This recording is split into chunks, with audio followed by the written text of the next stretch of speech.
Good morning, one and all. It is a Friday. It's the end of the working week, except it's so early in the day, it's definitely not the end just yet. Let's dive back in to where we left off last time. Welcome everyone, hope you're doing well where you are around the world.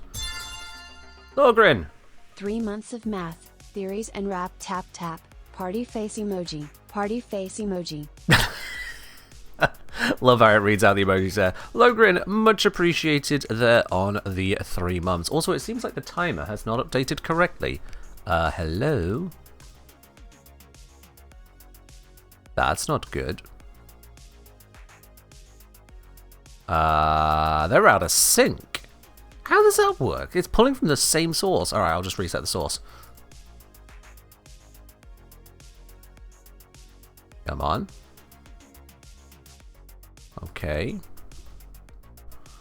We go like that, which should break it. And then, oh, wow, that is more than the break I expected. What the fuck is that? Bruh. There we go. Okay, don't know what overlay that was, but there we are. Now the timer is much more correct. And y'all may notice that it's got an extra little bit on it. In fact, it should be a minute longer. I think I must have miscounted where to start it at, because that should also include that. But we just got from Logrin. So there we go. Okay, now it should be up on the proper amount, including we did have an extra donation overnight, and that was from Queenie. Queenie with the $25 donation to QTCC, saying, "Thank you for solving so many practical problems and for giving me the tools to solve some of my own." Except for having 2 brain cells sting. Queen, thank you very much for the generous donation there. I also was having a brief look back at things, and I think I did indeed miss a squat as well, which is not great. So that means we have 4 squats to do. So, with no further ado, no messing around. God, how often do we see so few in the chat because it's so early? We have... there we are. We have our squats to do. Legs decent distance apart. 1, 2, 3, 4. There we go. And that should bring us up to speed with everything QTCC. Well, we've still got 2 more giveaways to do. We have still got 2 more giveaways to do. We'll do those throughout the stream. Huzzah. Hello! Thank you very much for gifting a sub directly to Umbrella. Much appreciated there. Much appreciated. I'm sure when Ellie is finally away, they'll be happy to receive that there. I'm assuming that Ellie is choosing to give themselves a lion where I can't. Hello there, Rainbow Axe. I think we're all doing just fine. Welcome in, Petra. So today is simple. We are going to be continuing on with where we left off with the Oberon guide. But first things first, that was a notification. That was from Urs001, $10 dono to the QTCC. Here we go again, they say. All right then. Okay, let's just add a little bit more onto the clock. Oh, Ellie is up, is she? Alright, fair do. I mean, that's good. She's definitely going to notice and receive that generous gift. We have a request to change the lights over to purple. There we are. And 1 more squat from us. Right after I sit down. 1 more then. 1. There you go. Satisfied? I'm sure you are. Alright then, back to it. So as I was saying, yeah, Oberon guide. Oberon bits and pieces.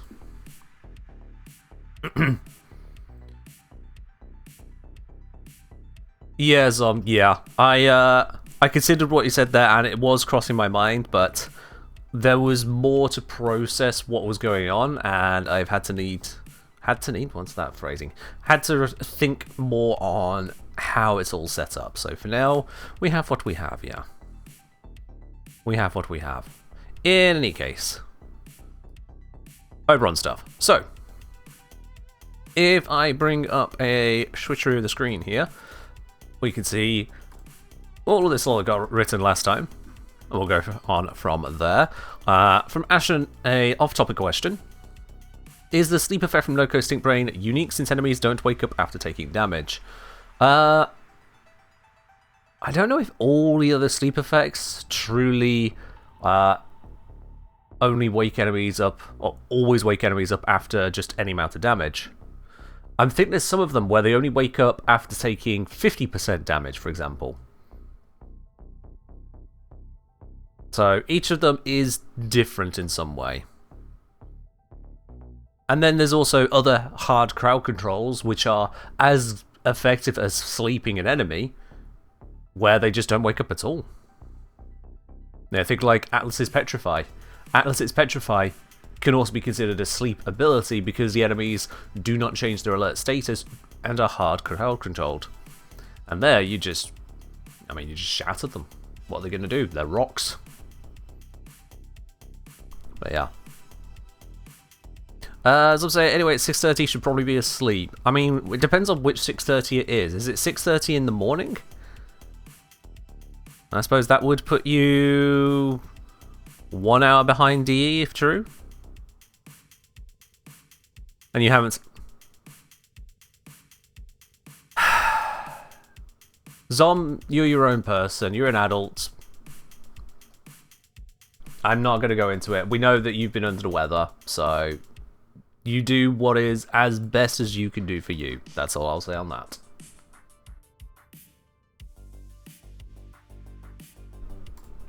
Anyway, what I'm going to do is do a quick run through of this. It's a fresh day, and that means fresh checking up on how it sounds. See what we need to add in, especially the conclusion and close off of the video still needs to be added in. Then we're going to move on to the actual production of it all. Zeta Plays Game saying hello from Australia. Hello there. Welcome on in. This is an unusual time for me to be streaming, so I guess, yeah, perfect time for anyone over on the Aussie side of things to join in. Welcome. Muzzle weird sleep pattern strike again. Yeah. You could say that their sleep patterns are weirdly modded. I'll shut up now. Anyway. Looking at this then, we have, after languishing in the depths of the forest, Oberon has risen to see the light of day again. Another pun? How humiliating. With this paladin-styled frame, utilising the objectively weakest elements in the game, what is Oberon really good for these days? I'm the Engineer, let's solve a practical problem. Post-rework, Oberon's 4 active abilities haven't been replaced at all, but the way they work has been significantly overhauled for a more coherent kit. His passive, on the other hand, has gone from meme to dream. The new passive means whenever Oberon picks up a health orb, he and all allies in affinity range gain a stack of righteous negation. The next hit each player would receive is entirely negated, meaning no damage or status taken. This protection lingers for a fraction of a second. Each player can have up to 3 stacks of this effect individually, with it remaining even if the player leaves Oberon's affinity range. This is enough to be Oberon's entire tank if you use it correctly. With a decent supply of health orbs and sufficient control to slow down the rate of attacks you receive, you basically cannot die. As it so happens, Oberon's kit facilitates just that. Starting at the end, Oberon's 4th ability is Reckoning. It'll lift up enemies in range and line of sight, irradiate them, strip their armor, damage them, slam them into the ground, leave them open for ground finishers, and mark them to drop a health orb on death 50% of the time. This health orb generator applies whether the enemy is killed by this ability or something else soon after. No. As I say, impact over red then, in terms of damage status? No. No, just because it slams them into the ground doesn't mean it deals impact damage. In much the same way that just because Hydroid now does corrosive doesn't mean he has a corrosive progenitor, and Atlas is doing his own thing entirely. Yeah. Oberon has Mesmer Skin passive pretty much? Kind of. It doesn't have the stun effect on the attacking enemy, and it doesn't have anywhere near the maximum cap that it should come with otherwise. But yeah. You mentioned weaker element. So impact is a better damage and status type than radiation. Impact is just better. If I come in here, impact has no negatives whatsoever, only positives. The positives are to a very common faction, and the status effect can make it where you can mercy kill targets which otherwise would be a pain in the ass to deal with by just stacking that mercy threshold all the way up. Impact actually does a lot of work. It also has a slight stagger effect to it. Meanwhile, radiation does not have such amazing stuff. Its strengths are to the Sentient faction, which we face occasionally, and the Murmur faction, which, whilst nice to have against a Murmur, don't forget that electricity has the exact same bonus, whilst being a more damaging status type. It also has a 0.5 times multiplier to damage to the Orokin, which means that all corrupted foes in the Void, on Circulus, and on and on the circuit are resistant to half of all radiation damage, which is not great. And then the status effect itself is a soft CC effect. It's effective if the enemies can't see anything else at the time of receiving it, but if they're already close to you and focused on you, or an objective, then it doesn't really do a lot. And the damage multiplier, well, let's face it, enemies are really shit at damaging themselves. It's just the way the damage scaling works in this game. So overall, radiation is definitely the worst of those core damage types, but even then, I don't refer to the core damage types. I did specify the objectively weakest element in the game, and that's because there is room to argue that puncture is even worse than radiation. Oh sure, puncture gives you a little bit of final crit chance, 25% of full stack, but that's just enhancing a bit of your critical output, not a lot, a bit of your critical output, in exchange for, well, you could have applied literally any other status effect. So yeah. I wouldn't put radiation below puncture, but I would put it below everything else, except maybe Void. Maybe. Void is a bit shit. Anyway, continue on with this. So, we got the blah blah blah blah blah, stripping up. Yeah, this health orb generation applies whether the enemy is killed by this ability or something else soon after. It is a seriously broad, multi-function ability covering control, damage, and recovery. Yeah, I'm holding a latum and so it zooms in on the crotch a bit, doesn't it? Whoops. Weird animations. Weird, weird, weird.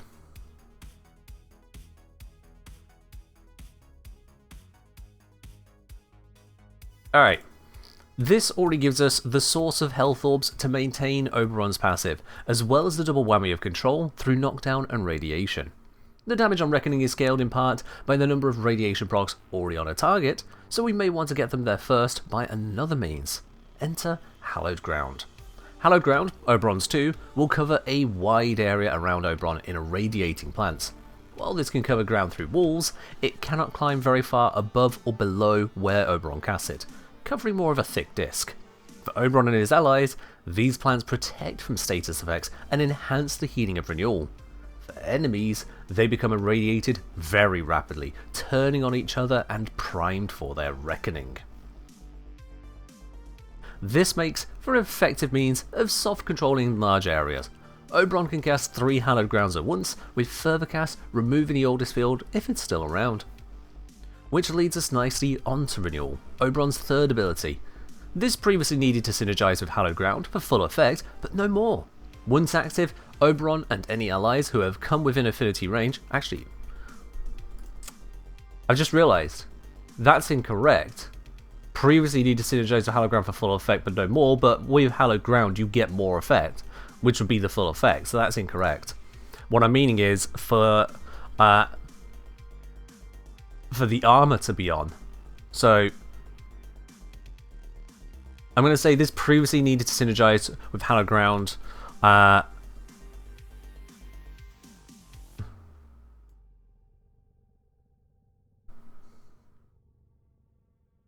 be strong? I'm going to go with to be strong. It's a bit of an awkward way of putting it, but it's... No, that's too awkward. Let's rephrase this. Actually, yeah, I'm just going to take out the previously. I'll be quite honest with you. I'm going to take out the previously. We're focusing on today, not yesterday. Which leads us nicely onto Renewal, Oberon's third ability. Once active, Oberon and any allies who have come within affinity range anytime since it was activated will benefit from a constant heal over time from Renewal. Not only that, everyone's armor is seriously buffed. At base strength, Oberon's armor, after all other modifiers, is increased by 50%. This is multiplicative with everything, so flat armor buffs like Archon Shards, as well as modded buffs and arcanes, all benefit from this increase too. For Oberon's allies, they get double the effect, functionally gaining 100% of Oberon's armor on top of their own at base strength. Now on that note, before I continue, there is a detail I wish to test with it. Is there someone here in the stream at the moment who can join me with a chroma, please?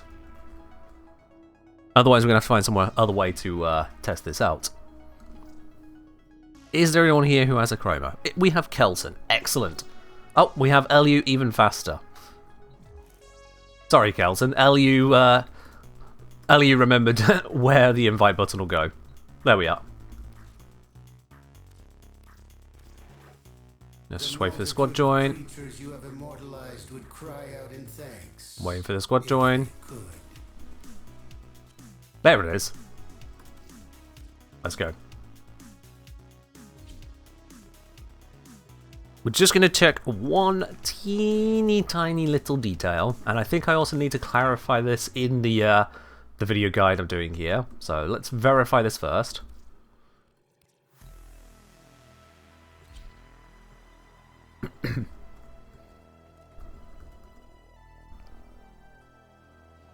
You're actually playing Chroma when I asked? Oh wow, my condolences. I hope you're farming credits. Okay then, so this is going to be a very simple process, LU. I'm just going to make sure I've got plenty of these. Bam! Okay, I can see I'm currently giving you 900 armor. Please go ahead and cast your armor buff. I forget if it's the 2 or 3.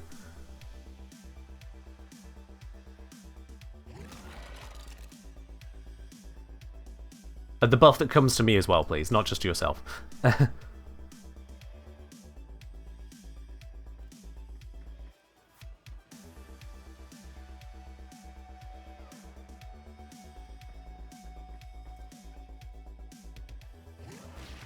There we go, thank you very much.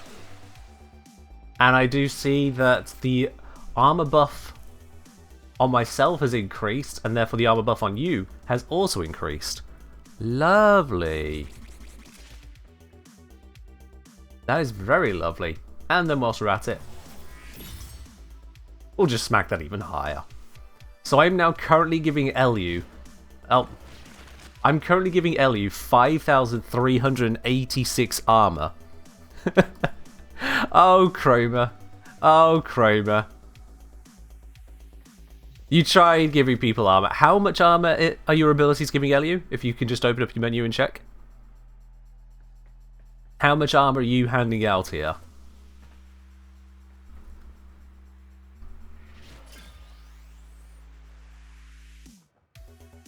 %145%. So you're able to give 145%, and that's additive to mods. So in my case, where I have 450 base armor times 1.45, you're giving me 652 armor. And I'm giving you 5,386. Ah. Now, yes, there is a chargey aspect on Chroma to take it further. But the point is that Chroma is never going to match the amount of armor that could be handed out by Oberon here. Because also I just stacked on more armor on myself and gave more to LU. It's now at 6,782. And yes, I'm using parasitic armor. If you used parasitic armor, it wouldn't give me more armor. It would only affect you. But by me using it, you're getting even more armor.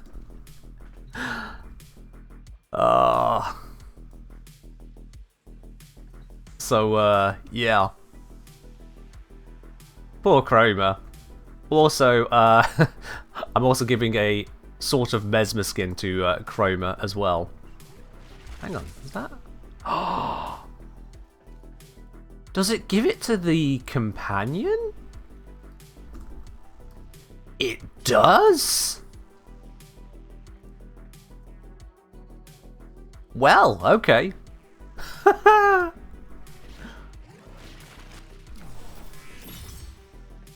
There we go. I'm now giving you 10,000 armor because of what buffs you just stacked on there. 10,000 armor. Woo, boy. Yeah. You feeling a little bit tanky there, boy? A little strong? And is that a 10k flat armor increase? Yeah, that's not a percentage. That's just literally 10,000 armor. Chroma is also giving themselves a bunch of armor, so if Chroma's got, say, 3,000 armor built in, and I'm giving them 10,000, I'll put them on 13,000 armor. 13,000 armor is 97.7% damage reduction. That is a fuck ton. So yeah, let's do the next simple thing. Let's get us some corrupted crewmen, the ones with the shotguns. There we are.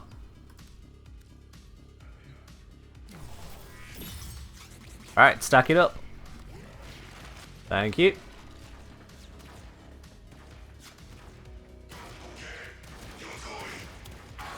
Now, I've not got a lot of hit points, only 465. So, there might be some weakness in this that I might get... Oh, no, we're just fine. We are just fine. The health orbs are dropping out. Just walk away from that. And because the health orbs have dropped out, that does mean that the armor bonus has come down. But even at this point here, even at this amount, they just don't stand a chance.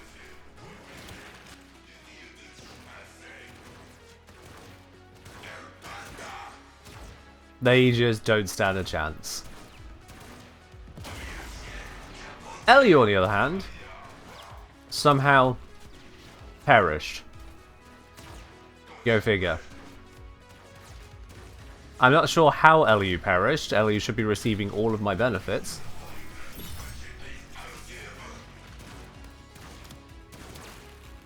But yeah. This is... We weren't asking levels of tank. Did I go too far from them? Considering it's an affinity range, 50 meters, I wouldn't imagine so. Let's put a marker on LU. Yeah, no, I shouldn't have got out of range. Let's see. I have to get all the way over here. Actually, wait, no, yeah, it's only affinity range to start it. Once you're in affinity, once you're affected, you're affected. As we can see, it's live updating even though I'm out of range. So no, I can't go too far. I remember that from what we were testing yesterday. Once you're in range, you're just in range. You're covered. So yeah, very effective. Cannot be mad at that.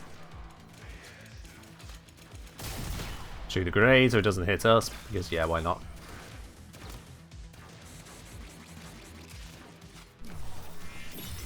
$11.3k. We got a little bit more again there. Blimey.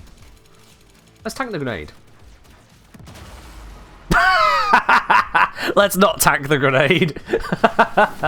Yeah, those grenades don't fuck around. Shoot the grenades. Oop, I perished. But I have not yet perished. Thank you.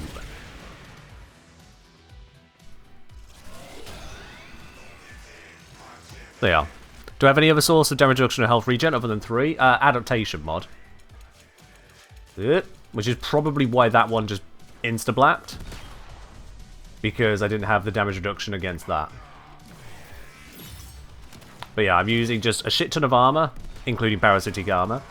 And then we've got Oberon's armor. And I've got no health increases either. In fact, I've got a health decrease right now.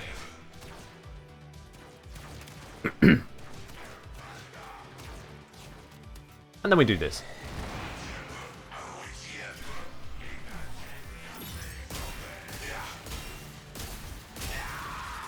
Thanks for health orb.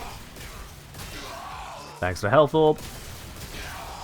Thanks for health orb. And thanks for that fucker. Alright, yeah. That does confirm that the buffs Oberon gives stacks with the armor granted by Chroma. We are legends. Thank you very much there, Ellie. Let's pop out of here.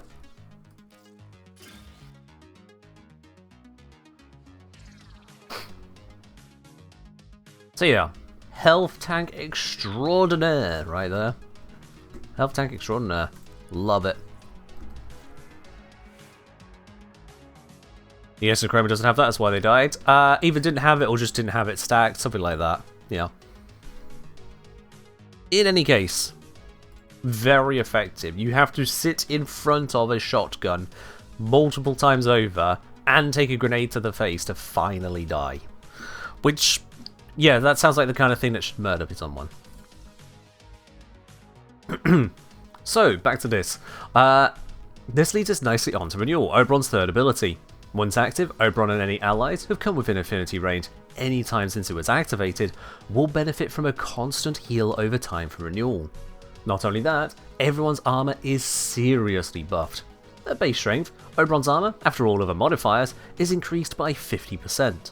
This is multiplicative with everything, so flat armor buffs like Archon Shards, as well as modded buffs and Arcanes, all benefit from this increase too. For Oberon's allies, they get double the effect, functionally gaining 100% of Oberon's armor on top of their own at base strength. I have the drops tag. I shouldn't have the drops tag. I did not put the drops tag on. Great. And Twitch's UI stops me from removing it. For fuck's sake. Everything is stupid.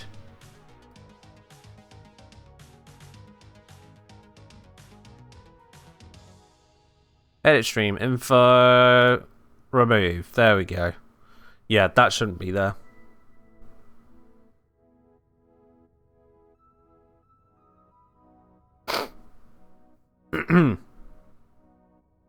That should have removed the tag, but we'll see what happens on that. In any case, yeah, there's no drops here. Okay. The armor buff is tied to strength, but it is hard capped at 200% strength, whereupon Oberon is literally doubling his armor. That doubled armor is applied as a flat bonus to all of his affected allies. So, if Oberon had 1000 armor, a capped renewal will make that 2000, and then give all his allies 2000 additional armor as well. No. Let's rephrase that.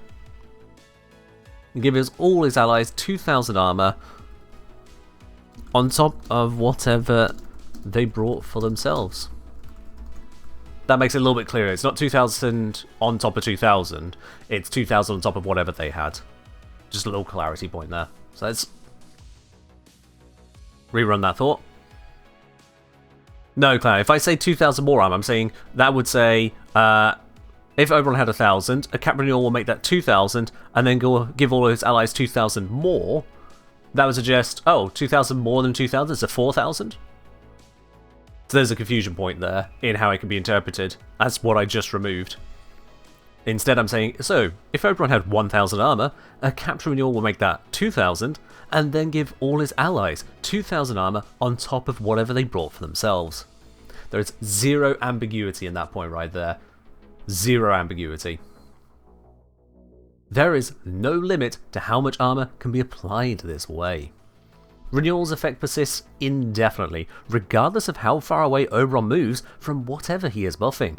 So long as Renewal isn't disabled, and so long as the target ally doesn't get nullified or similar, the healing and armor just continues. Should the ally get nullified, Renewal will only reapply once Oberon is within affinity range again. With careful play then, Oberon will support the whole team forever at infinite range. Now, before we go on from there, I realise there's one detail I want to include that people are going to query. There's no limit to how much armor can be applied this way. Do be aware that the armor bonus updates. The armor bonus is not snapshotted. If your armor goes up or down during the mission, the buff from Renewal will match that change. There we go. Because we observe that there very clearly with the Oberon effects, the parasitic armor, everything coming into play there. So that is something that people are going to be querying, and we've got their answer there. So there's no limit to how much armor can be applied this way. Do be aware that the armor bonus is not snapshotted. If your armor goes up and down, if your armor goes up or down during the mission, the buff from Renewal will match that change. Yeah, that's nice and simple flow. So, with careful play then, Oberon will support the whole team forever at infinite range. But allies don't usually need that. Most people enter a mission with enough defense to protect themselves. The few who don't are usually with friends or complaining on Reddit. Luckily, we're not just buffing players. Oberon's Renewal applies to companions, to NPCs, and perhaps most crucially of all, it applies to defensive objectives like cryopods and excavators. Oh yes, those unarmoured and flimsy excavators, which seem to get easily one-shot after the first few rounds of the circuit, can actually face tank the enemies bearing down on them. Keep our hydration up.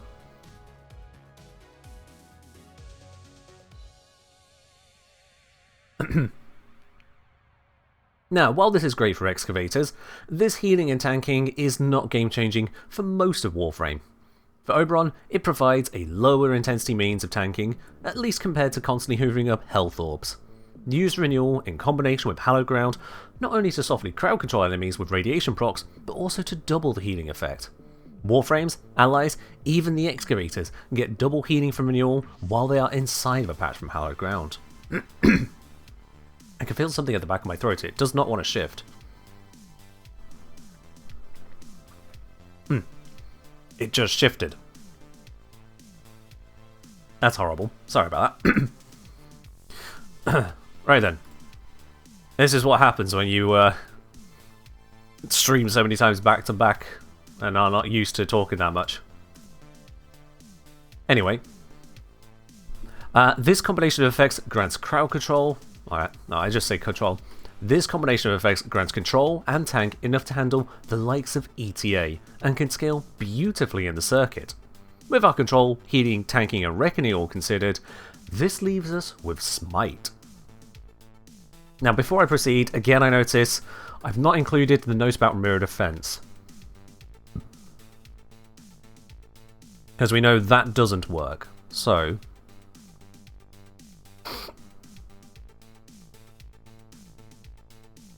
where do I want to put that?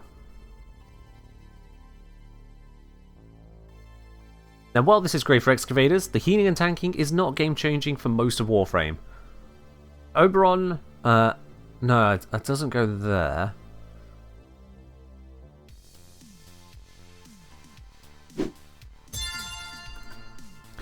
Hi, Ken. Sadly, this... Hello, Tillysaurus. Thank you very much for resubscribing there. Up onto 44 months. Much appreciated. Hope you're doing well. Kind of asking, why doesn't it work? Because DE specifically patched it that way. It's in the patch notes. They took it away after it started working. Yeah, go figure.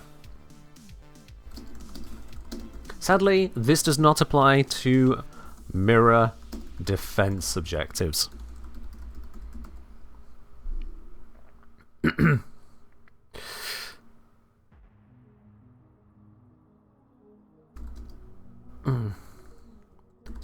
If I'm honest with you, yep, we can spell words. If I'm honest with you, this healing and tanking is not game-changing for most of Warframe. For Oberon, it provides a lower intensity means of tanking, at least compared to constantly hoovering up health orbs. Yeah.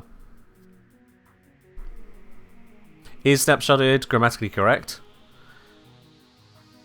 Alright, where's snapshotted on here? Bro's upset.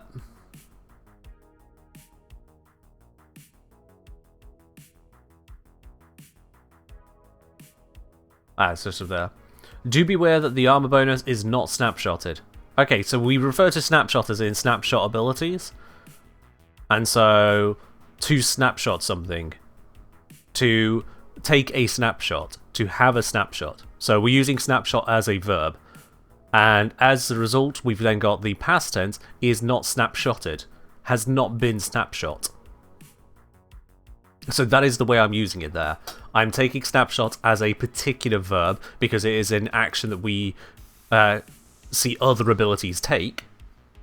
Like previously, Eclipse could snapshot the light bonus when you went invisible.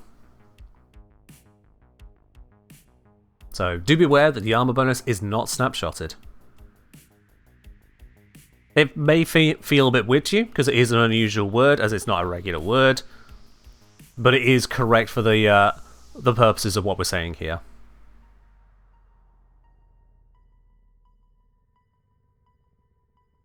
Saying it's not snapshot could also be correct because, again, you could just decide that the way it would be presented wouldn't use ED on the end. But mostly, it's conveying the point.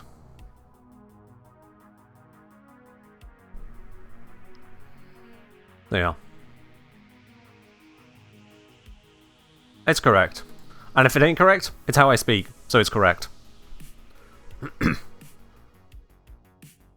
Feels weird to you because shoot, shot. Yeah.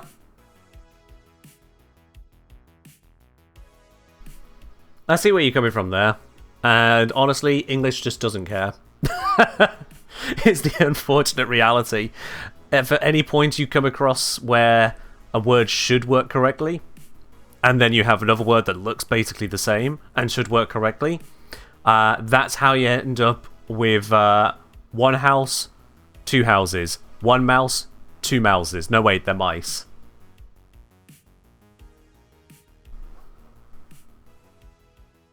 English doesn't care.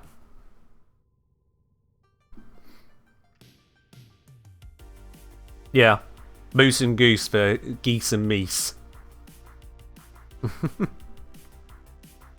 Right, so back on to the approach here. If I'm honest with you, this healing and tanking is not game-changing for most of Warframe. For Oberon, it provides a lower intensity means of tanking, at least compared to constantly hoovering up health orbs. Use Renewal in combination with Hallowed Ground to not only softly crowd control enemies with radiation procs, but also to double the healing effect. Warframes, allies, even the excavators get double healing from Renewal while they're inside a patch from Hallowed Ground. This combination of effects grants This combination of effects grants control and tank enough to handle the likes of ETA, and can scale beautifully in the circuit. With our control, healing, I'm going to take out one of these two words. I've stumbled over it a few times. It's a 4-point sentence rather than a 3-point, and they always feel clunky. There you are. Let's take out the healing word. There we are. Did you miss the whole conversation? You did, Petra. Welcome back. So, with our control, tanking, and reckoning all considered, this leaves us with Smite. This first ability is a targeted damage dealer. You simply point at an enemy within range and smack them with Smite. Immediately on cast, the target will have all overguard and armor permanently removed from them, regardless of your strength. They then take damage based on a portion of their hit points. This starts at 35% and is capped at 75% with 215% strength. No matter the level of the target, this will always scale to take a chunk off their defenses and hit points. The 75% cap isn't the end of things though. If you apply a suitable boost, as in, excuse me, and that happens a lot whilst recording. If you apply a suitable boost, as in to increase your ability damage by just 1/3, then you'll be dealing 100% of their hit points as damage. Believe it or not, when something takes damage equal to its hit points, it dies. This can come in the form of Archon shards for extra damage on irradiated enemies, ability buffs like Raw, damage buffs like Viral procs, or if the enemy is simply vulnerable to radiation damage. With no outside help whatsoever, a capped smite cast on a typical Murmur enemy will one-shot them, as they take 50% extra damage from radiation.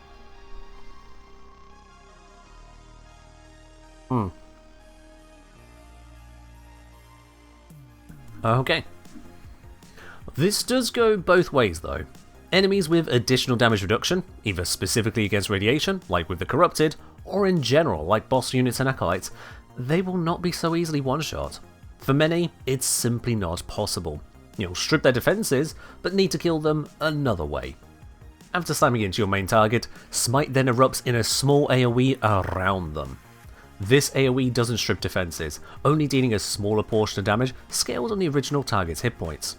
As this is a smaller portion, you're unlikely to be able to one-shot nearby enemies of the same type. However, if you target beefier enemies, a small portion of a lot of hit points can still be a lot of damage. For this reason, Smite even prefers to target Xmas units, if multiple enemies are clustered around your aim.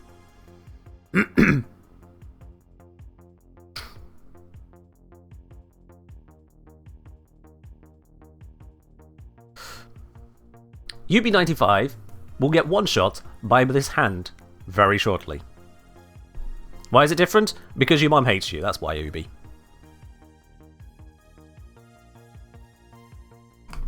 Come on, man. I'm trying to do a script here. I don't need you trying to be a Mr. Haha laughing away at the back of the class. Alright? Ain't no rules in this school. I will throw the chalk at your face.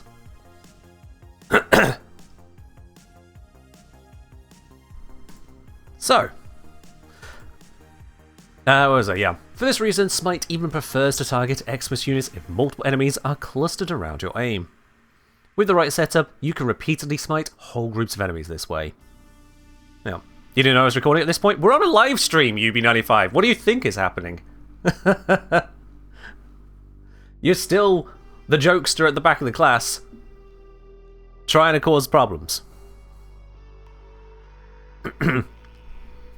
I thought I was about to say I will throw you out the window. It was a previous teacher of mine who threatened defenestration at every opportunity. So yeah. But I wish some of my teachers would have said because mom hates you to some of my classmates. I've had some abrasive teachers over time. I have had some, not many, but I've had a handful of really abrasive teachers. Ubi said, I literally thought it should be consistent between the two, not making a joke yet. Not making a joke, they say. Not making a joke. Okay. So the lull emote.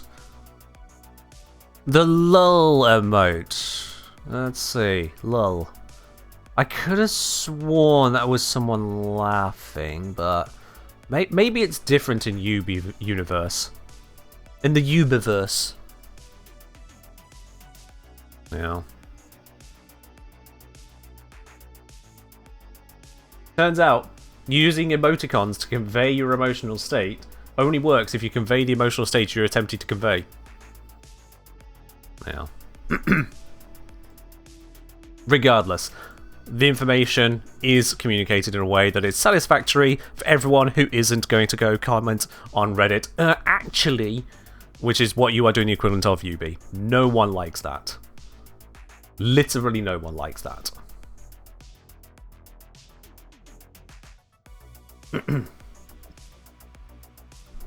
So let's talk setups. This first approach focuses on using Oberon as a solo damage dealer. This is best suited for high enemy density missions to not only have constant clusters we can semi-nuke, but also to maintain our energy demands. I'll be upfront with you. It is not a very powerful approach, but more a means to make Oberon more than support. The process to make it work starts with Reckoning enemies for the health orbs, giving us our only real tank. Reckoning will also soften our enemies up with Armor Strip, supported with viral procs from a companion like Panzer. Then, with Roar active, we smite targets to create bursts of kill zones. The build itself looks like this. The first focus is on all of the range. The AoE of Smite is not that big, so maximum range means maximum value, enhancing the radius of Reckoning in the process. Beyond that, we have Plentiful Strength for her high Roar and AoE multiplier, enough duration to not keep casting Roar all that often, and Arcane Battery as our source of energy max. Petra saying, unless it's important information, in which case it's useful way. Second, actually, yeah, you are. Look, Petra, I know this is also kind of your area, because you did mention earlier that you missed out on linguistics thing, so it's kind of your thing. Here's the point, is that when it comes to words like one-shot, snapshot, snapshotted, snapshotting, one-shotting, one and shot, there is no rule. There is no consistency, because it is terms which gamers have thrown together in the last, few decades. There is no established consensus. There is no rulebook. Even as far as looking at things like the Oxford Dictionary, they add in the continuously changing terminology we are throwing around. Am I communicating in clear and understandable English precisely what I need to communicate? The answer is obviously yes, because everyone here knows exactly what I'm talking about. If you don't understand, feel free to ask the question about that. But I am communicating it fully. Quibbling, as it is when it comes to, well, is it one-shot or one-shotted? Quibbling means you are missing the entire point of what is being said. Raisin Sigilos, thank you. From Amju, does the armor buff work on stage defense with the ETA abilities anti-abilities modifier? I don't know and I haven't tested, sorry. No.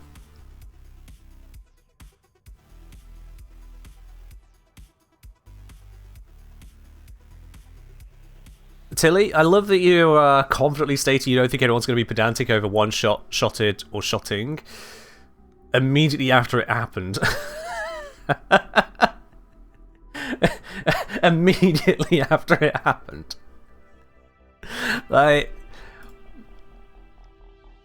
there's positive thinking and then there's, yeah. Sorry to be the bearer of bad news on that one, Tilly. You tipped, but it didn't show up. You what? That's interesting. It's not there and it's not there. Let's have a look. It's not gone through to PayPal. So you may have used that one.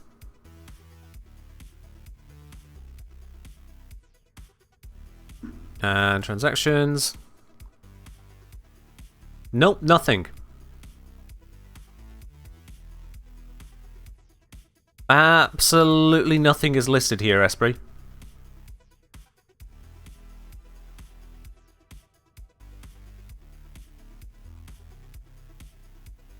How did you go about it? I think I saw you use the tip command earlier. Let me check. Yeah, you did use the tip command, so you should have gone the right way.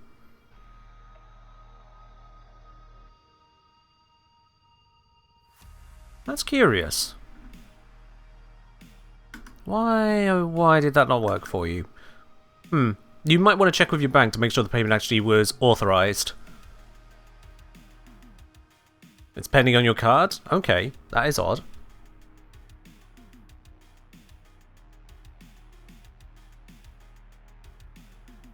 That is odd.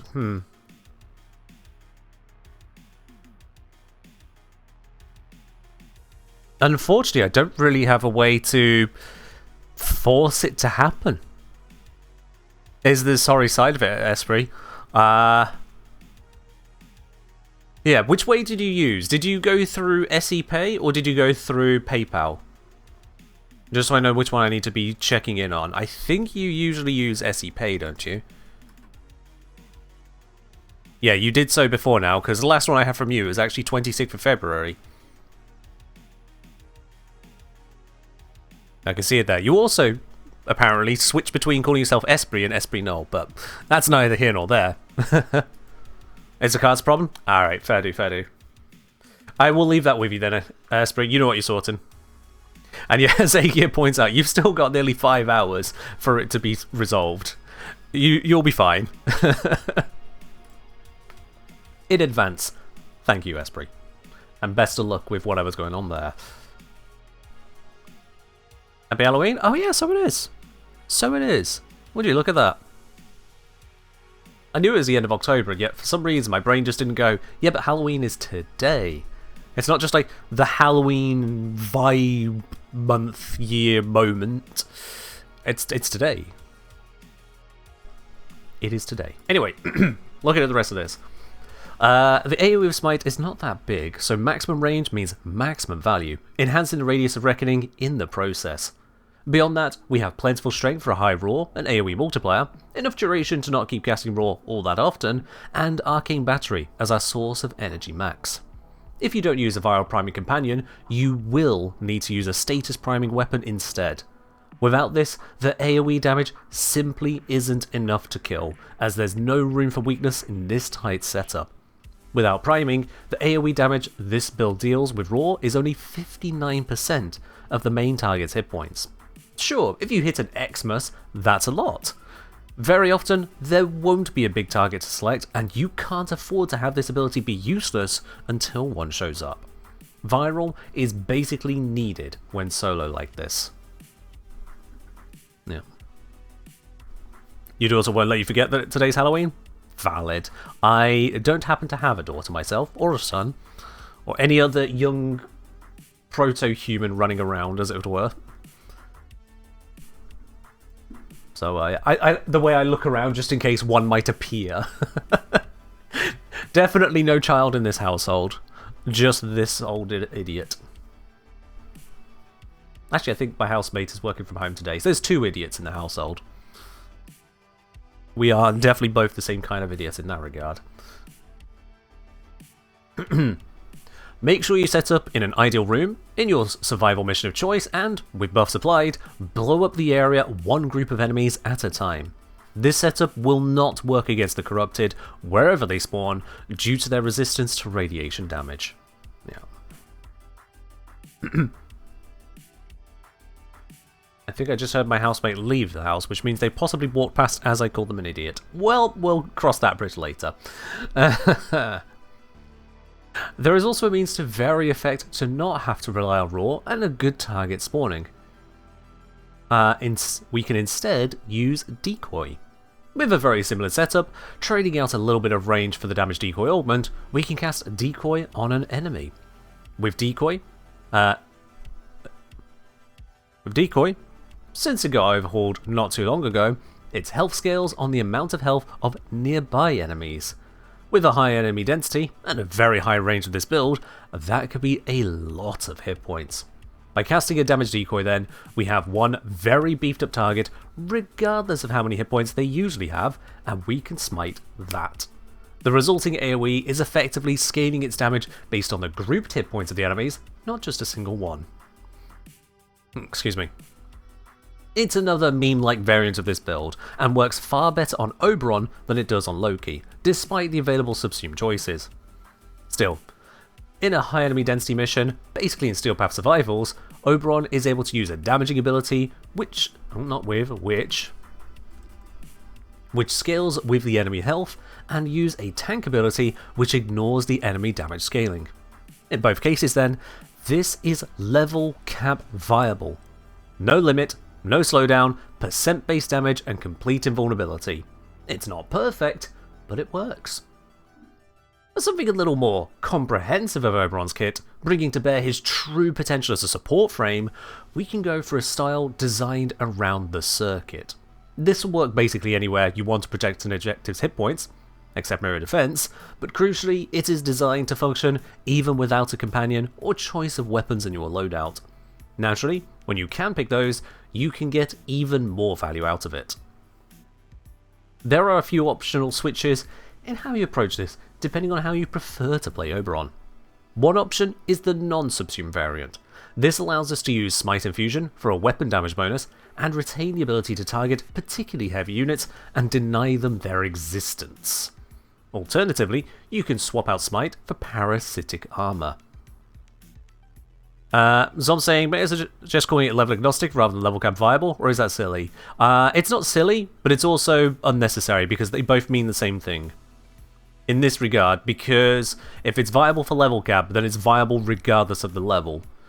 I get there is a small distinction in, oh, but isn't it overtuned for lower levels? And kind of it is. However, I'm communicating more than anything that it has no lock to the scaling. It can just keep going. And level cap gets people's attention that bit more, unfortunately. So you're right, level agnostic is probably more precise, but level cap viable still communicates enough of the point that the loss of precision is made up for in the gains of grandeur.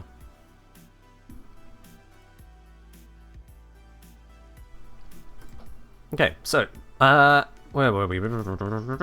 Alternatively, you can swap out Smite for Parasitic Armor. This costs you your shield gate and Smite ability in exchange for a lot of additional armor for renewal to scale from. Likewise, when it comes to energy economy, Oberon is just as satisfied using Equilibrium and Arcane Battery as he is with Prime Flow and Arcane Universal Fallout. Which of the two energy pairs you use there are a matter of preference and ownership, but both a high energy income and high energy max are a very good idea to allow Oberon to keep up all of his efforts. What does agnostic even mean? It means it doesn't care about it. It doesn't have to think about it. Yeah, effectively indifferent. So if something is level agnostic, it doesn't care if the level is low or high, you're getting the same results.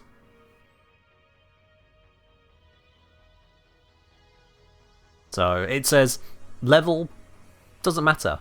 Whatever it is, whatever it's doing, it's irrelevant. I think like most speed abilities are technically level agnostic because you don't care what the level of the mission is, you're just going fast. But it's usually more used when it relates to interacting with the thing whilst ignoring it.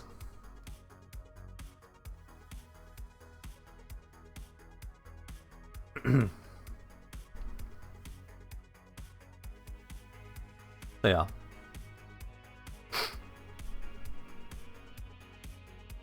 I'll be honest, agnostic with regards to like level agnostic or whatever term agnostic usually doesn't come up all that much. It's a term that I don't know if I read it somewhere or if I coined it myself, but it's level agnostic as a term is one that I use more with relation to tanking, because you either have to deal with levels or you don't have to deal with levels. So you have a scaling tank or a level agnostic tank. And level agnostic, you just go, yeah, I tank, I win. Try it. And in terms of Oberon's passive, in terms of invulnerability like on Valkyr, in terms of Mesmer Skin on Revenant, those are level agnostic. They don't care. You just tank. If you meet the criteria to maintain it, cool, you win. You tank. So yeah. Hello there, Jazz Banjo. Welcome on in.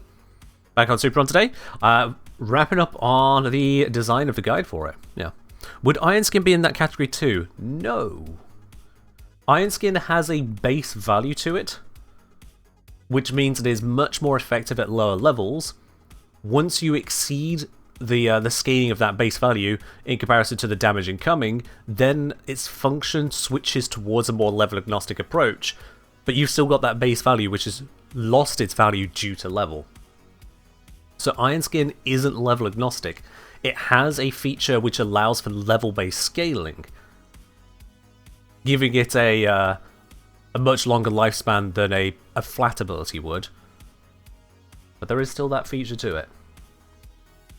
If you cast an Iron Skin at the start of a level 3 mission, you could probably run through the whole mission and never run out. You cast it at the start of a level 300 mission, you're gonna be recasting.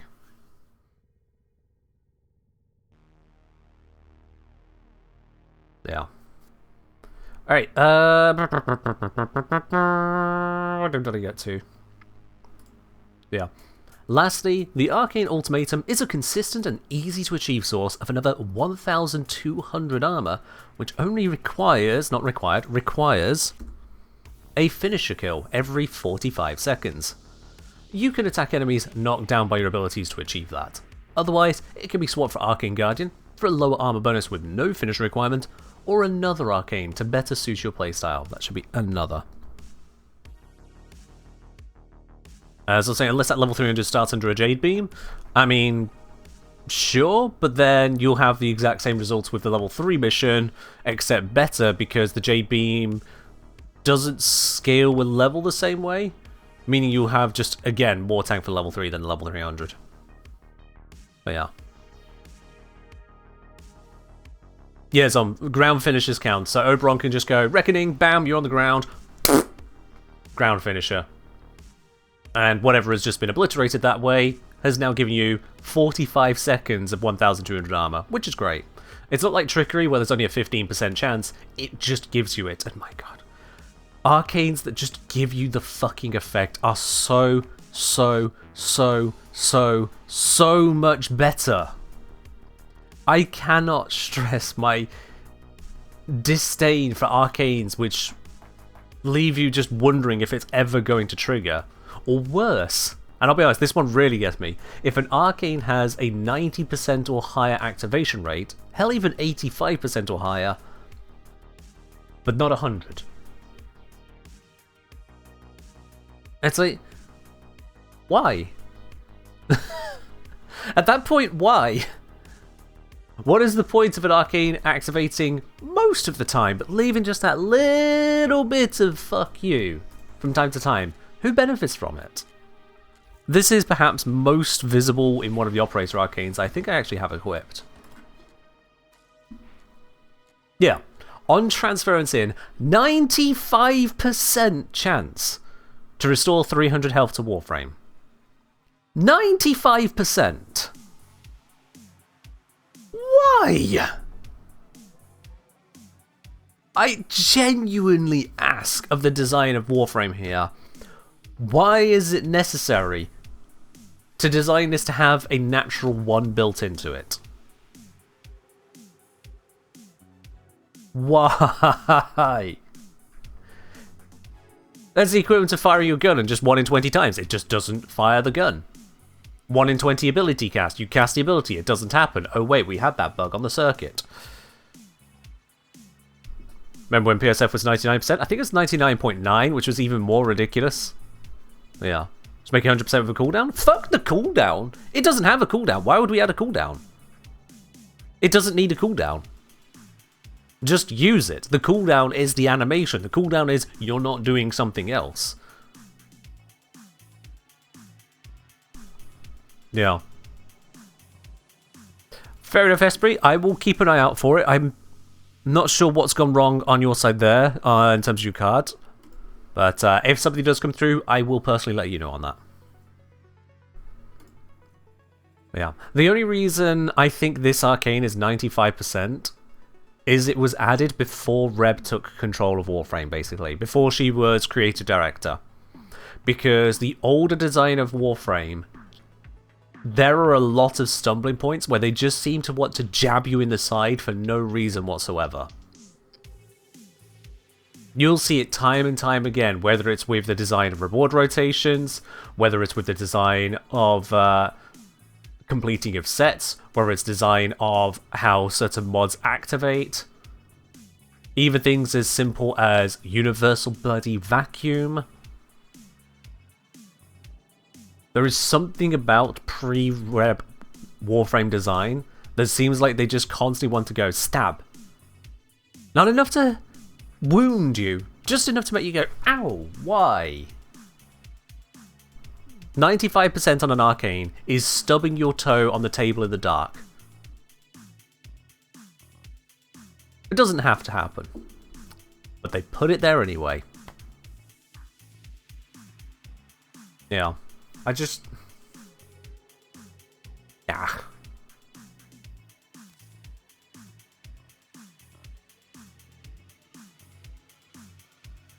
Ah.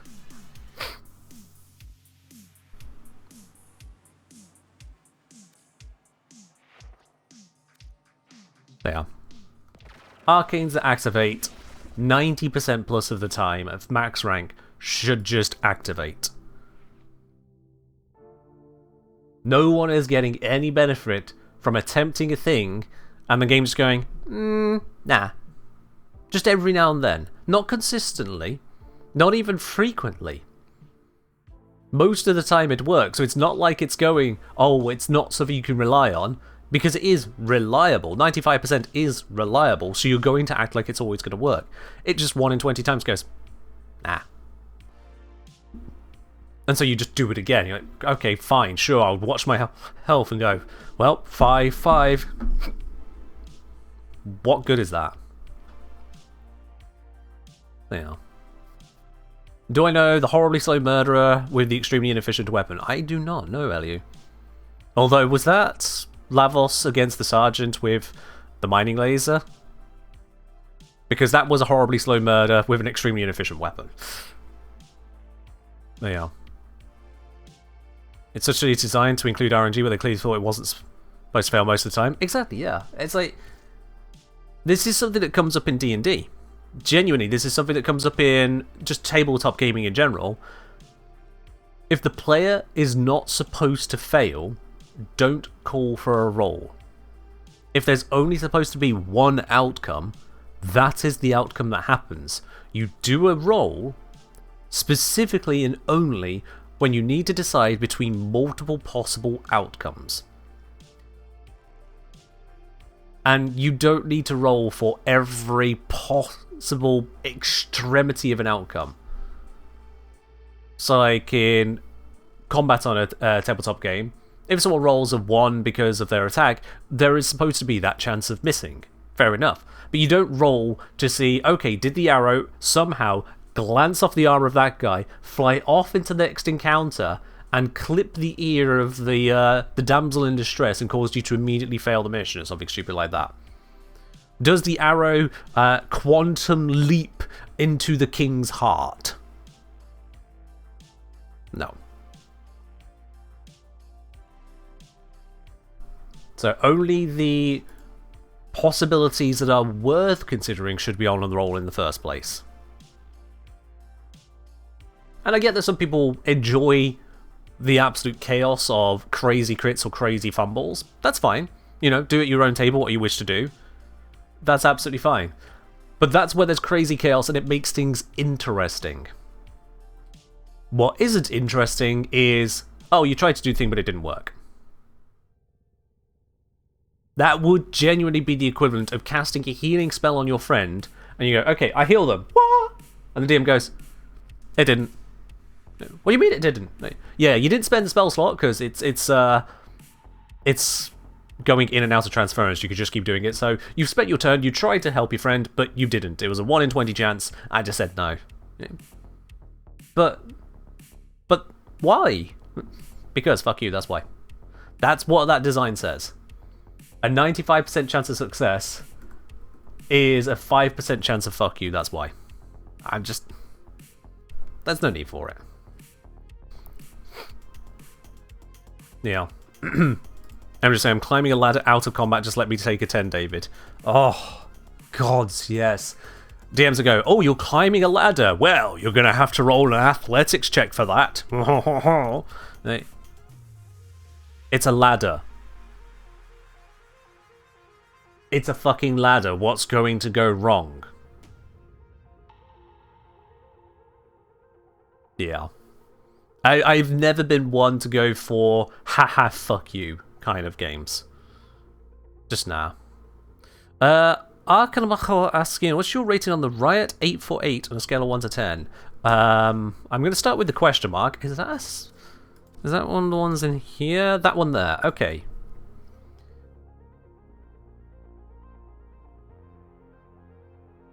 Oh, I remember this. 5, middle of the road. I forgot about it. And I'll probably forget about it again after this conversation. It exists. Its quirk is, haha, look, it warps the bullets back. Yeah, so basically it just has infinite ammo with a small extra damage tick. Can't say I'm that whelmed by it. So 5 out of 10. It exists. Yeah.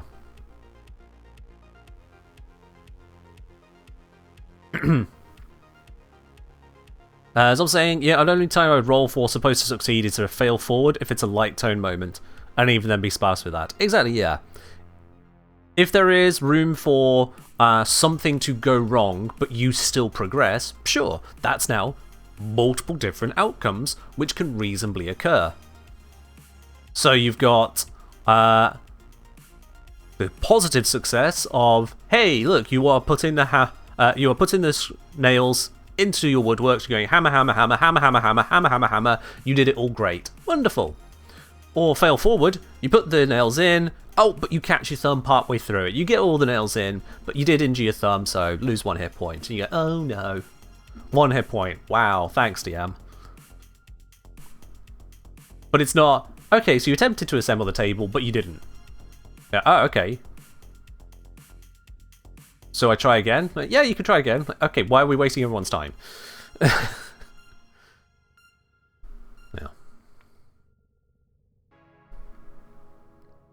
In combat, sure, trying to do it in 6 seconds is a roll. I mean, even then, if you're just climbing a ladder in combat, if it's a 6-second climb, if you could just do it in 6 seconds, then you just do it.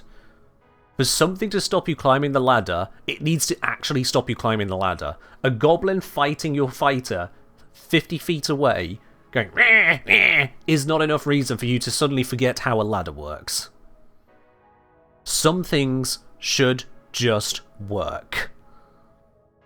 Now, if you have only 30 feet of movement, it's a 20-foot ladder, and because it's a ladder, it's difficult terrain, so it would only take, you'd only get 15 feet up of it. You might want to go, well, actually, let's see if I can get up it that bit quicker. I'm going to try and be as athletic as possible to overcome the difficult terrain. I want to throw myself up the ladder quickly, just yanking at it as I climb. And at that point, the DM can go, okay, you are overtaxing your normal limits, but I will allow this attempt. So let's see, can you make a climbing check to see if you can get up the ladder faster than your default stats would allow? That is check-worthy. That is the gamble. On a success, you get all the way up the ladder in time. Congrats, you got to the top. On a failure, then you may slip, fall off the ladder. You take 1d6 falling damage. You are now prone at the bottom of the ladder, you've used up your movement, things have gone terribly wrong. And they could have an intermediary failure, so a fail and then a critical fail. Critical fail is the fall, prone, damage taken. The intermediary one would be, you lose your footing but catch yourself, but you've only made it halfway up the ladder. You're 10 feet up, rather than the 15 you could have been on a normal, just climb. Things like that. When you push the bounds of what your character should be capable of, that's when things can go wrong, that's when there's a check.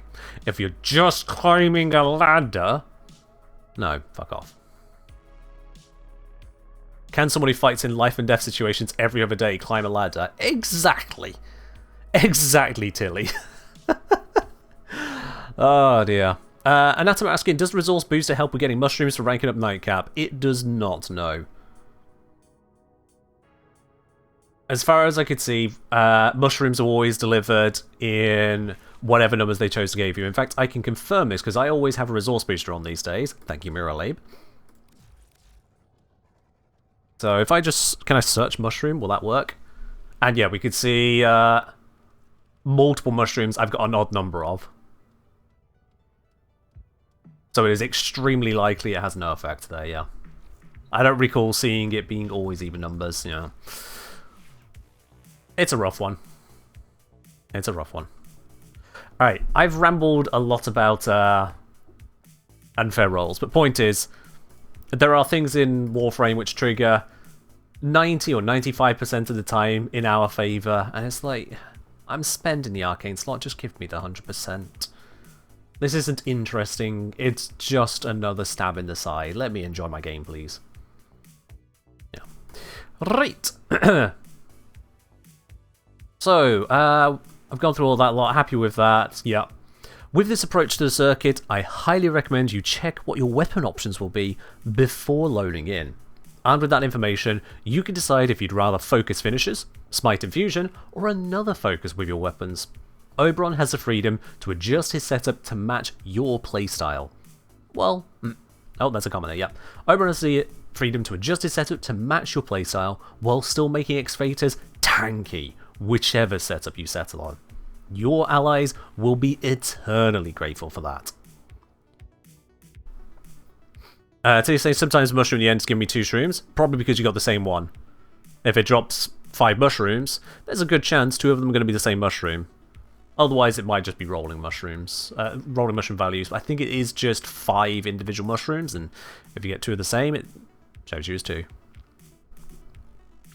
So yeah. From Clown, question: do you see an actual reason why citrine systems cost 50 less Belric crystals than the rest?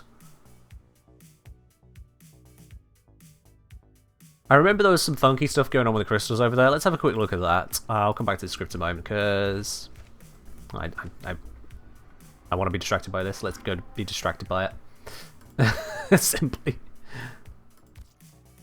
Go have a ganders.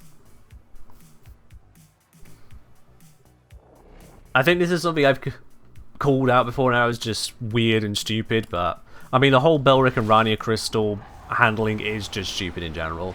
I get the theme no going for, it doesn't land. I don't like it. Chip, we are good friends. Being turned into crystals is kinda romantic, isn't it? Yeah, no, across the whole set it is just that one is 50 different for reason. But then you got here where it's 100 different, 100 different, 100 different, 200 different, but then on the Cephalos it goes the other way around. So it's a 500, 300, this is 300, 500. 250, 150, 150, 250. So these match up, which is still frustrating, but they do match up. And then in the Arcanes, it's all flat. So theoretically, if you end up buying everything from the store, there will be a 50 Belric crystal underspend compared to the Rania. Just because. So, do I see an actual reason? Fuck you, that's why.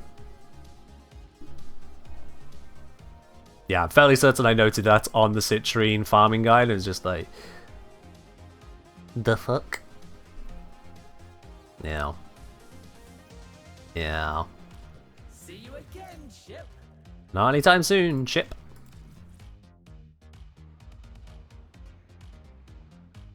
How many Harrow Chassis BPs in my inventory? Good question. Let's have a look.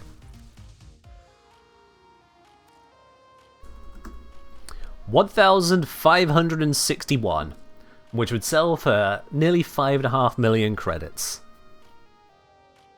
Yup.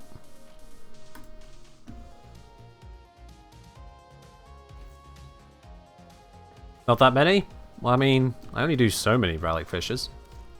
Also, I think someone asked me to sell them all at one point. Alright. So on the closeout on this, when testing this, I did encounter a few bugs, the most devious of which was renewal sometimes fails to properly activate when switching stage or if you've been knocked and revived. This led to Oberon and excavators not getting the expected armor buff. If in doubt, just recast it. Once you get in range... let's go if, because of the ones. If you get in range once with the correctly active renewal... not correctly, it should be just... with renewal working as intended, there we go. If you get in range once with renewal working as intended, the target will have its benefits as long as renewal stays on. Beyond that, use your 2 and 4 for control and debuffs to ensure enemies never successfully threaten the mission again. Wonderful, there we are. Okay, so then we have to actually have our closeout. So, I've covered the 4 different builds that we've got to showcase. Technically, it's 3 different builds, with some variations therein. So, we've got the builds to showcase. What we've not talked about so far is Archon Shards. Lastly then, with Oberon, is the consideration of Archon shards. I've got a very specific set on him for a general approach, but there's a few ways you can go for more specific setups. What I've got first is a single 15% strength shard to help hit breakpoints with especially tight builds at times.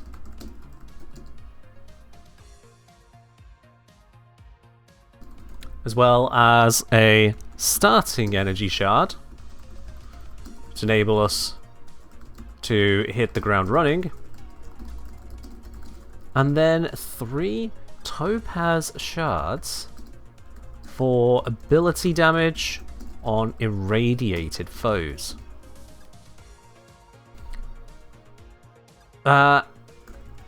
Usually I wouldn't recommend such shards. Strength is usually better. But Oberon has a a capped and percent-based ability. With 75% smite as the limiting factor, a 35% increase in damage via the topaz shards is just enough to increase that to, and let's get the exact number here, 75 times 1.35, 101.25, there we are. 101.25%. We hit the one-shot breakpoint with that.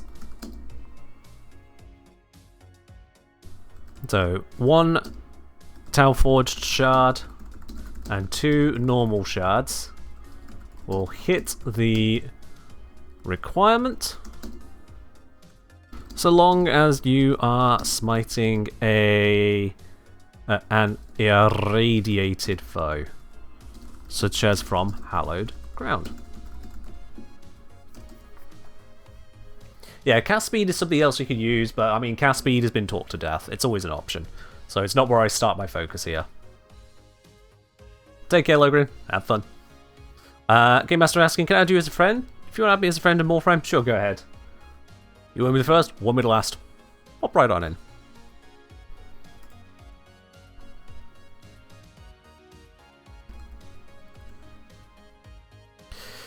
If you're using some other smite enhancement though, like raw or viral procs, then these shards will be as good as useless. They go back to just they go back to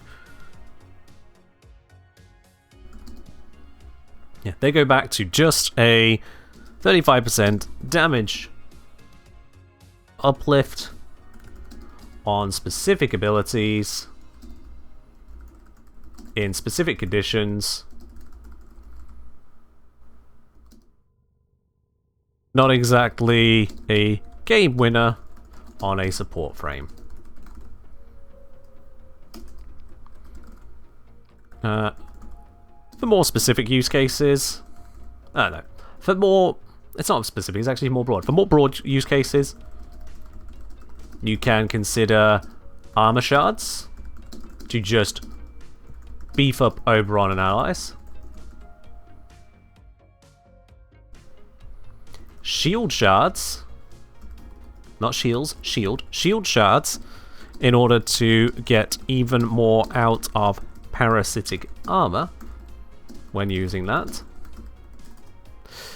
Casting speed is always welcome for those longer to activate reckoning. For those long to activate reckonings. Oh god, I've spelled this so wrong. Reckonings, there we go. words.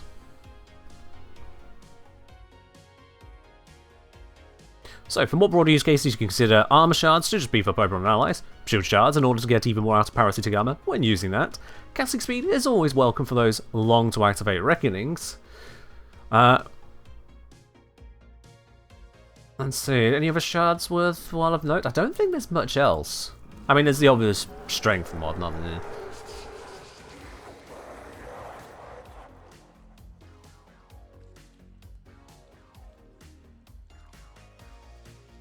So all of these are useless to us. On these, yeah, useless. And these, there's the health and energy pickup conversion, which isn't amazing, but it is an option. I don't know if I really want to call that out, to be honest. Casting speed is always welcome for those long to activate reckonings.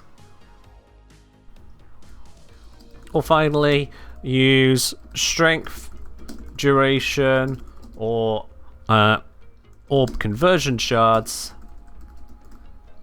to cover any gaps in your setup if you're lacking the exact modding I've shown earlier. Yeah.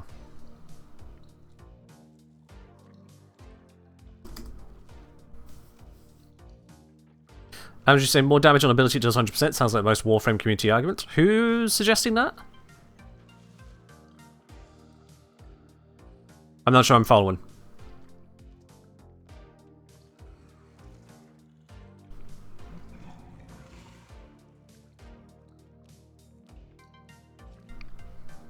There we are. Get back to say, what's your username on Warframe?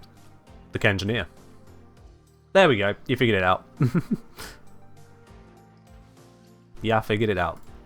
Alright, we'll add that in a sec. So, I'll finally use strength, duration, orb conversion shards to cover any gaps in your setup if you're lacking the exact modding I've shown earlier. Why not turn your shards into Tau ones? Why turn them into Tau? Do I need more out of those shards, Cryptic Noise? Would they give me something more powerful if I just turn them into Tau Forge right now? The number may be higher, but does it actually do something that changes my build worth the investment of resources like that? I will make a shard Tau Forged only when I need it to be Tau Forged. If I do it too soon, I'm spiting myself on having multiple shards in some other use case.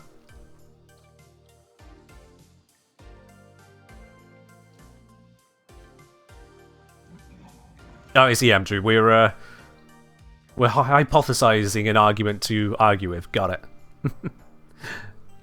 Got it. Do you use Reddit, Andrew? Good morning, Atlas. Alright then, so this has covered builds, it's covered interactions, it's covered the necessity of a companion, it's covered Archon shards, it's covered circuit use case, defensives. What I haven't... Oh! I missed a build. Whoopsie! Yep. I thought I'd covered all the builds. I am incorrect. There is one more I have yet to write about. And we can't be skipping that one. We cannot be skipping... Hello there.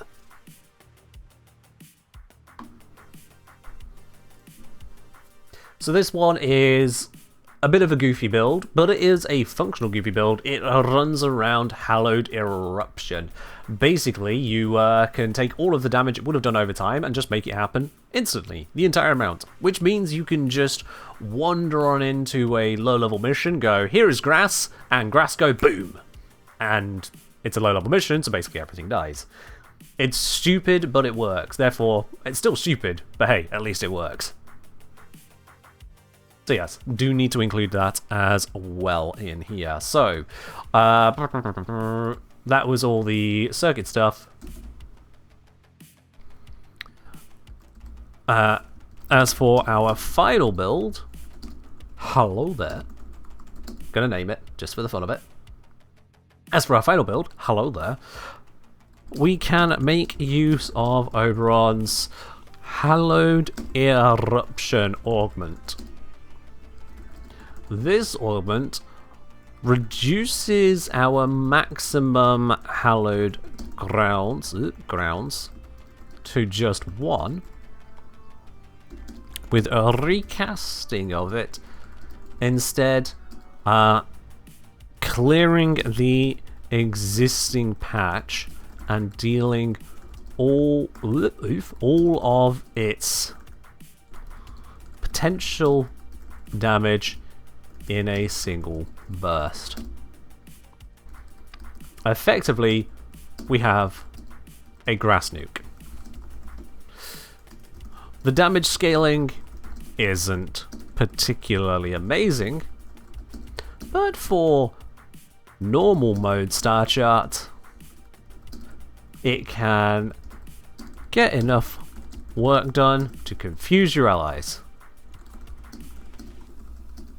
The Oberon is the DPS frame. Is Barrow here yet? No, they shouldn't be here yet. Barrow arrives 1 PM UK, I think, because of time zones. So 6 minutes, I think. Yeah.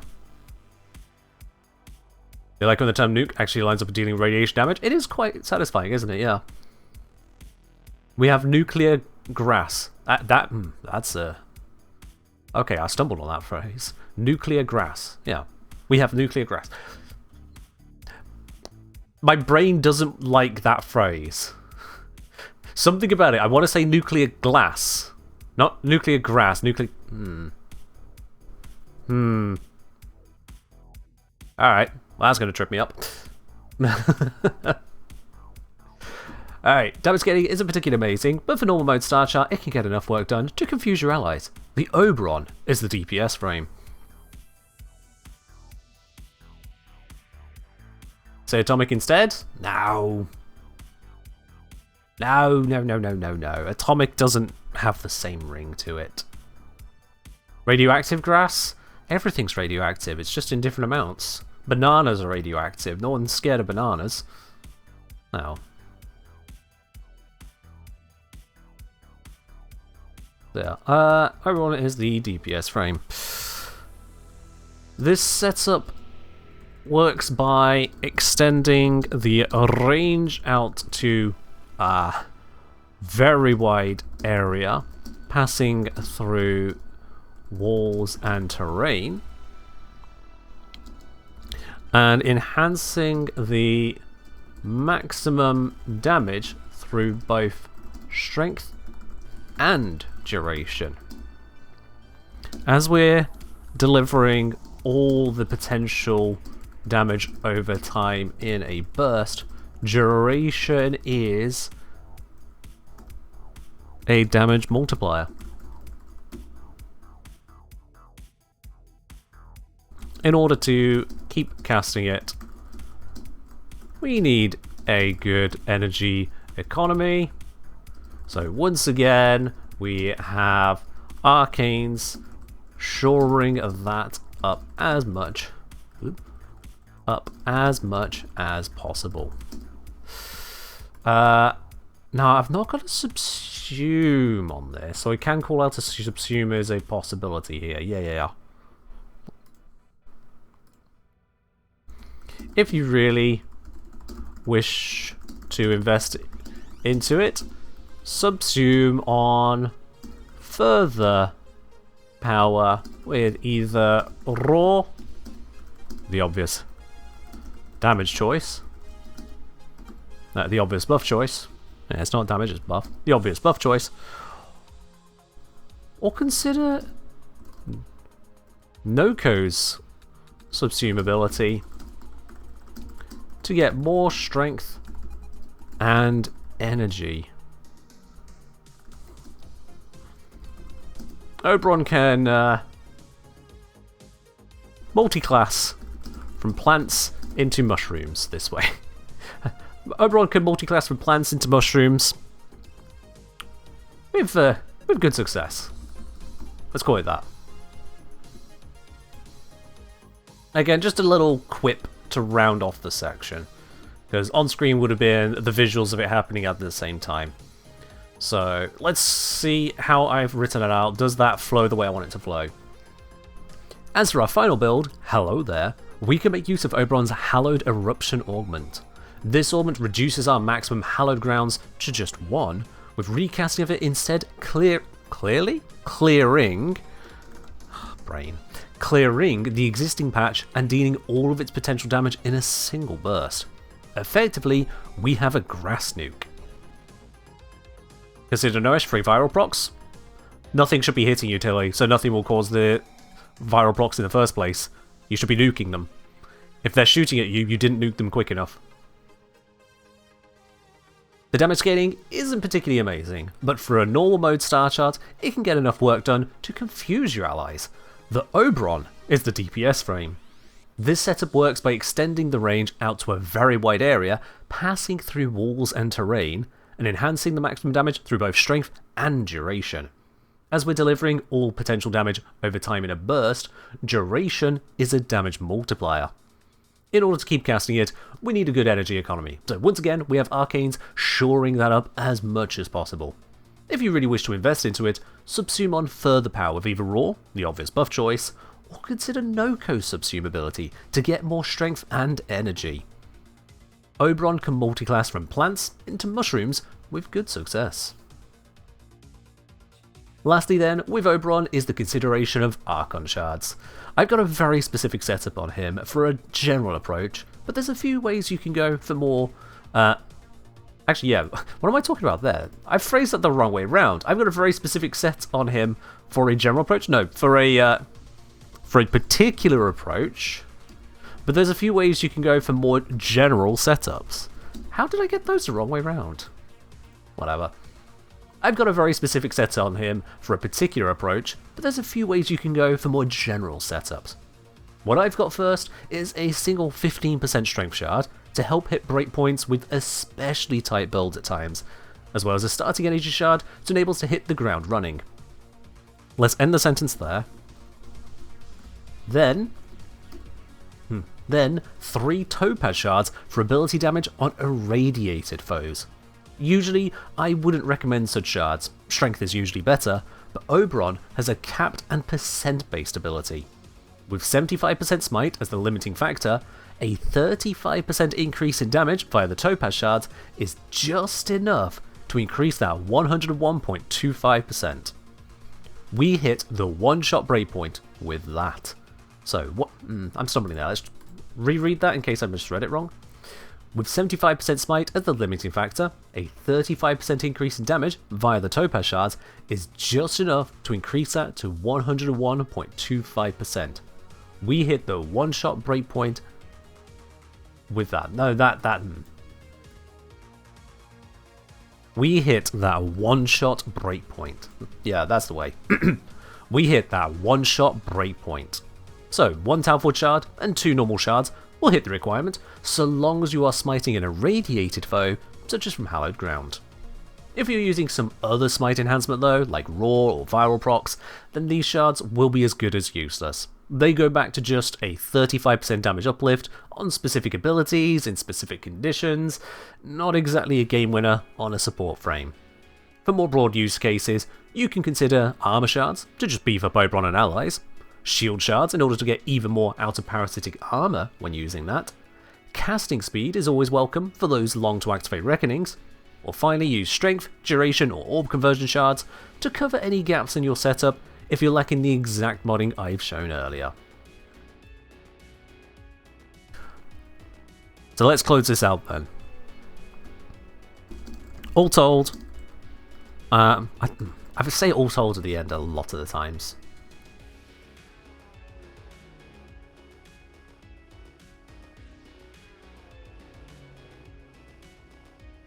How do I want to close this out? We're still on Oberon? Yes.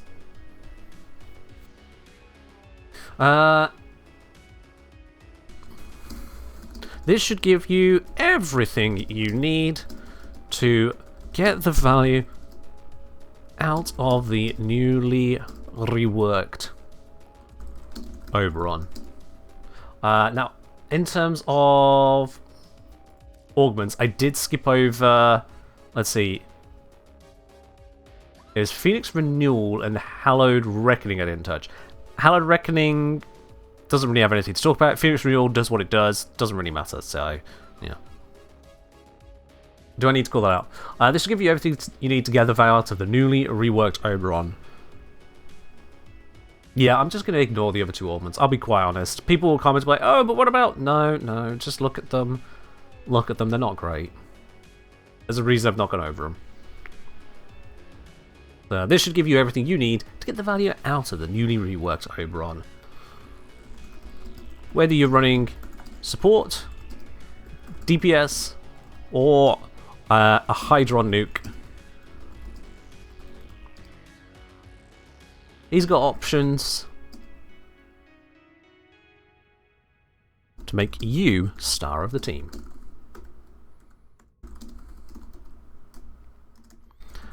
That's all from me for now. So as always, yeah. So as always, cast grass, kick ass, and fight well, Tenno. That's simple enough. What microphone do I use? This is a Blue Snowball Ice. Barrows here? There they are. That'll be why I got that notification. There we go. I think that pretty much covers everything we need to talk about Oberon. Good. Alright then, so let's address these messages and whatnot popping through. First there was in the friendly side of things. Sure, welcome on in. And then I got that inbox message, which is just going to be a, yep, Barrow doing Barrow things. Let's go see what has Prime Disappointment brought us today. Where are you at? There you are, over on Earth. That's not Earth. Over on Earth, straight out of relay. Let's enter number 50. Why? That's 55, all the same. Crescendo say, for a long time I've wondered what headphones those are. They look comfy and fancy and priced for my blood.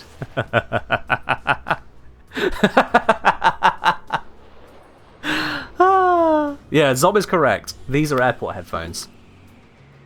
I was going to Spain for a few weeks because I was doing work for my dissertation at university, and as I was at the airport I realised I had forgotten to bring any kind of headphones whatsoever.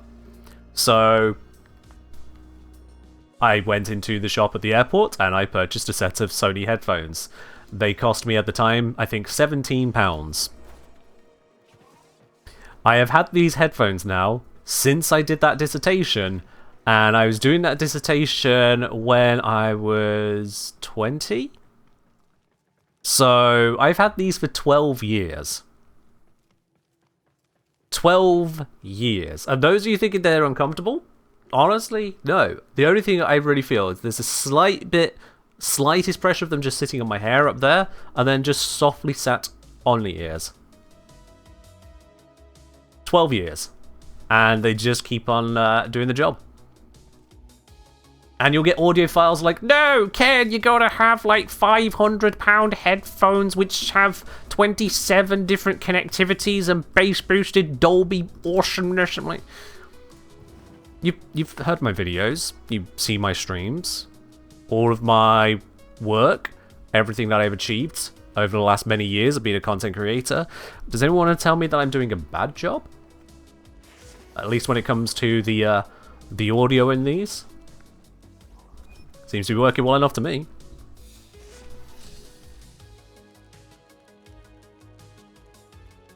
So yeah. I don't need replacement headphones. They work. I don't need this either. I'm here for Barrow. Fight? That's a fancy look. What is there to fight? Strive, don't strive, it's all the same. It's more of a microphone change? Yeah. And again, when a professional voice actor, a very well-known one, can turn around and say that my microphone setup is absolutely on point, very clear and comes through lovely, you know what? I'm fine. A professional, successful voice actor says I'm doing it right, I'm doing it right. The wonders of the cosmos, shining glorious. Huzzah! Orokin Catalyst Blueprint. Why not? Thank you very much there, Angie Barrow. Let's see. Oh, okay, wow. If I click hide owned, the options are nil. Alright then. Okay, so we've just got Voltaic Strike again, Primed Stabilizer again, Primed Fast Hands again, and Primed Target Cracker again. Yeah, that's not exactly making me sing. And you got Glaxian Vandal, but then there's the Tenet Glaxian, isn't there? So yeah. Alright, we're cool. We're cool. Thanks, Barrow. Been a pleasure. I'll take my blueprint and go.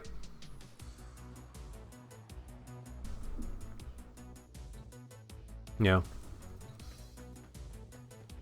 Prime Target Cracker is amazing for people who don't have it. Oh yeah, so if you need it, grab it. It just comes up a lot of the time, so not that many people should be needing it right now, but well, it's there.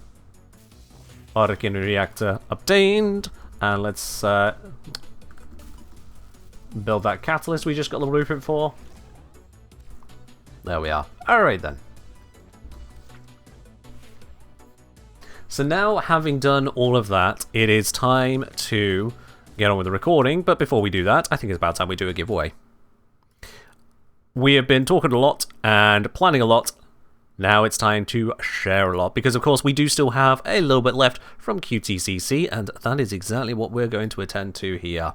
So, we have a couple 100 plat prizes left. Let me check, is it actually just a couple? It is a couple, and we have a 250. So we'll get around to the 250 as well a little bit later on. Let me just make a note of that so I don't forget it. There we go. Alright then, so let's open up the draw for a 100 plat prize. If you would like a chance to win that 100 plat, exclamation mark, win QTCC in the chat there, absolutely. And if you've noticed people typing win QTCC in the chat a lot sooner than I announced that, then you may need to refresh the stream. You might be on one hell of a stream delay at that point. We had someone who was on like a 15-minute delay the other day. Poor sod, missed out on an entire Prime Access. But yes, exclamation mark, win QTCC for a chance to win 100 plat. I'm going to move my camera out of the way so we can see those people who are hiding behind me there. There we go. Give you all a moment to get in on this giveaway here. Yeah. Likewise, the other day, some people were also saying that the camera and microphone were out of sync. So it looked like I was attempting to lip sync to my own voice. Turns out that is entirely a Twitch thing. Sometimes if you've tabbed out of Twitch or just not loaded it correctly, it loads the audio and visual out of sync. And so that just stays there until you refresh it, basically. So if the stream seems behind for you, compared to what's being said in chat, or if the stream has some weirdy schmeardiness with audio visual artifacts, you just gotta refresh. That's how live streams don't function, I suppose. Here's what it is.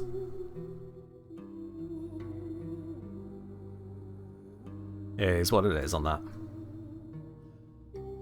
A neat little visual thingy. Glad you enjoy it, Sachika. Threw this one together myself here.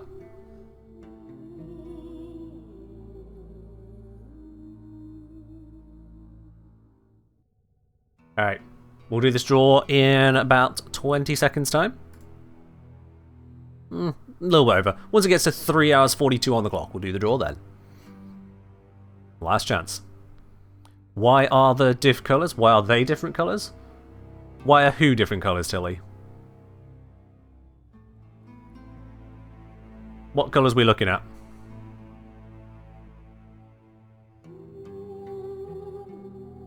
And 3, 2, 1. Let's do the draw.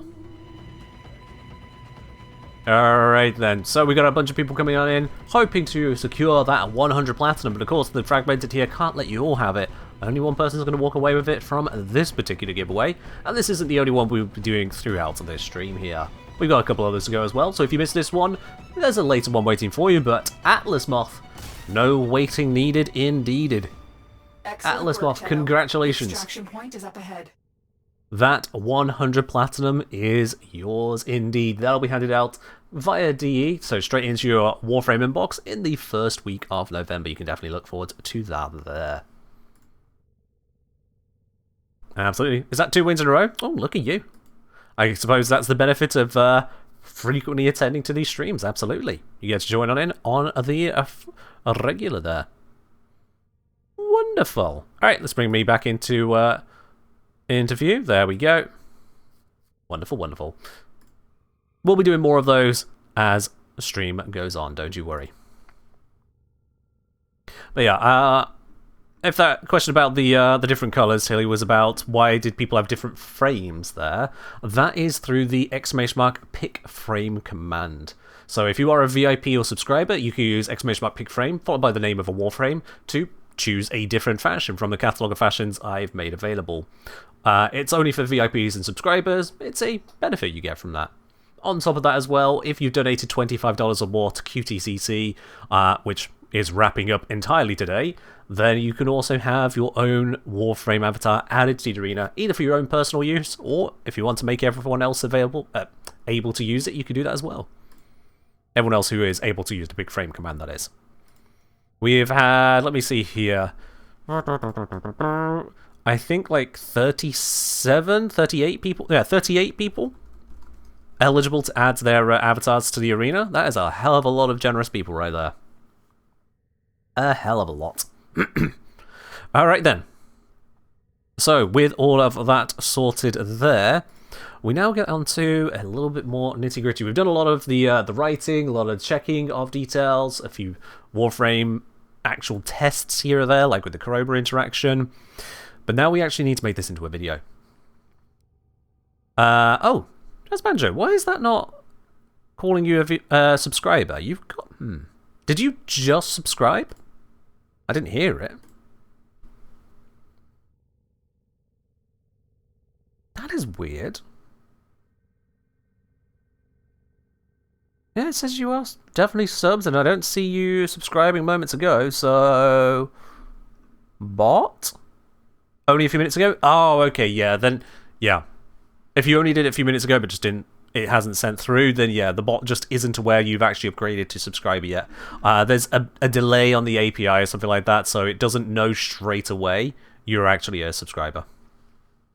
You wonder if it works for Patreon subs as well? No. So Twitch subscription gives you Twitch benefits, as well as Discord.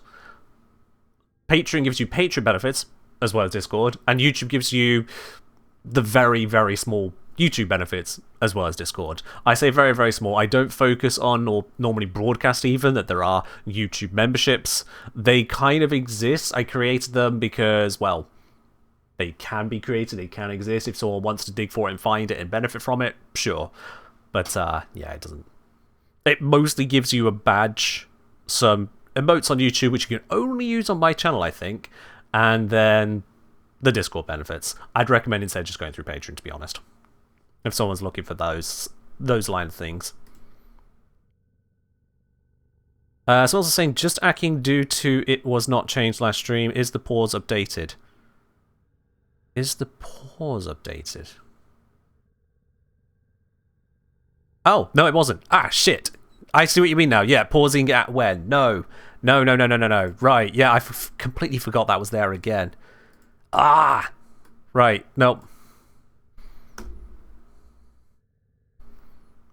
Let's just chonk that out. Thank you! I completely forgot that was there.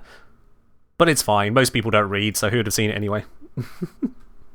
It's fine. Oh well. To be fair, Levels is an excellent default. Levels is an excellent default. But, yeah, some people want something a little bit different, and that is very, very understandable. Right. From Telly, what kind of sci-fi do you like most? I don't know how I can really answer that, to be honest. Like, do you want me to name a particular franchise? Or a subgenre? It's, I suppose in terms of subgenres, hard space sci-fi. So, Star Trek is less interesting to me, and Star Wars is right out. Well, not like out, although Star Wars is a bit pants, I'll be honest. But instead things where the sci-fi is the theme but it's not used as a MacGuffin to just get out of jail free on writing. My kind of go-to on that. So things more like Battlestar Galactica, Babylon 5, Stargate is mostly alright on that. Mostly, kind of. Farscape is one I've never actually got around to watching properly. I think I've seen bits of it, but never actually got involved of properly watching it. So that's a flaw on that side there. But also likewise with films, Interstellar, my favourite film of all time. Right up close to it is, I believe it's Arrival as well. That was a lovely one. Genuinely lovely. I recently rewatched Sunshine with my housemate as well. That's another great one. Absolutely beautiful. If you want to get a bit sillier, there's also things like the sci-fis with the Riddick trilogy. A great set of films there. Yeah, there's imperfections, but that's that in everything, so yeah. The only thing I would warn of Interstellar is it's a long film. The most accurate criticism I've ever come across for Interstellar is, can you imagine making a film called Interstellar, and it takes half the film before you actually get to space? Valid criticism, but the world building really works for it. Love it. Also, the ending is not the way I'd have gone with it, but you know, people prefer a happy ending. So fair enough.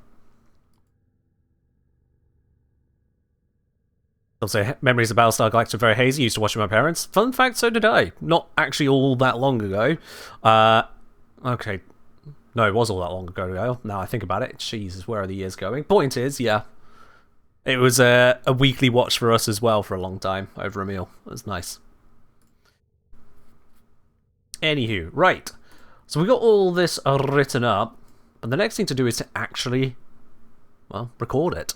So I need to shifty things around. What we're going to do now is open up the good old Audacity here, and we need to actually do the recording. Now, to get the clarity of recording I do, you'll notice there is a difference in how I sound if I talk to it here. After languishing in the depths of the forest, Oberon has risen to see the light of day again. And then if I turn to look at the script on this screen, don't steal it from me, Windows. There we go. I usually have it more central, so I have it like there. I'm going to minimize that so I can see chat at the same time. There we go. After languishing in the depths of the forest, Oberon has risen to see the light of day again. That difference from here to here is a subtle difference, but it changes the clarity of how I'm speaking over looking one way or the other. And so I usually have the script on this side, so I'm talking just past the microphone. Microphone is there, and I'm talking here, just to move a few plosives a little bit more out of the way. It still gives it a nice, clear approach to it. Yeah, I don't use a pop filter. I'll be honest, I probably should, but weirdly enough, I seem to have the wrong setup somehow, that whenever I have used a pop filter, it somehow just sounds worse, which is wrong, so I'm clearly doing something wrong. But yeah. So, with this then, we'll just need to have Audacity ready to record. Can I put this somewhere where we can still see Oberon? Yeah, that's good enough. We'll just have Oberon kind of there, in the background. Although, you can't see that at the moment, because I've got just Warframe on screen. There we go, that's what I'm actually seeing on the right screen. That's what I've got there. Okay. No music in the background at the moment, because it gets in the way of me hearing what I am recording. So let's focus on that. Let's try and do this nice and smoothly. Don't want to have to do too many repeats.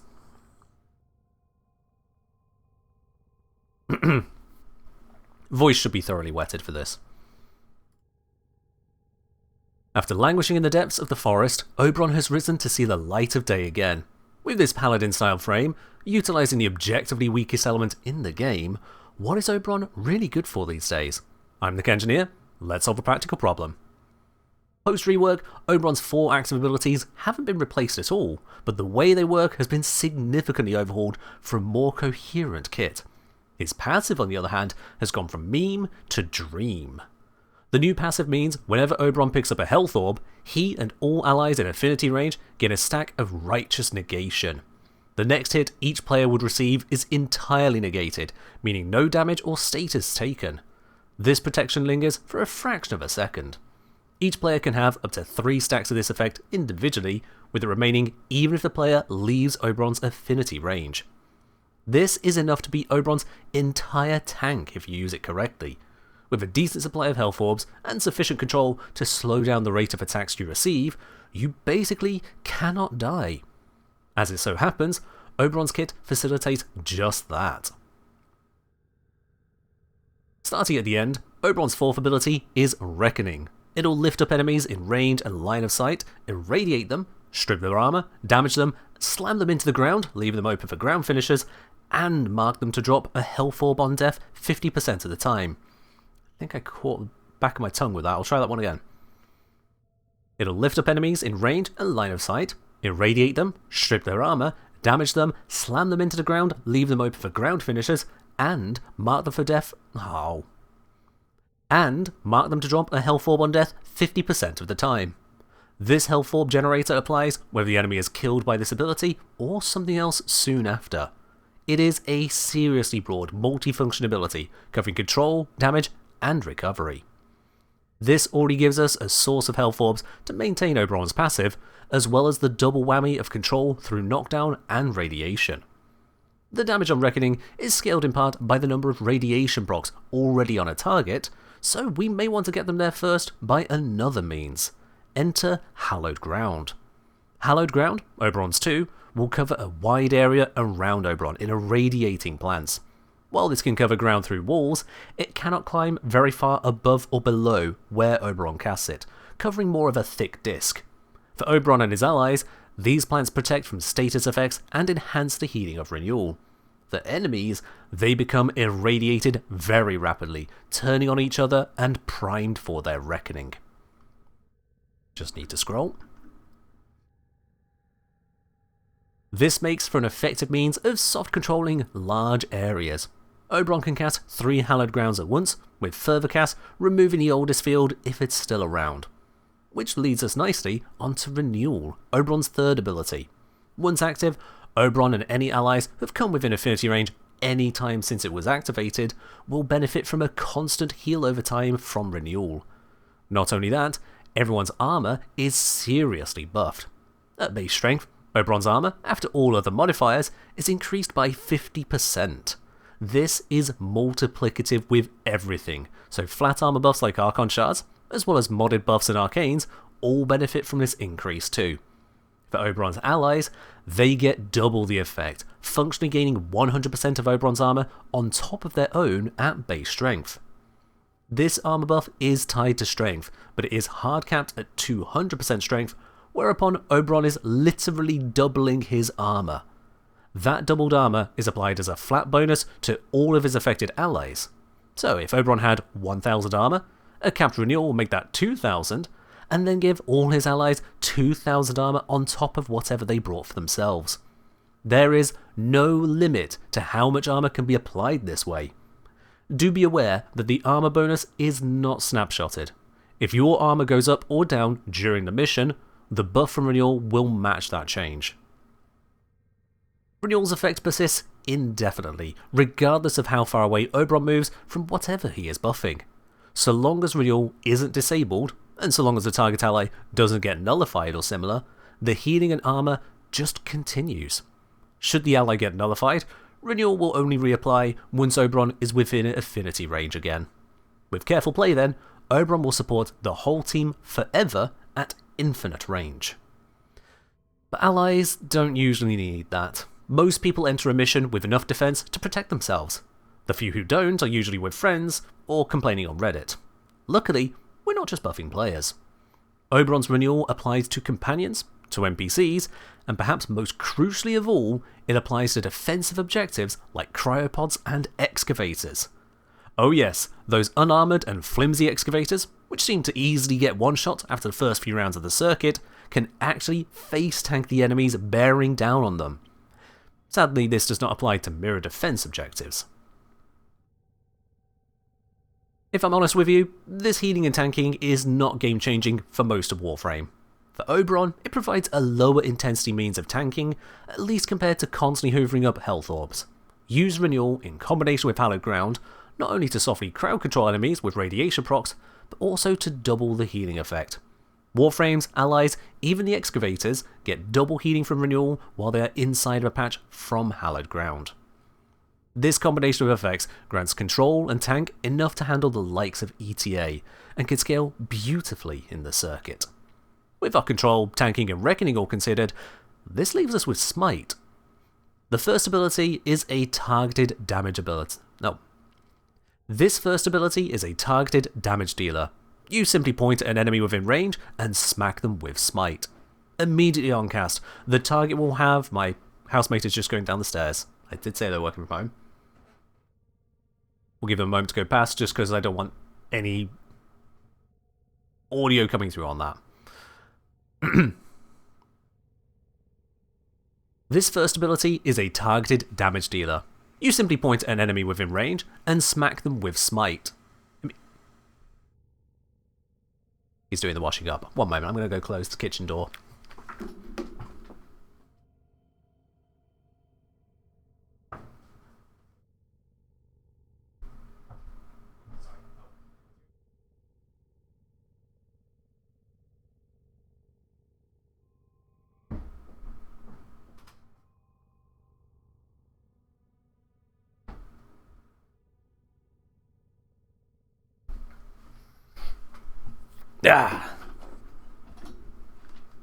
Yeah, sorry about that. Turns out it's lunchtime. People get lunch at lunchtime. Who knew? Alright. With our control, tanking, and reckoning all considered, this leaves us with Smite. This first ability is a targeted damage dealer. You simply point at an enemy within range and smack them with Smite. Immediately on cast, the target will have all overguard and armor permanently removed from them, regardless of your strength. They then take damage based on a portion of their hit points. This starts at 35% and is capped at 75% with 215% strength. Sorry, I didn't breathe properly there. No matter the level of the target, this will always scale to take a chunk off their defenses and hit points. The 75% cap isn't the end of things though. If you apply a suitable boost, as in to increase your ability damage by just 1/3, you will be dealing 100% of their hit points as damage. Believe it or not, when something takes damage equal to its hit points, it dies.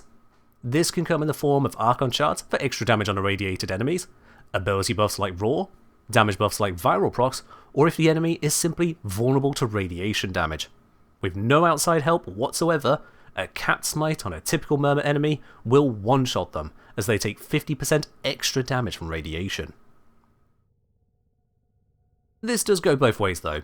Enemies with additional damage reduction, either specifically against radiation, like with the Corrupted, or in general like boss units and acolytes, they will not be so easily one-shot. For many, it's simply not possible. You'll strip their defenses, but need to kill them another way. After slamming into your main target, Smite then erupts into a small AoE around them. The AoE doesn't strip defenses, only dealing a smaller portion of damage scaled on the original target's hit points. As this is a smaller portion, you're unlikely to be able to one-shot nearby enemies of the same type. However, if you target beefier enemies, a small portion of a lot of hit points can still be a lot of damage. For this reason, Smite even prefers to target Xmas units if multiple enemies are clustered around your aim. With the right setup, you can repeatedly smite whole groups of enemies this way. So, let's talk setups. This first approach focuses on using Oberon as a solo damage dealer. This is best suited for high enemy density missions to not only have constant clusters we can semi-nuke, but also to maintain our energy demands. I'll be upfront with you, it is not a very powerful approach, but more a means to make Oberon more than a support. The process to make it work starts with reckoning enemies for the health orbs, giving us our only real tank. Reckoning will also soften our enemies up with armor strip, supported with viral procs from a companion like Panzer. Then, with Raw active, we smite our targets to create bursts of kill zones. The build itself looks like this. The first focus is on all of the range. The AoE of Smite is not that big, so maximum range means maximum value, enhancing the radius of reckoning in the process. Beyond that, we have plentiful strength. Beyond that, we have plentiful strength for a high roar and AoE multiplier. I stumbled on that. Beyond that, we have plentiful strength for a high roar and AoE multiplier, enough duration to not keep casting roar all that often, and arcane battery as our source of energy max. If you don't use a viral priming companion, you will need to use a status priming weapon instead. Without this, the AoE damage simply isn't enough to kill, and there's no room for weakness in this tight setup. Without priming, the AoE damage this build deals with Roar is only 59% of the main target's hit points. Sure, if you hit an Xmas unit... Oh, I don't say unit. Sure, if you hit an Xmas, that's a lot.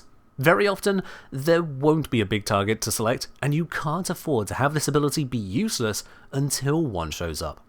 Viral is basically needed when solo like this. Make sure you set up in an ideal room in your survival mission of choice and, with buffs applied, blow up the area one group of enemies at a time.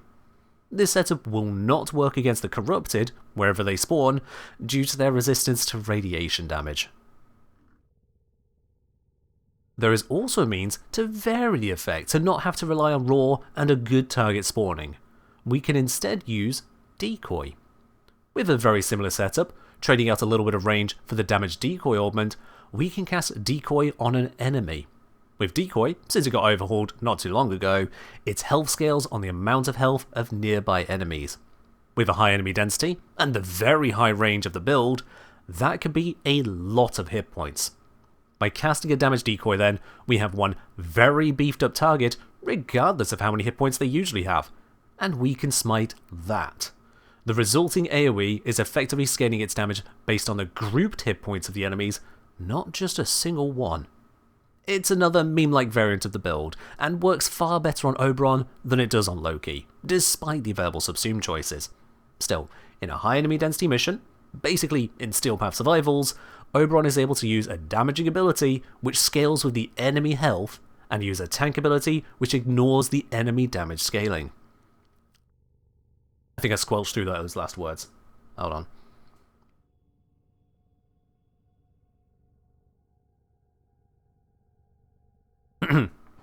How's my going up the stairs? Give him a sec. There we go. There. With a high enemy density and the very high range of the build, this can be a lot of hit points. By casting a damage decoy then, we have one very beefed up target, regardless of how many hit points they usually have, and we can smite that. The resulting AoE is effectively scaling its damage based on the grouped hit points of the enemies, not just a single one. It's another meme-like variant of the build, and works far better on Oberon than it does on Loki, despite the available subsume choices. Still, in a high enemy density mission, basically in Steel Path Survivals, Oberon is able to use a damaging ability which scales with the enemy health, and use a tank ability which ignores the enemy damage scaling. In both cases then, this is level cap viable. No limit, no slowdown, percent base damage, and complete invulnerability. It's not perfect, but it works. For something a little more comprehensive of Oberon's kit, bringing to bear his true potential as a support frame, we can go for a style designed around the circuit. This will work basically anywhere you want to protect an objective's hit points, except mirror defense, but crucially it is designed to function even without a companion or choice weapons in your loadout. Naturally, when you can pick those, you can get even more value out of it. There are a few optional switches in how you approach this depending on how you prefer to play Oberon. One option is the non-subsume variant. This allows us to use Smite Infusion for weapon damage bonus, and retain the ability to target particularly heavy units and deny them their existence. Alternatively, you can swap out Smite for Parasitic Armor. This costs you your Shield Gate and Smite ability, in exchange for a lot of additional armor from renewal. This costs you your Shield Gate and Smite ability, in exchange for a lot of additional armor for renewal to scale from. Likewise, when it comes to energy economy, Oberon is just as satisfied using Equilibrium and Arcane Battery as he is with Prime Flow and Arcane Universal Fallout. Which of the two energy pairs you use there is a matter of preference and ownership. but both a high energy income and high energy max are a very good idea to allow Oberon to keep up all of his efforts. Lastly, the Arcane Ultimatum is a consistent and easy to achieve source of another 1200 armor, which only requires a finisher kill every 45 seconds. You can attack enemies knocked down by your abilities to achieve that. Otherwise, it can be swapped for Arcane Guardian for a lower armor bonus with no finisher requirement, or another Arcane to better suit your playstyle. With this approach to the circuit, I highly recommend you check what your weapon options will be before loading in. Armed with that information, you can decide if you'd rather focus finishers, Smite Infusion, or another focus with your weapons. Excuse me. Oberon has the freedom to adjust his setup to match your playstyle, while still making excavators tanky, whichever setup you settle on. Your allies will be eternally grateful for that. When testing this, I did encounter a few bugs, the most devious of which was Renewal sometimes fails to properly activate when switching stage or if you've been knocked and revived. This led to Oberon and excavators not getting the expected armor buff. If in doubt, just recast it. If you get in range once with Renewal working as intended, the target will have its benefits as long as Renewal stays on. Beyond that, use your 2 and 4 for control and debuffs to ensure enemies never successfully threaten the mission again. I don't like how I said that last bit. Let's try that one again. Beyond that, use your 2 and 4 for control and debuffs to ensure enemies never successfully threaten a mission again. Nope. I need to change the toning on that. Beyond that, use your 2 and 4 for control and debuffs to ensure enemies never successfully threaten a mission again. There we are, yeah. As for our final build, hello there, we can make use of Oberon's Hallowed Eruption Augment. This augment reduces our maximum hallowed grounds to just 1, with recasting of it instead clearing the existing patch and dealing all of its potential damage in a single burst. Effectively, we have a grass nuke. The damage scaling isn't particularly amazing, but for normal mode star chart, it can get enough work done to confuse your allies. The Oberon is the DPS frame. This setup works by extending the range out to a very wide area, passing through walls and terrain, and enhancing the maximum damage through both strength and duration. As we're delivering all the potential damage over time in a burst, duration is a damage multiplier. In order to keep casting it, we need a good energy economy, so once again, we have Arcanes shoring that up as much as possible. If you really wish to invest into it, subsume on Further Power with either Raw, the obvious buff choice, or consider No-Co subsumability to get more strength and energy. Oberon can multiclass from plants into mushrooms with good success. Lastly then with Oberon is the consideration of Archon Shards. I've got a very specific set on him for a particular approach, but there's a few ways you can go for more general setups. What I've got first is a single 15% strength shard to help hit breakpoints with especially tight builds at times, as well as a starting energy shard to enable us to hit the ground running. Then 3 topaz shards for ability damage on irradiated foes. Usually I wouldn't recommend such shards, strength is usually better, but Oberon has a capped and percent based ability. With 75% smite as the limiting factor, a 35% increase in damage via the topaz shards is just enough to increase that to 101.25%. About to cough.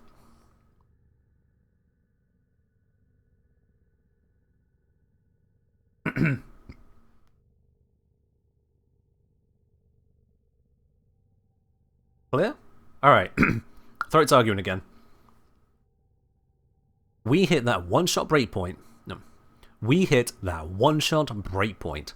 So 1 Tau Forge shard and 2 normal shards will hit the requirement so long as you are smiting an irradiated foe, such as from Hallowed Ground. If you're using some other smite enhancement though, like raw or viral procs, then these shards will be as good as useless. They go back to just a 35% damage uplift on specific abilities in specific conditions. Not exactly a game winner on a support frame. For more broad use cases, you can consider armor shards to just beef up Oberon and allies. No, that's not the way I wanted to tone that. We're going into a list of options. For more broad use cases, you consider armor shards to just beef up Oberon and allies, shield shards in order to get even more out of parasitic armor when using that. Casting speed is always welcome for those long to activate reckonings, or finally use strength, duration or orb conversion shards to cover any gaps in your setup if you're lacking the exact modding I've shown earlier. This should give you everything you need to get the value out of the newly reworked Oberon. Whether you're running support, DPS or a Hydron nuke, he's got options to make you star of the team. That's all from me for now, so as always, cast grass, kick ass, and fight well, Tenno. I just realised I didn't remember to add in my CTA. Durr.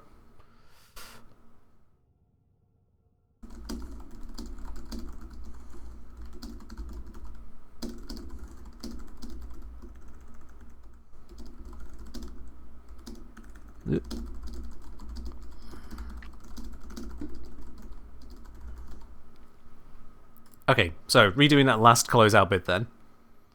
If you found this helpful, support the channel on Patreon with the link below. That's all from me for now, so as always, cast grass, kick ass, and fight well, Tenno. There we are. Alright. That should be that recording there, so now it's a case of cleaning it all up, because obviously there were bits where it didn't do what we wanted it to do. Let's actually maximize that. There we are. And again, we're still going to have the music off from the background because we need to keep focus on all this. Now, I've got a few quick settings in place to make the audio where I want it to be. So first, we go for an amplifier. Now, it says here we can only amplify to 2, and that's because, if I just cancel out of that a moment, I cleared my throat a few times, and we should see a really loud one back here somewhere.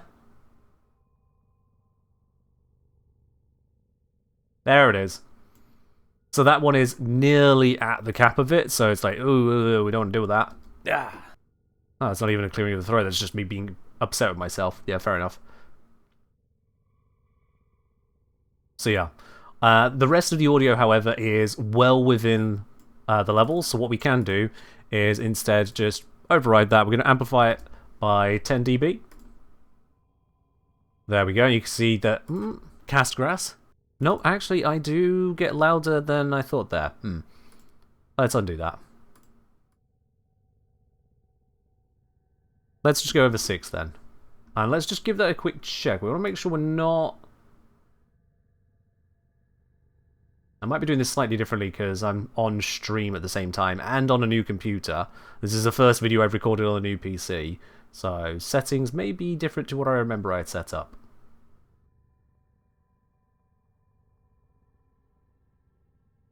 Strip their armor, damage them, slam... No, that's fine. Okay, yeah, so with that then, the reason I do the amplify first, to get it basically as loud as I can safely get away with, is then I can find any background noise. And with this new computer, it's got some louder fans than the old one, because the old one has specifically got quiet fans on it. Now that's me breathing. I think the noise gate in general is going to cut out a lot of this, but I'm just going to see if I can catch a segment of noise. Voices. Still. So there's basically nothing to hear there. Nothing. But it is picking up that there is something there. So I'm going to use that something nothing as our noise removal. So we're going to get that noise profile, and then on the whole thing we just go Control-R to repeat it, which will now apply that noise reduction to the entire lot. So we're just grabbing what little bit of background noise there is from the fans. It's not much because of the way I've set up my setup, but just that little bit there, take it out and make it as clean as possible. Okay, despite the available subsume choices. Still, in a high enemy density mission, basically so that's coming through nice and cleanly. We then will have little mouth clicks and squelches which happen after the end of a word, or maybe just a click from mouse, click from my thumb, because it clicks from time to time. Bones do that. So the next thing to clean up, to just make it a very quick and dirty fix, is a simple noise gate. Now, this does have some slight negative effects. Some very slight negative effects on the audio recording. If I were to do this for someone, say, professionally requesting my work, I wouldn't use a noise gate like this, because it's a very aggressive approach. And what it does is, sometimes if I finish a word, say like carrot, it's very typical of a British person to say the T in carrot just lesser. We don't really emphasize the T that much in a lot of words. Carrot. Now, if I've got carrot and there's just very quiet at the end, the noise gate will go, yeah, that's a really quiet random noise. We don't want that, and cut it out. And so I end up just going carrot. And it sounds off. So you'll occasionally hear words that have either an opening or closing sound just slightly wrong. That's me using this because I want to just hurry up and get rid of a lot of the other interfering noises out of the way, so I spend a lot less time cleaning up the audio. It ain't perfect, but I'm a YouTuber. I'm not making blockbuster videos, so I can get away with it. With the noise gate done, it's then a compression, because my voice goes up and down in volume and stresses, and I want to make a more smooth listening experience.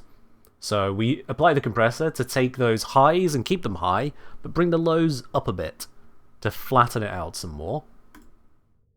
And I just have some standard compressor settings which work for my setup there. And then, after languishing in the depths of the forest, Oberon has risen to see the light of day again. With this paladin-style frame, utilising the objectively weakest element in the game, what is Oberon really good for these days? I'm the Engineer. Let's solve a practical problem. Now what I'm doing here is I'm looking at that audio graph and how high up it's going during when I speak. It's looking about right. This health orb generator applies whether the enemy is killed by this ability or something else soon after. It is a... So the peaks here are going just over the -6, and that's a little bit too loud for my liking. It's not much, but it's just a little too loud. I'm going to go further in, just in case the profile changes a bit. In a high enemy density mission, basically in Steel Path Survivals, Oberon is able to use a damaging ability which scales with the enemy health. And yeah, so we see we are constantly going just over that -6.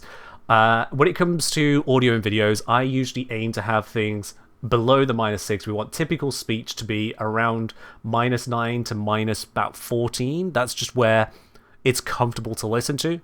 If someone wants to turn it up, they can do. If someone wants to turn it down, they can do, without things getting in the way. So with that as the general aim, but we're actually hitting peaks over -6, we want to bring those peaks down just a bit. So as it's only a small amount, I'm going to apply a very slight negative amplifier of 1.5. It's a very small effect, and we're doing that after the compression, just to make sure it's where we want it all to be. Let's get rid of that opening empty space, the millennial pause, as it were. After languishing in the depths of the forest, Oberon has risen to see the light of day again. With this paladin-style frame, utilising the objectively weakest element in the game, what is Oberon really good for these days? And we're hearing that's the kind of audio you'd classically expect from the videos. It might be coming through quieter than you're used to, or louder than you're used to, because we're playing it firstly from the program to me, then me to the stream to you on the stream. So it's not going to be the same volume you're used to, but the quality is 95% the way there. But I get picky on that. It's only 95%. After languishing in the depths of the forest, there. You hear that? With the way I speak, I frequently get the letter F to crack. Depths of the forest. And I don't like that. And so we're going to fix those. That sound, for example, doesn't need to exist. That one can be fixed. These can be fixed. That one I can see as one as well. Depths of the forest. Oh, there we go. After languishing in the depths of the forest, and all that crack is gone. It's now just after languishing in the depths of the forest. It doesn't sound like there is a small amount of bubble wrap being popped behind me as I say the letter F. Yeah, the T sound is coming through. I think I cut the audio slightly short of it on the sample. After languishing in the depths of the forest. There it is. So yeah, I wasn't using the T on the sample. I was over here. The forest. So this is what takes up a fair amount of my time. I don't have access to any fancy audio tools that might automatically discover and fix those elements.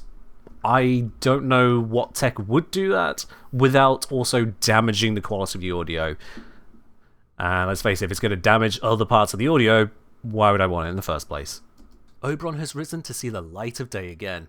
With this paladin-style frame, utilizing the... Nope. And there is a little mouth sound, not caught by the noise gate, of when I'm just opening my mouth to say the next word. These things that just happen in normal speech you don't notice, but then when it goes into a recording, it adds those standouts. Hang on, what? Yeah, and so I just go through. With this paladin-style frame, utilizing the objectively... What?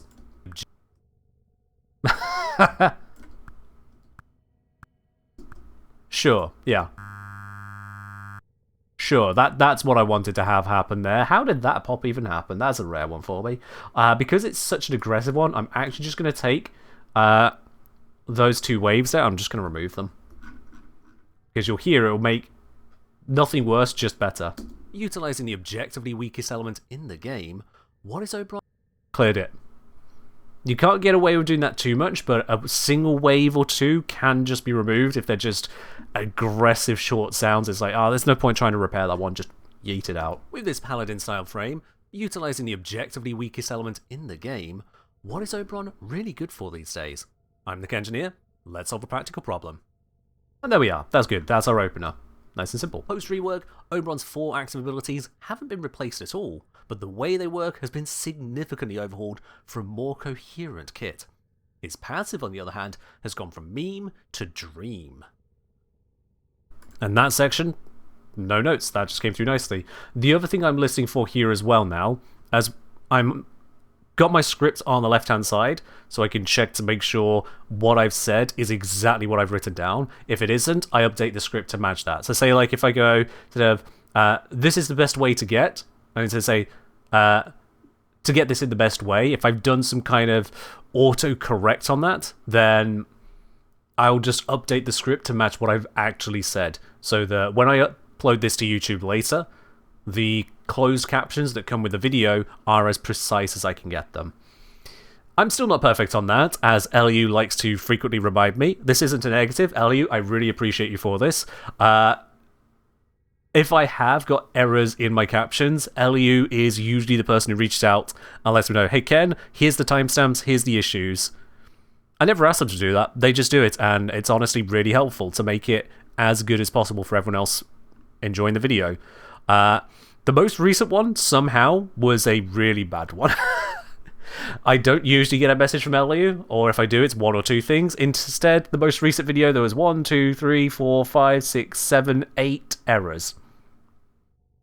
These weren't big errors. It was things like a conjoining word was just missed out, like the word in, or if I said in the script, if you have a lack, and I wrote down just if you lack, just little bits, but yeah. So it's nice to get those as precise as possible, because let's face it, we're not trying to do a half job here. We're not trying to do a half job. And yeah, Ash, I'm glad you hear the music in your head as soon as you hear the let's solve a practical problem. It's the entire reason I coined the phrase was to basically have a channel brand style tagline. I've been told by others in the YouTubing space to get rid of the intro and just go straight into things. But it's not just to allow me to have a break in between the intro and how I actually go into the video. It's also to create that kind of channel identity, really. And I think it's worked out quite nicely. Yeah, it's goofy. It's silly. It's not exactly optimal for the algorithm, but for those who get past that few seconds of silliness, even if you just hit the skip button, you still hear a bit of it, you know you're on the Kengineer channel. Whatever else is going to come next, you know it's going to be Kengineer grade, Kengineer approved. And with that, you're good to go. Now the intro's tone sets up the video too. Humor is a solid part of that branding. Exactly. It takes it from being a script to being a Kenjiner video. It's those little bits that just makes it unique. Even if that unique is slightly suboptimal according to algorithms, it's still me. And yeah, removing it just makes it feel vacuous and empty. It's just not the same. It's just not the same. I have done videos which haven't included that intro, especially if it was a very short, silly video like the This Is Not a Nova Guide one, but those serve a very different purpose.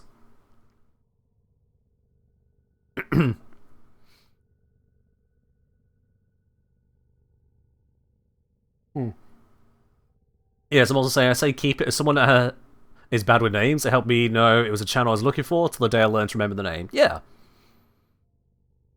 We latch on to different aspects of things to anchor them in our minds. Sometimes it's the visuals, sometimes it's what we hear, sometimes it's the type of humor. Different things lock it in.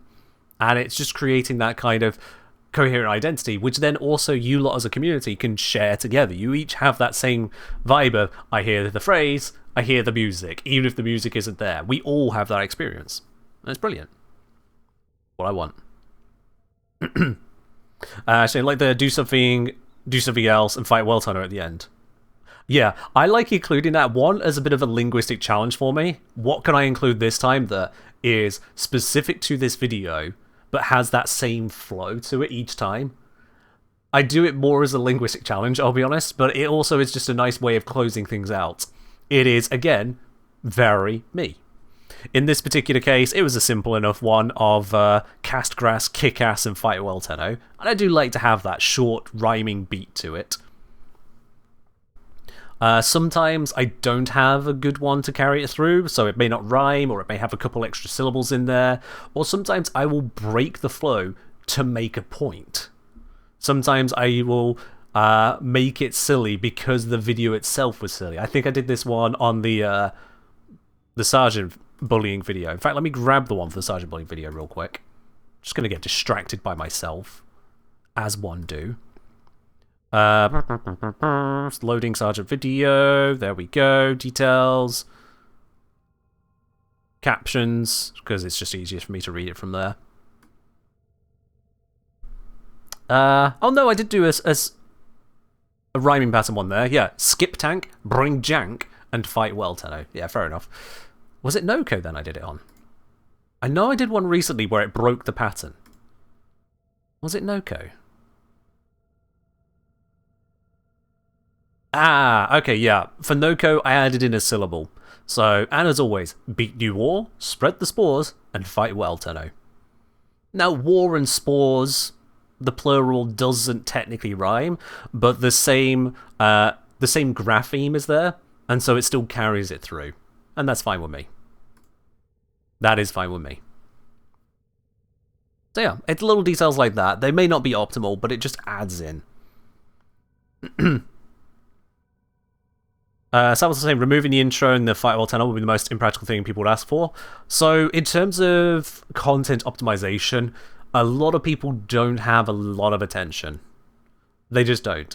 You really need to catch people as quickly as possible. Regular say, is that not still 3 syllables for each line? Well, that's the thing. I don't usually use 3 syllables. It's cast grass, kick ass. That's 2. Or I'll try to keep it to 2 words usually. Whereas beat new war, it's still very short because they're all monosyllabic words, but it's now 3 words. Beat new war, spread the spores. I've matched the line to each other there. In others, I have had to break the match. But it's not the same kind of bam bam bam bam pacing that I tend to go for. Yeah, there's still a little bit of a shake-up here or there. It's not a hard and set thing, and that's kind of part of the humour of it. You don't know exactly what you're going to get. You might have an idea. If you are the kind of person that watches videos all the way to the end every single time, you get used to feeling that it's coming. You're going to get that phrase. You're wondering, what is it going to be this time? What's the closeout? What is it going to be? And it's the tiniest little thing, but it just adds that little bit of flavour. That Kenjiner weird British humour approach, or weird English humour approach, whatever you want to call it. And it works. Yeah, intro and outro. Technically a negative, but whatever. If someone were to do that in much shorter videos, they would be wasting video time, which a lot of people wouldn't be engaged with.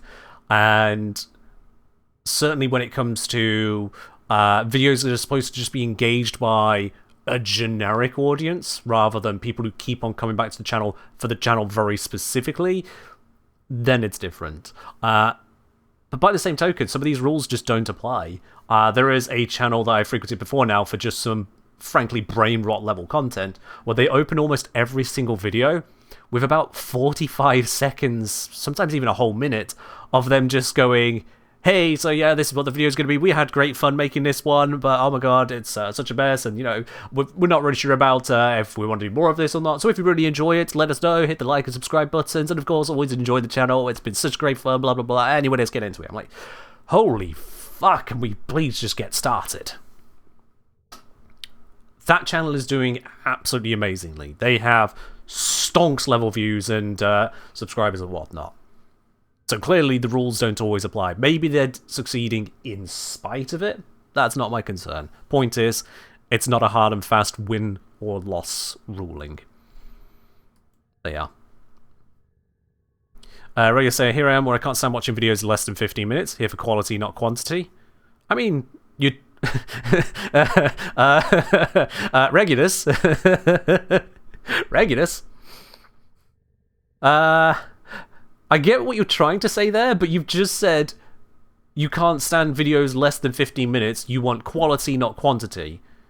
Which is exactly the wrong way around to what you're saying yourself. It's a contradiction. You can have quality under 15 minutes. You're talking about how you want the quantity, and you consider the quantity to be the quality. It's an interesting contradiction of points there. I get where you're coming from, because typically the shorter video will not include the same amount of depth and detail you're looking for, and that's what you consider the quality. But it is different. Whereas with shorts tend to be very much pre-digested, very throwaway content. The kind of thing where they have to grab your attention in the first second, because otherwise you just swipe, swipe, swipe, swipe, swipe. Oh, boobs! Yeah, that's what people are like. Well, some. And again, if someone wants to survive in the shorts ecosystem, not only do they need to have that instant straight into the meat of the content, but also they need to establish an identity so that as someone swipe, swipe, swipe, they see the appearance, they see the visual, or they hear that immediate audio cue and go, oh, it's the one I like. And again, that's where branding comes in. If there's any of you do engage with YouTube Shorts on the regular, you might see, for example, there's a guy who's just constantly reading out Tumblr posts and putting his deep, hearty laugh onto it. My party went over to the dungeon today, but when they were going on, they decided to actually try the front door for once. The DM didn't realize they would do this and forgot to mark it was locked. And that's basically his entire channel. It's just reading out Tumblr posts. I swipe almost instantly on that because, to be honest, I don't really have time for someone who's just going to read out Tumblr posts. I don't care if he's doing it in a great way, but other people do enjoy that. And it's because he's got that same clear appearance as to how he's doing it and goes straight into the meat of it. Anyone swiping knows what they've arrived on the second they get there.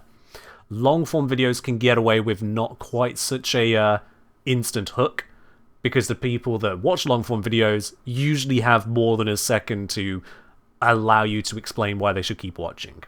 But I still only have a few seconds to lock you in. Also, Salvatore, cheers. Razan say, shorts I found now are mostly just videos narrated by AI. Some of them are. It depends on filtering out the crap, but there's a lot of crap to filter, yeah. A lot of crap to filter. That said, it is possible to do amazingly on a short in a way that isn't destructive and aggressive and full of AI.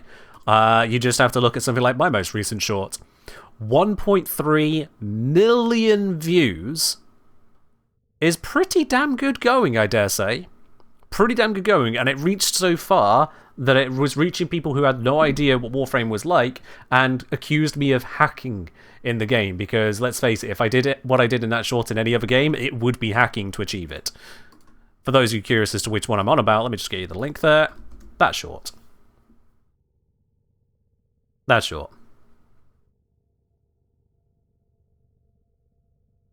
Dr. Steve says, the most shorts I get are Minecraft shorts that introduce mods, which kind of appreciate the occasional tasteful comedian bits. Yeah, fair enough.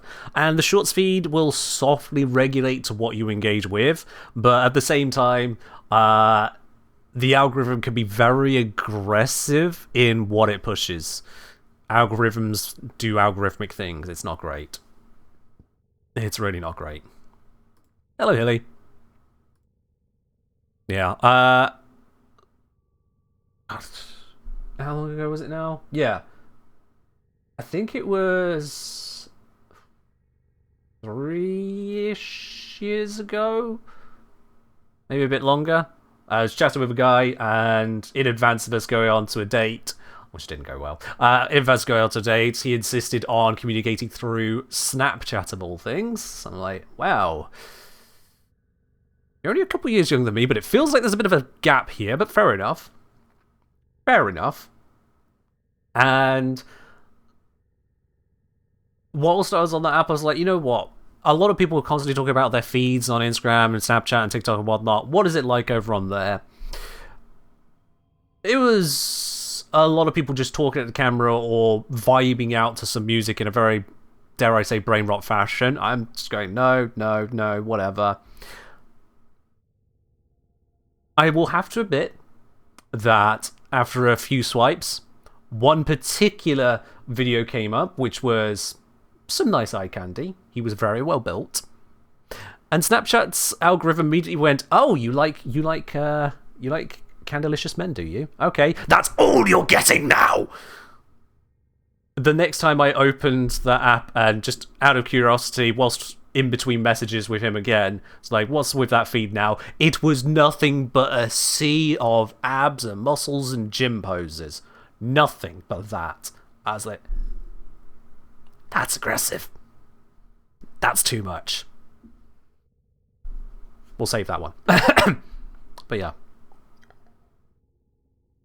Algorithms can get very aggressive in that regard, and the only fix really is to simply just not use it.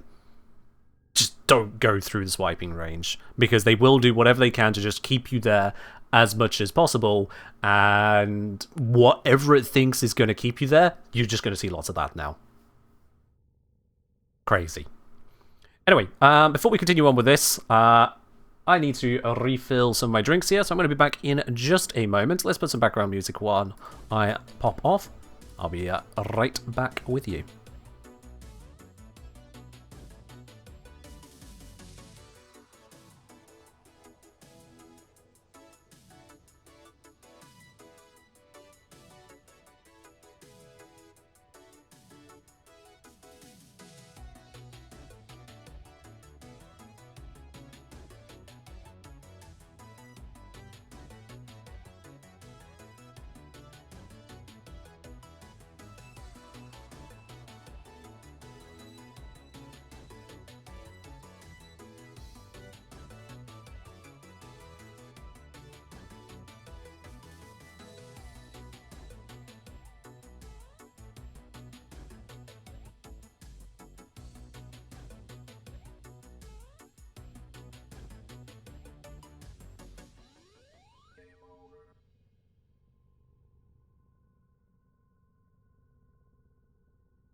And we are back.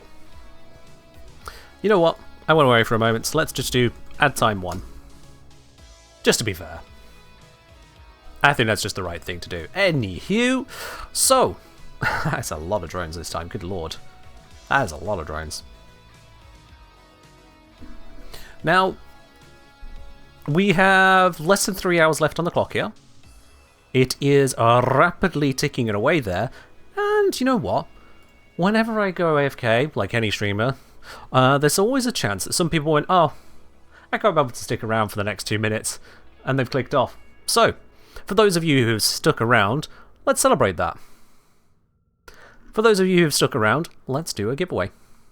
We have another 100 plats giveaway. We're going to do that draw right now. Let's open it up. Exclamation mark, win QTCC in the chat for a chance to win that.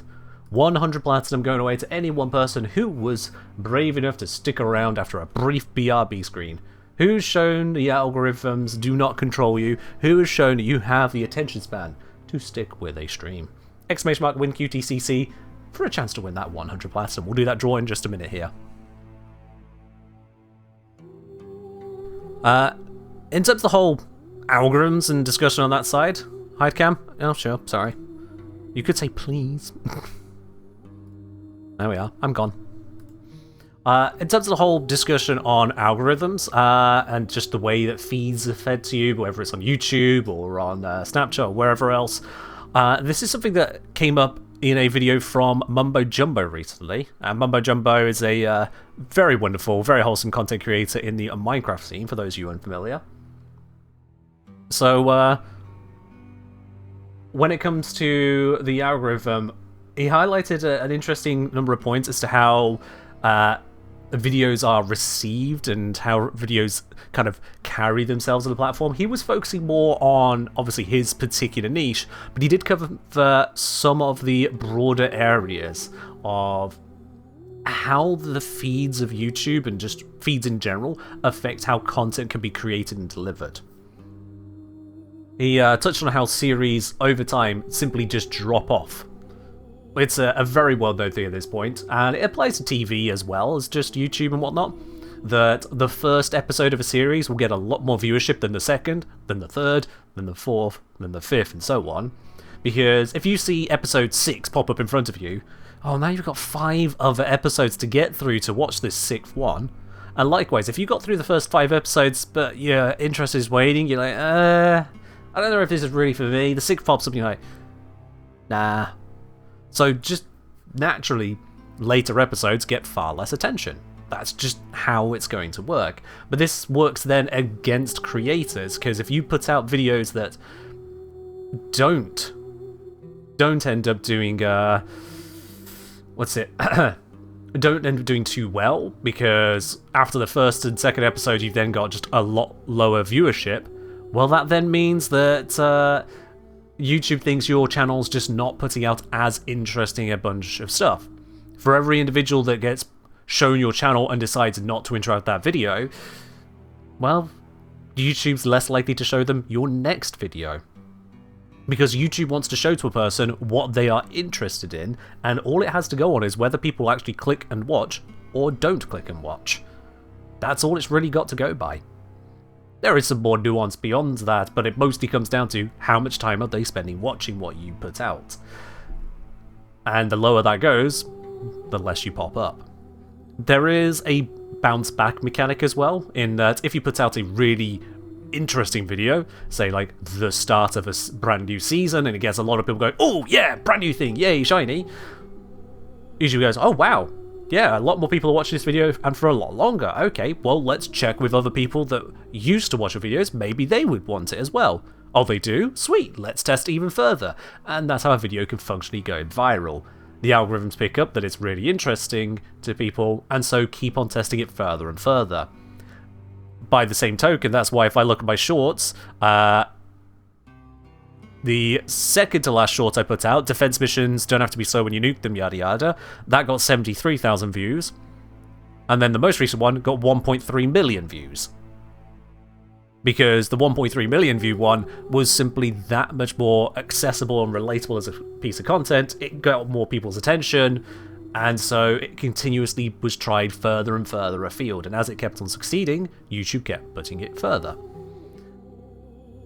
Now, this has an interesting effect to it as well, because every single video that is successful is going to be reaching new people. Not just the people who've been watching you, it's always going to be reaching new people, either people already in your niche but they just hadn't seen you yet, or hadn't seen you enough to be part of your regular audience, or people outside of the niche. And that means that a creator is incentivized to make every single video as relatable as possible to as many people as possible, to get as many people who could see their video to want to engage with it as possible, to appeal, dare I say, to the lowest common denominator. So the more in-depth things, the more niche things are seriously punished in that regard, and there's not a great answer for where such content can go. If you put it on the same channel, you then have low points on the channel which impact the channel's ability to be seen.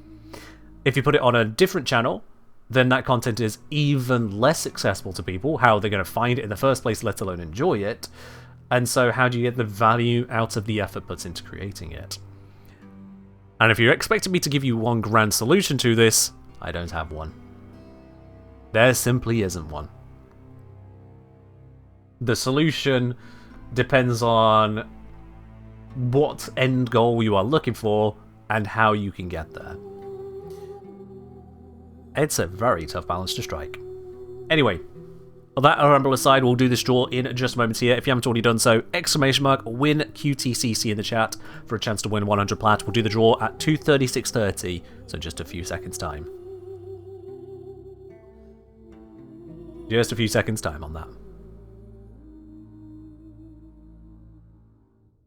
What were the requirements throughout our fashion to the giveaway screen? To donate $25 or more to the Quest to Conquer Cancer through this stream. So it's through the !QTCC command on this stream. If you donated it elsewhere, then it won't go through. Oh, we've passed the 30 seconds. Let's do the draw! Let's do the draw. Right then, one person is going to be securing themselves 100 platinum here. Only one person out of this group, but this is one of the many giveaways we have been able to do on this channel throughout the month as part of QTCC. So much generosity, and so we can be very generous with the number of times the fragmented one obliterates people, and given that over to Area. Is that Area or Area? One of the two, something like that. Area, congratulations, you are our winner of this platinum giveaway. Looks like we've not got your details so far, so Area, if you could please pop down !IGN, followed immediately by your Warframe username and platform, we'll be able to get this platinum sent on over to you there. This is as part of the QTCC giveaways, so that'll be in your Warframe inbox in the first week of November. When do you hand those out? Again, just need to have your details all on the one line with the IGN command. Congratulations there, Area. Alright, and let's bring myself back into the fold there. Hello! And let's get rid of the giveaway arena. That is all done with now. Area has indeed... Oh, is that Alri? Oh, is that a capital I? Good lord. Yeah, it's in there. Alright then, and let's us close all of that out on my side as well. Wonderful. Speaking of, actually, Area, you've just reminded me of something that hit me like a freight train yesterday watching the Warframe stream, because they were talking about the generous donations they've received, and one particular person in the community who every year with QTCC absolutely obliterates any kind of donation expectations. And it's a simple 4-letter name that you'll see frequently all over the place on QTCC.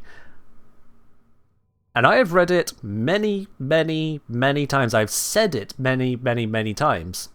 And only yesterday did I find out that I have been mispronouncing their name the entire time. See, I thought the name was Lato. Like the gunning game, Lato. L-A-T-O. But it turns out their name is actually Iato. I-A-T-O. Not L-I at the start. It is a personal bugbear of mine that the capital I and lowercase l in so many fucking fonts look like that in the chat. For those of you on visual only, you can see it at the bottom right of the screen now. One of those is a capital I, one of those is a lowercase l.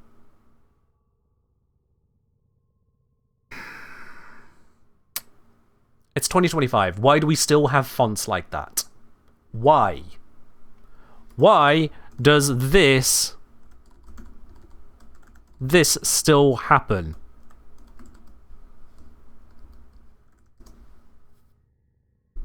What is that? So I don't blame myself in the slightest. And I also don't blame Iato in the slightest, because they put a capital at the front of their name, which is the correct thing to do for nouns. You don't have to, and that's what threw me off. It could be either which way around. Capital I and lowercase l shouldn't look the same. An L should have a very visible tick at the bottom of the L, that little curve out. And the I should have vertical bars. It doesn't need to have serifs on it, but it should have vertical bars to make it visibly different. I versus L should be so damn clear. QTCC got to 312k. It sounds like D have added in their final bits there, because it was at like 130k.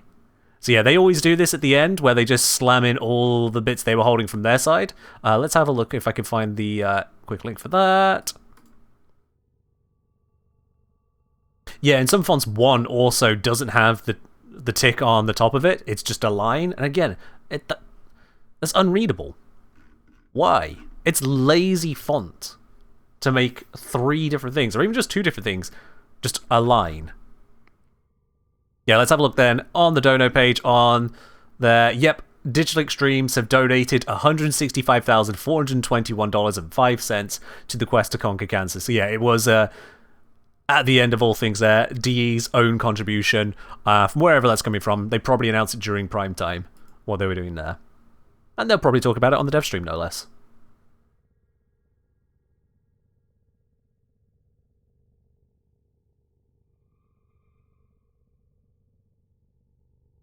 As I was saying, I write like that, makes reading notes hard sometimes. Yeah. I mean, handwriting is a pain as well, but just in general, I and L, capital I, lowercase l, should be very fucking distinct. And the fact that they aren't in so many fonts hurts me. It just hurts me. So, Iato, if you ever hear this, I do apologize for getting your name wrong for the last few years. I don't know if they have actually swung by this channel or not, but all the same. It's definitely not Leto, and considering that Leto is the name of a very significant gun in Warframe, yeah, wasn't it part of the Excalibur Prime collection, is Leto Prime? Yeah. Alright, Heritage. That's self-promotion. We don't do that here.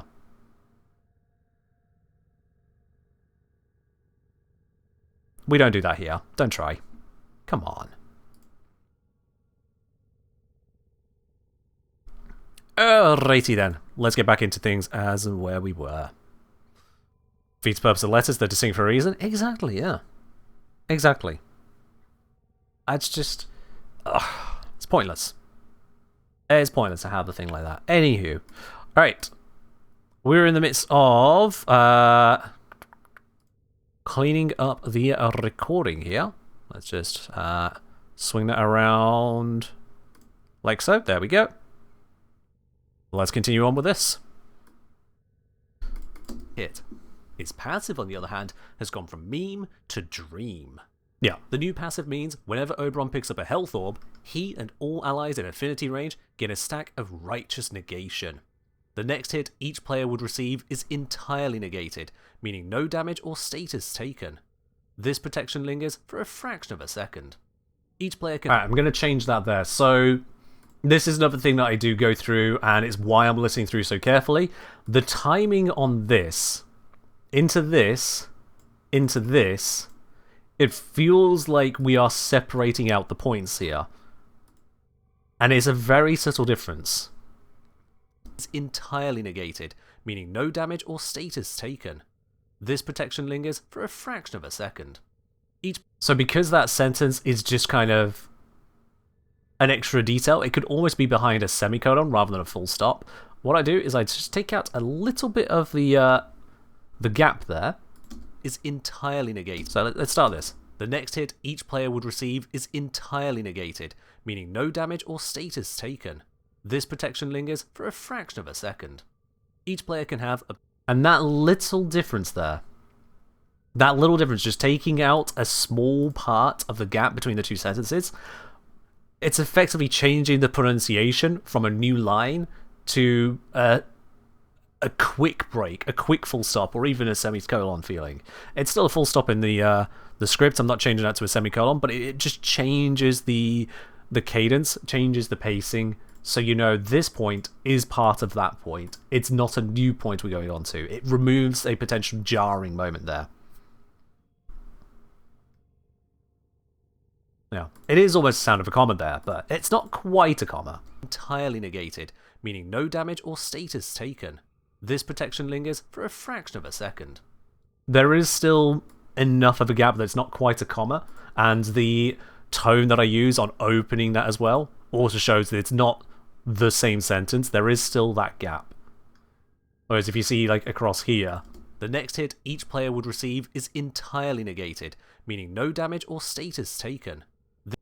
Yeah, so there we've got the connection of one clause to another with the meaning carrying it over, and you've got that little bit of a gap, but it's a little bit smaller than this one here. A little bit smaller, yeah, there, than this one here. I've done enough editing that I can quite literally just go through and change the punctuation of how I speak, meaning no damage or status taken. This protection lingers for a fraction of a second. Each player can have up to 3 stacks of this effect individually, with the remaining even if the player leaves Oberon's affinity range. This is enough to... And again, that gap is a little bit long, so I will frequently have a lot of overlong gaps where I'm thinking through what I'm saying, making sure I pronounce it clearly. I'm looking at the next sentence to get that ideal communication. If you're doing this live, like I am now, then you get those imperfections, you get those changes in flow, and those changes in flow are just natural. They're just how someone speaks. You'll see it frequently in people doing like live reports, not specifically reporters. News reporters and news anchors are quite different and very skilled in that area. But if someone is just doing, say, a announcement at a podium, something like that, you get those steps, those gaps, those imperfect flows, but it's okay because it is a live speech, you're flowing with it. Whereas in a video, you want it to be as crisp and on point as possible. And so I'd rather get the voice well spoken and then fix the gaps afterwards, with the remaining even if the player leaves Oberon's affinity range. This is enough to beat Oberon's entire tank if you use it correctly. With a decent supply of health orbs and sufficient control to slow down the rate of attacks you receive, you basically cannot die. And the other thing that helps with the pacing is that as it's going along, I listen in my head to when I'd expect the next word to come in, and I see where the bar has got to, and so it's that I'm cutting out to there. You basically cannot die. As it so happens, Oberon's kit facilitates just that. Is this video raw? Delivery is great if so. It's not completely raw. We've done a couple passes of editing, but those passes of editing are very minor things. So we did a simple noise reduction because there was a quiet fan coming from my computer. It doesn't really come through, but for any bits where it might have been a little bit more detectable, it's gone. Amplification and compression to just get the audio balancing a little closer together and at the height we want it. Otherwise, it is just as is, yeah. And Harry Hofno, thank you very much for dropping your prime here. Welcome into the channel proper, and enjoy your lovely blue sub badge. Much appreciated.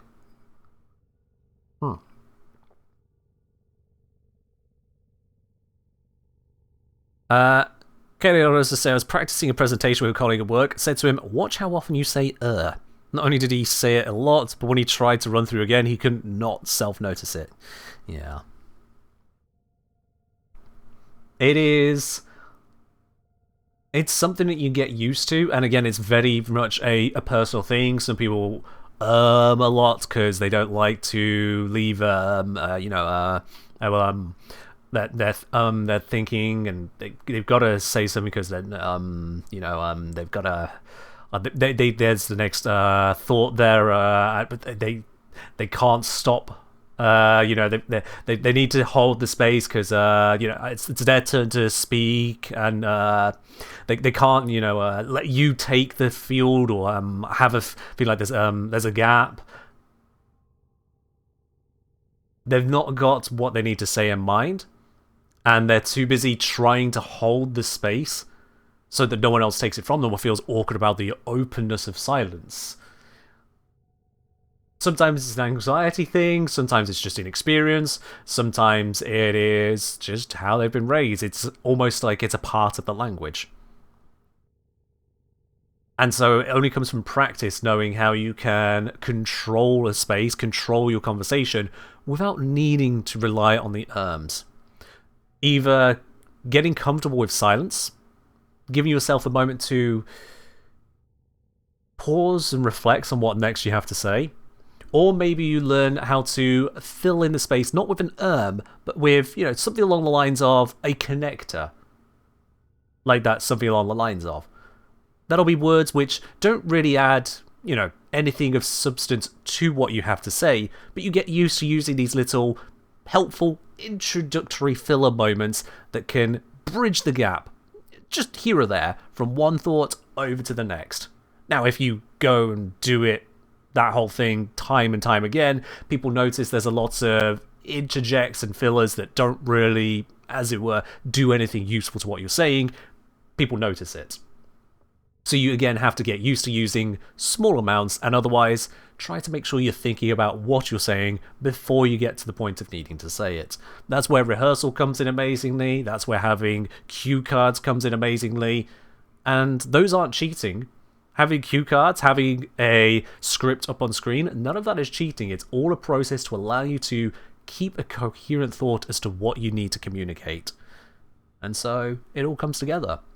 And otherwise, utilizing pauses at key specific moments to hold a point and let you take a moment to just bring in what next you have to say. It is all in the process of communication. And that comes from experience. You just do it and do it and do it. And then reflect on what you've done, and then do better. And at no point will your do better from one to the next be much better. It just doesn't happen. It is a long process. It's like working out at the gym. You don't lift a weight and watch your muscles go boom. Even week to week, it's not going to be that much of an improvement to really notice it. It is a process, bit by bit. You'll get there.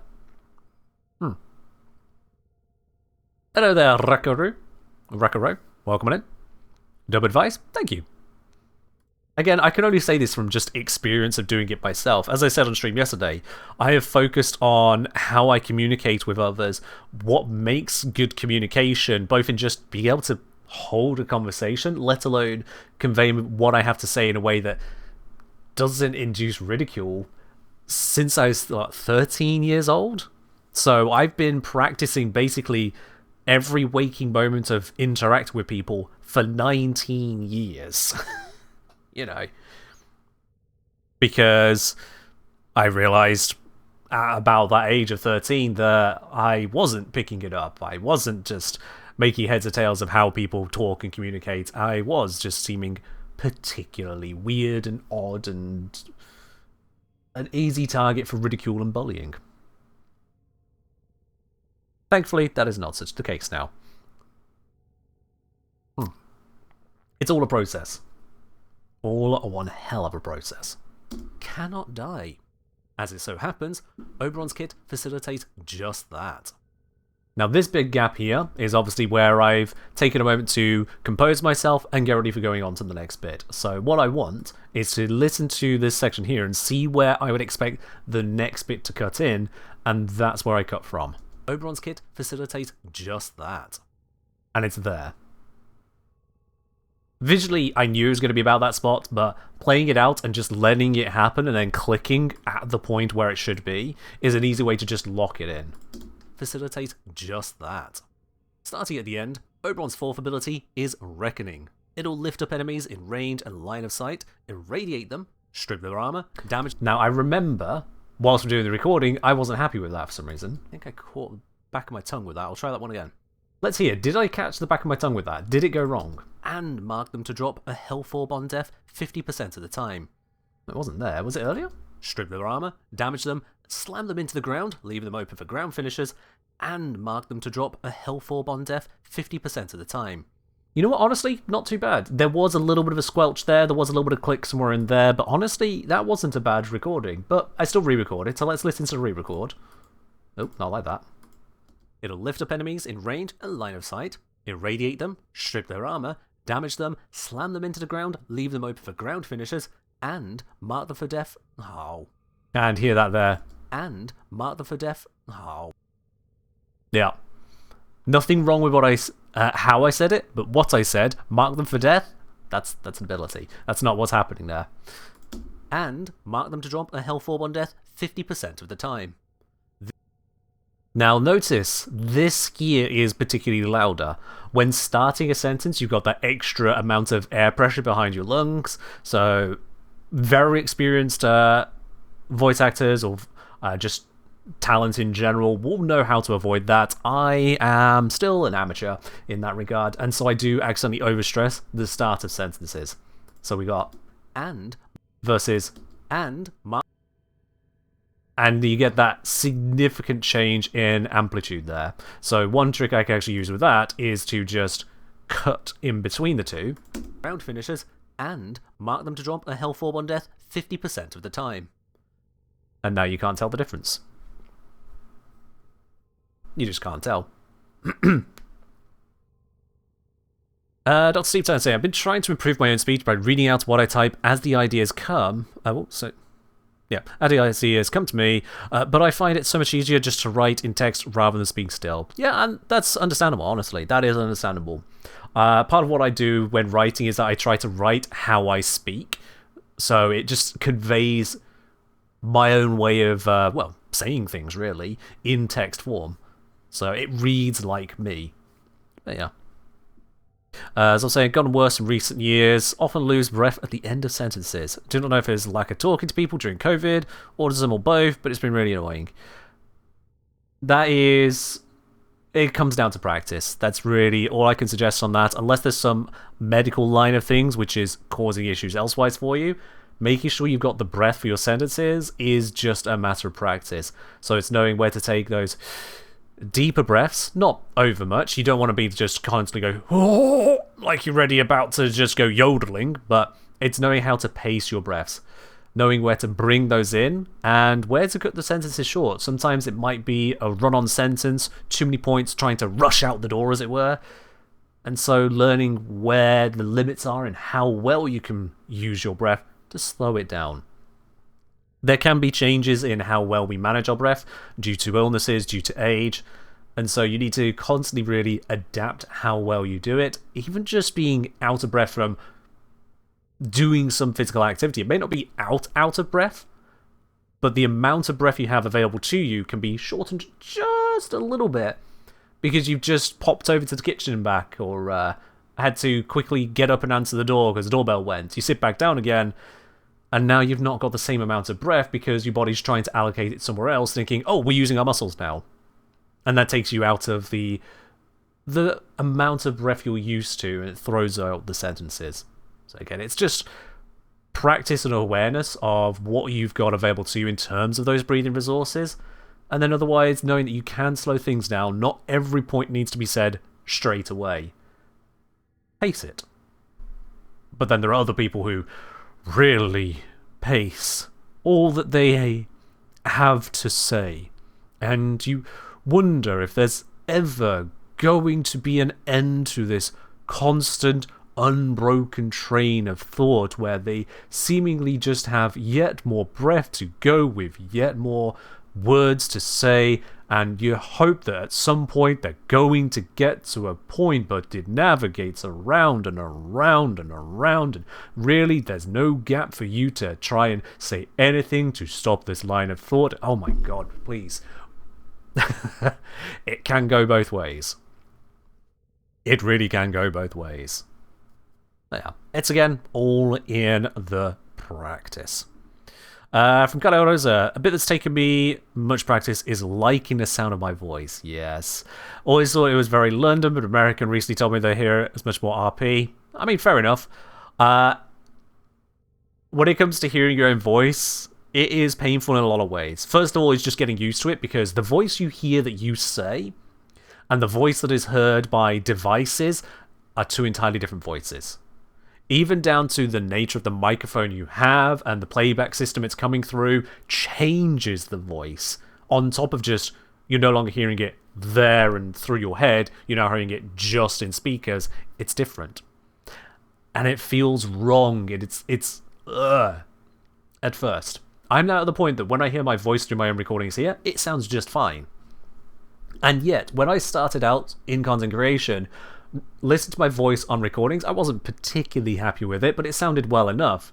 But at that same time, I was still working at a call center, and when I heard my voice through the call center logs, it sounded horribly camp. Horribly camp. I don't know what it was.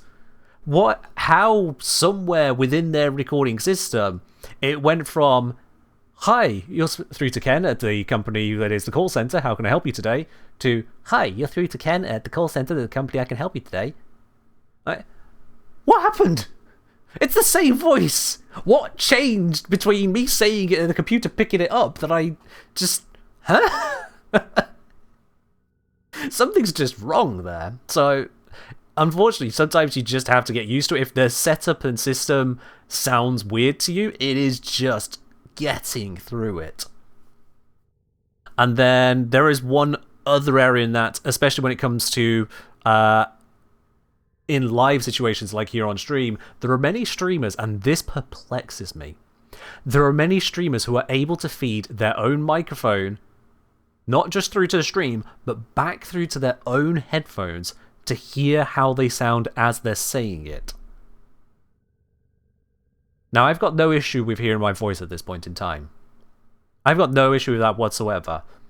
But hearing someone, me, talking in my ear as I'm speaking, I just can't do it. It is so completely distracting. I've been there a million times over, and it doesn't matter if it somehow is almost exactly in sync with me. It just... My entire processing of language just implodes. I want to scream at the echo of me, "Stop interrupting me, I'm talking." It's just impossible. And yet others can do it just fine. Again, it's going to come down to training and practice. They've obviously done plenty of training and practice with that. But for me, nope.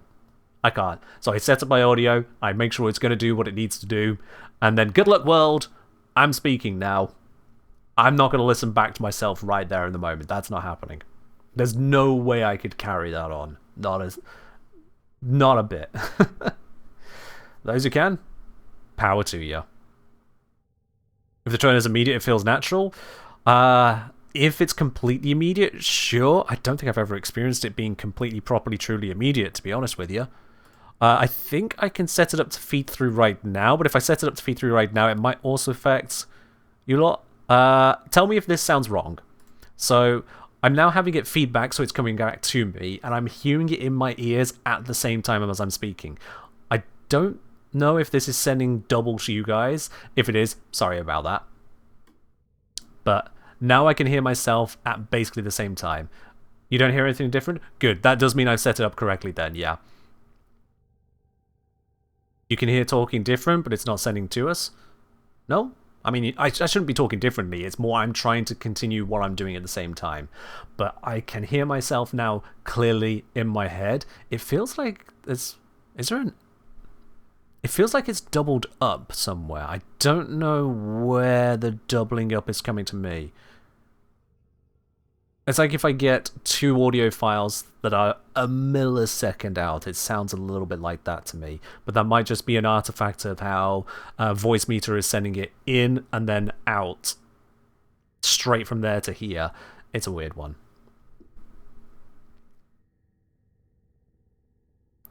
But yeah, I don't like it.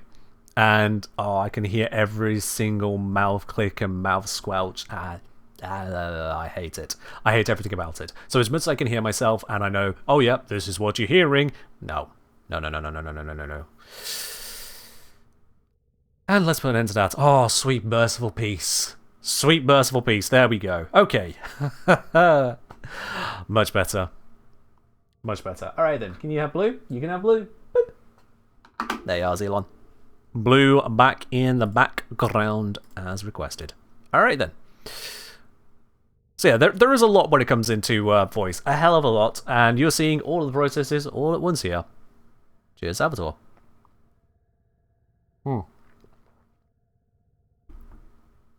yes. There's not an exclamation mark for just coder weapons, Kaminari. So the coder command you got there, the weapons were just been thrown away. You've got the optimizing the farm for the technical side coder. I've covered some of the coder weapons, but not all of them, because frankly a lot of them are not great. They're not worth videos. So you can either pop on over to YouTube and just search Kengineer coder weapons to see which ones pop up, or better for you, exclamation mark catalog. Because over on my website, there's still a couple of videos I need to put on there, but on my website, I've got the catalogue of basically all of the videos I've done to make it easier for you to find what I've done and, more importantly, what I haven't done. Excuse me. So that you don't go digging through YouTube endlessly, hoping that maybe if you change the search term this time, it'll pop up. You just go to the catalogue and go, ah, yes, weapons section, code of weapons.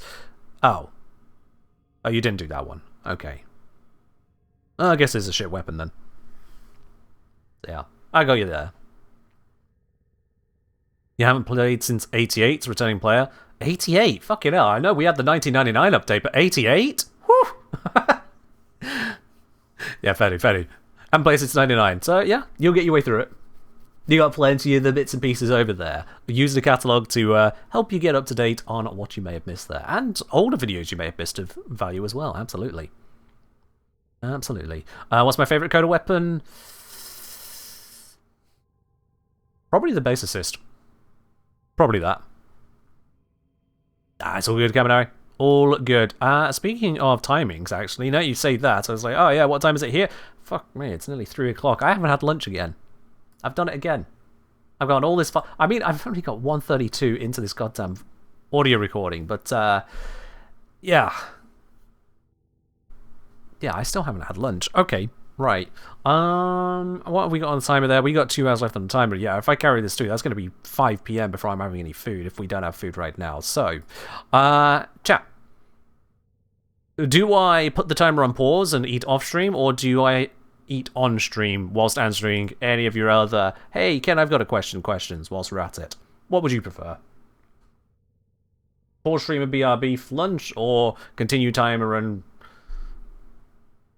Yeah, it's a streamer eat on stream.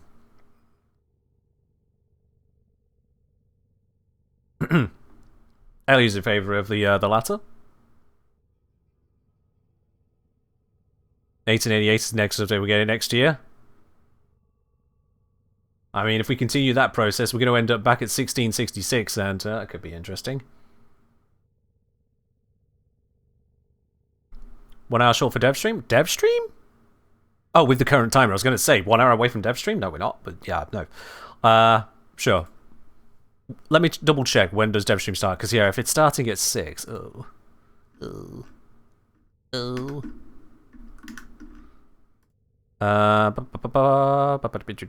That's not what I was looking for. That was a ping from something else. Where did they list all these things? Is it in the feeds chat?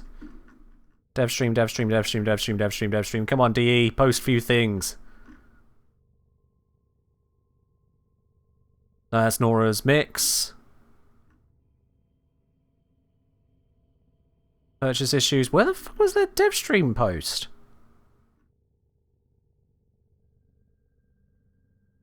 Where is it?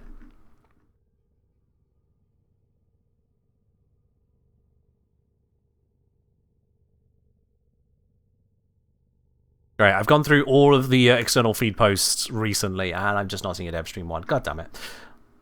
You can see the timer in game? Oh, alright. if it's precise enough. I'll just take your word on it, because, yeah, we're in that mid-range. Oh, I see someone put together a poll. Thank you very much on that there. And, yeah, eat on stream. Fair enough. 3 hours, 7 minutes, apparently. Alright, yeah. So, 3 hours, 7 minutes, that puts us, yeah, 6 p.m.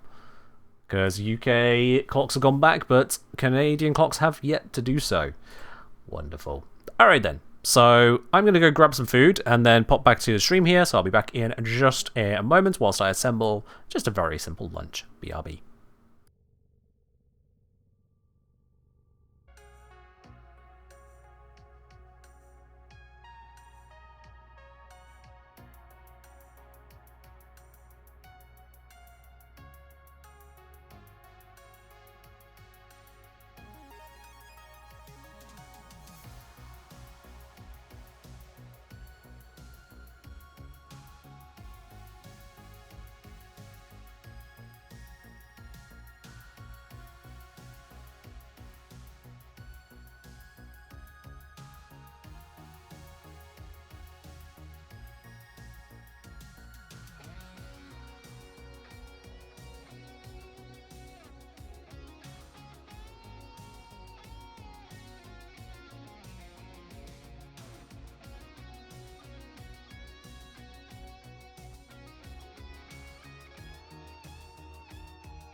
Hello chat, I am back. I was away for a bit to make a sandwich there, so you know what? We'll add a minute on. It's not the entire time I was away, but we'll add a minute on. Tea is currently brewing. I have got sandwich, crisps, and a cut up apple all ready to go. So I'm not going to be doing any more on the audio right now, whilst I'm having my food, of course. But if any of you do have your own questions about the stream, Warframe, content creation, or just in general, within reason, then sure, now is the time to ask them. Enjoy your Q&A interlude.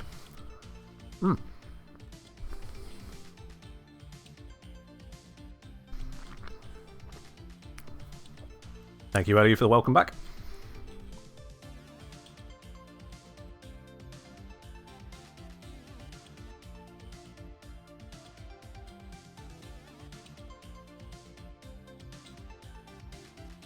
Yeah, Tyken. Not a raffle day today. Not a raffle day today.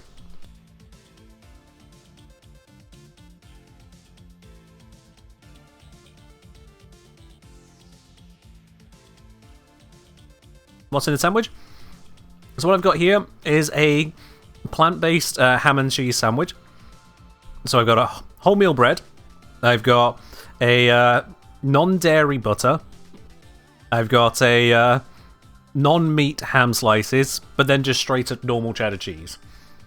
It's not supposed to make sense, it just tastes nice, whilst also being my side of the eco-ethical credentials, I guess. For those curious, I'm not vegetarian, but I was raised vegetarian, so I've just kept a lot of those habits. What's my opinion on Soulframe? It doesn't look like the kind of game I would enjoy, so I've just not tried. I've seen showcase after showcase from the Soulframe devs, and each and every single showcase just keeps on reinforcing the same thing for me. You know what? That doesn't look like I'd enjoy it. That's not made for me. So there's no point me going over there and complaining about the thing that was never made for me.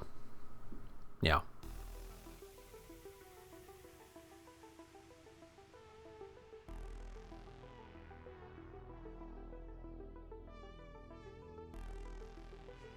From Happy Hour, now that Teacher was a success, what do you think should be in the next tutorial quest, maybe around Mars? Okay, so first of all, there should be a next tutorial quest. Is an interesting choice claim there. And to be honest, I don't really know if there should even be another tutorial quest to walk someone through mechanics in such a obvious way, let alone where to place it and what to include into it. I'm not sure another quest is strictly needed in that area, to be honest with you, no.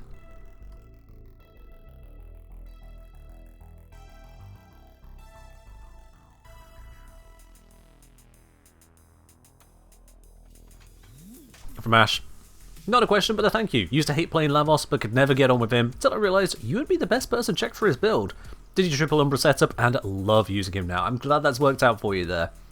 Lavos isn't a perfectly easy frame to play, I acknowledge that, especially if you're on controller, but it does work out quite nicely when you know what he can do, absolutely.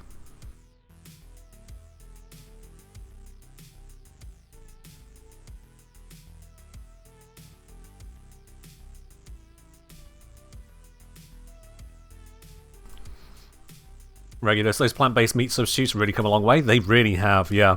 Like I say, I was raised vegetarian, so I got to enjoy what passed as vegetarian options in England 30 years ago. And I can tell you, my God, have things massively improved. Oh boy.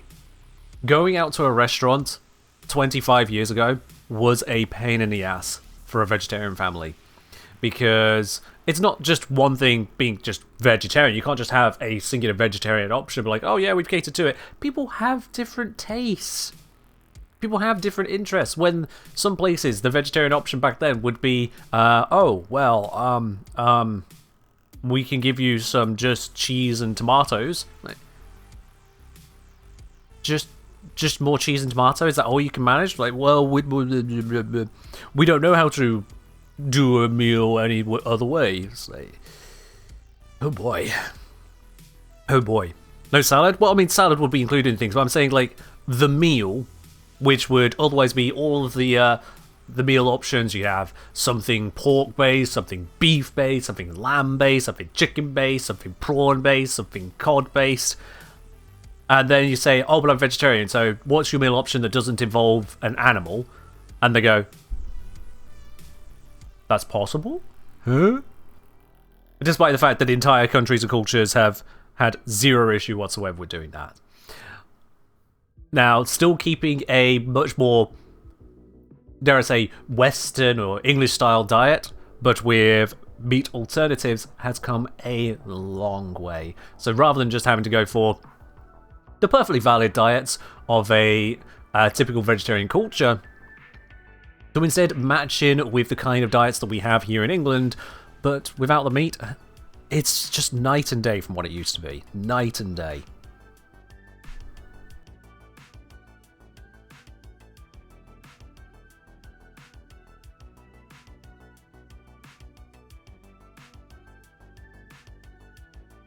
I do remember when I went to Italy, this was... Shit, how long ago was this now? Yeah. Gonna take a moment to remember on this one. That would have been... So I would have been... 18 years ago. Fucking Christ. Excuse my language. Yeah. When I went to Italy 18 years ago... The first night we stayed there, went down into the hotel restaurants. We were all getting our meals, and there was one table set aside for those of us who were signed up for the vegetarian courses. And everyone else had these lovely meals brought out. They had lovely lasagnas and whatnot. And the one option we had was basically a salad with a block of mozzarella on it.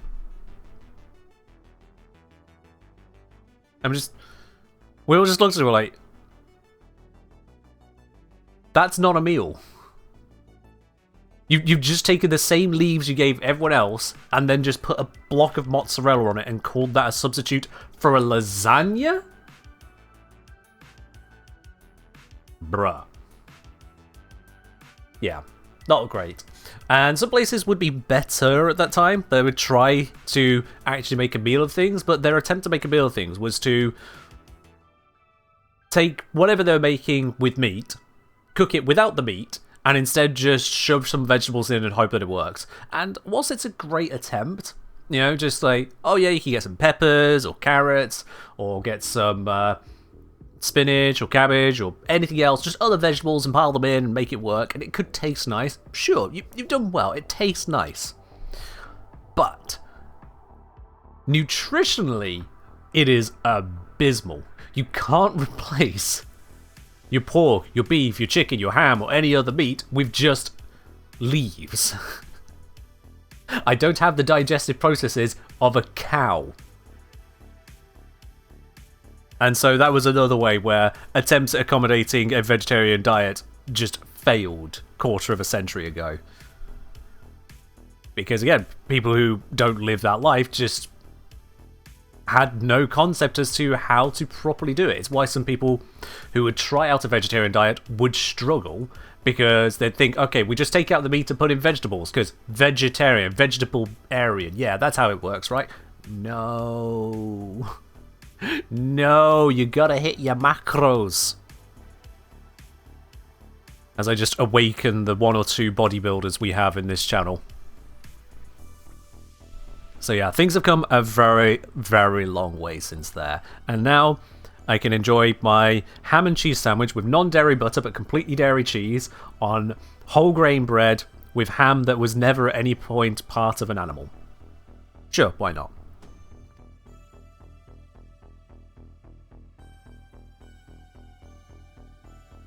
From Dr. Sleeptime, perhaps a bit of a cliche question, but how exactly have you discovered Warframe, and more exactly, what were your thoughts on it at first?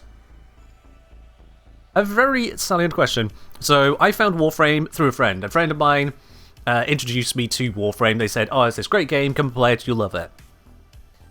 Unfortunately, the way my friend attempted to sell Warframe to me at the time was, oh yeah, it's a lot like that other game you're playing, RuneScape. Because, yeah, we have things like mining and fishing. So, yeah, it's kind of like RuneScape in that regard, yeah. I come to discover that my friend was full of shit. absolutely full of shit. But regardless, that was still a game to play and enjoy, and so I try it out. And my first impressions, I will be very honest with you, were not good. When I first tried out Warframe, I got into the gameplay. I picked Volt, I picked up the Mark 1 Paris, I picked up the Kunai, or Mark 1 Kunai, whichever one it was, and I had myself a Skarner. Hurrah! Wonderful. Okay. And,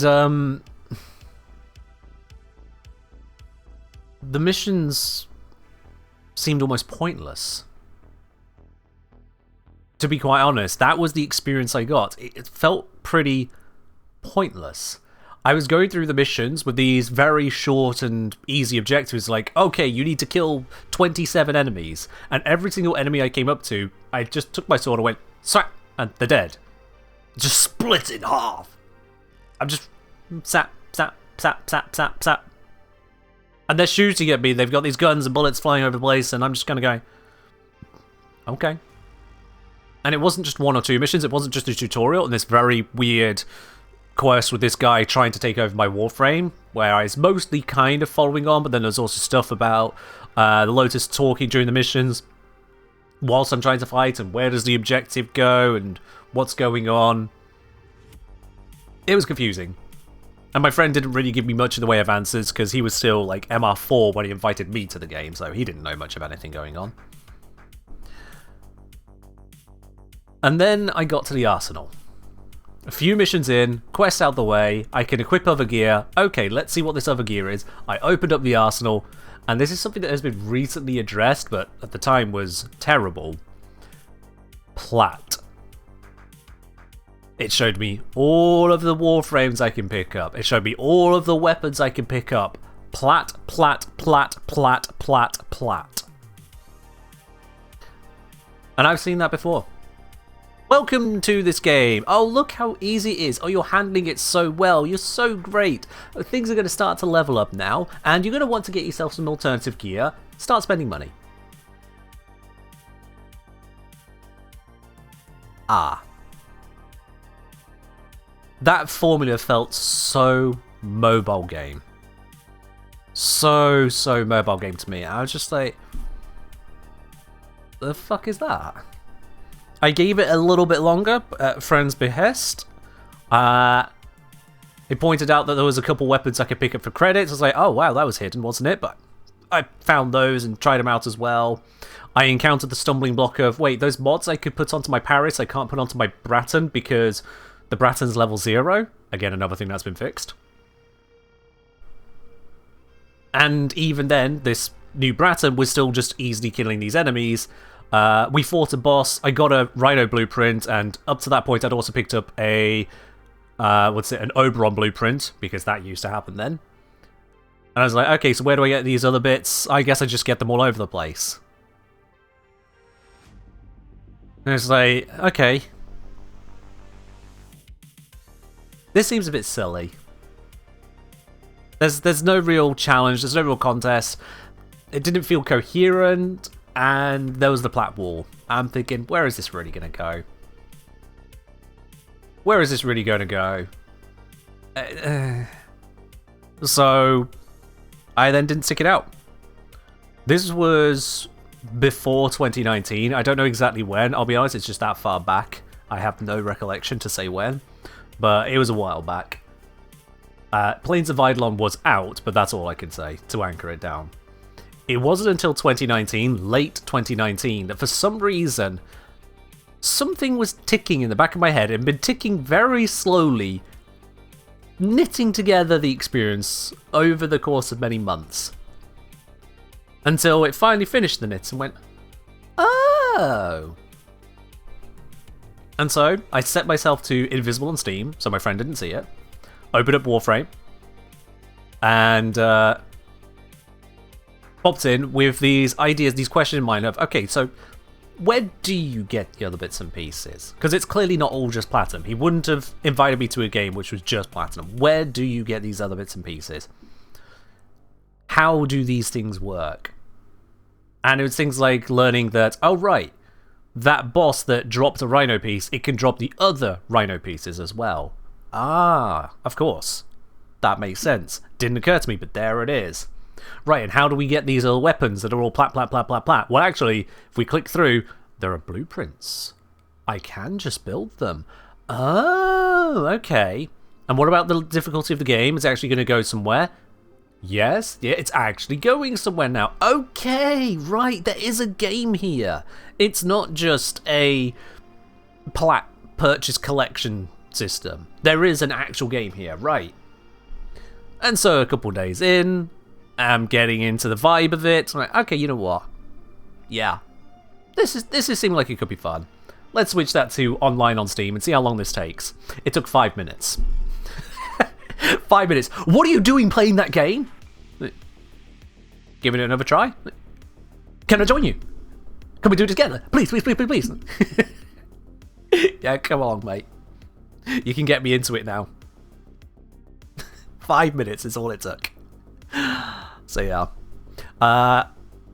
Oh dear. Also, he taught me how to bullet jump wrong. So that was embarrassing. That was embarrassing, but whatever. So yeah, Warframe's early game failed. Quite frankly, it failed me. Some of it was because it assumed that I'd be aware of typical MMO mechanics, which, considering I came from RuneScape and EVE Online, you would imagine I would know. You would imagine. But it wasn't clear to me that's what was happening in Warframe as well. In terms of, you need to repeatedly kill this boss to get the various components of this one Warframe, to then build the components, to then build the frame itself, where you get the blueprint from the market for credits, and there's quite a process there. It threw me off.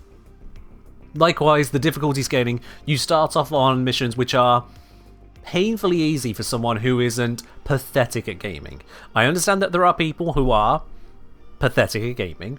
That's just a fact. There are people that will come up against a level 20 enemy and struggle.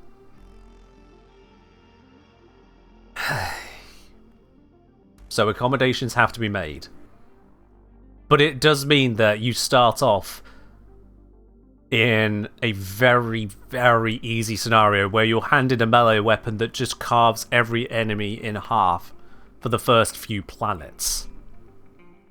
And this was reinforced by not really getting what was going on with the different modes, because there's a lot of fluff in the description that buries the lead as to what's going on.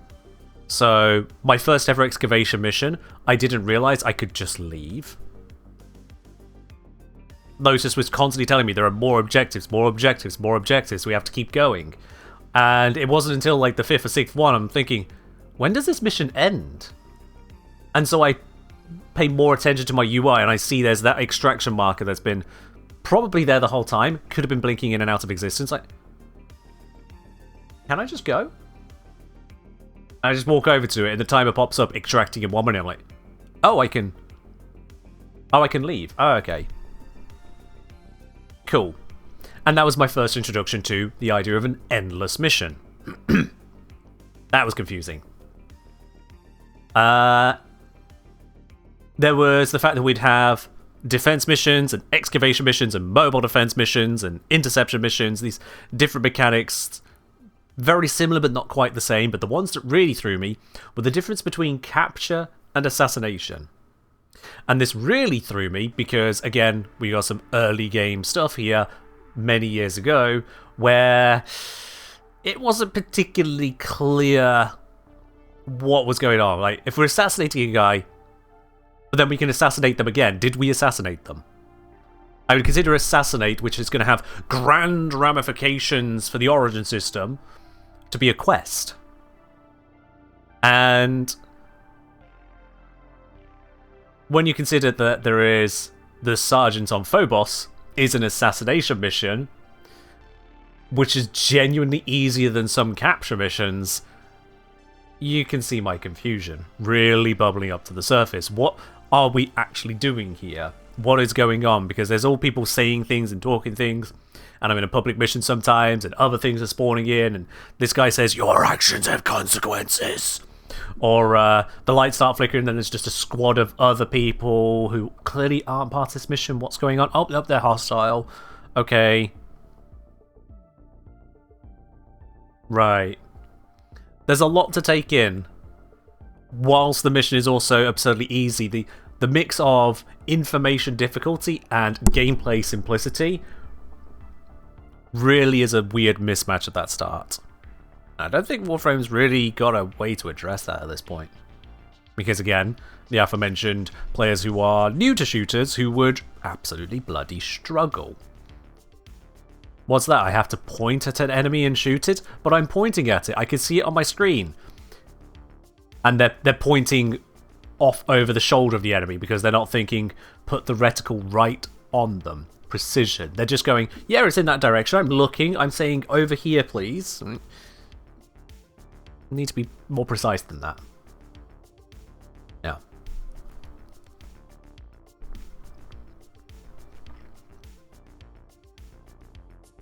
So there's a lot of stumbling blocks in there.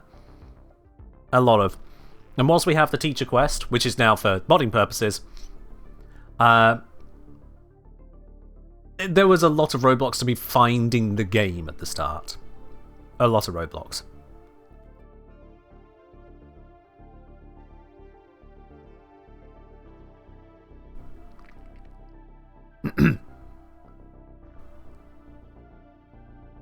Also with assassination missions, I think Lotus says in the opening, get in, leave no one alive. Get in, find the target, leave no one alive. So find the target, which sounds like a capture mission. Leave no one alive, which is more like an exterminate, which can sometimes happen when a capture turns into an exterminate. But in an assassination mission, you don't really need to find them. You're just going straight to the marker, and you don't need to kill everyone else. The objective is just to kill that one person. So the actual information you're given, it's flowery and incorrect. So things like that can really trip you up. When you try to pay attention and then the information is wrong, you learn to not pay attention. And yeah, what's going on? I'm in the middle of eating my lunch on a extended duration stream for the 3rd day in a row, whilst also answering Q&A before I continue on with audio editing for the next Warframe video I'm making. So welcome on in.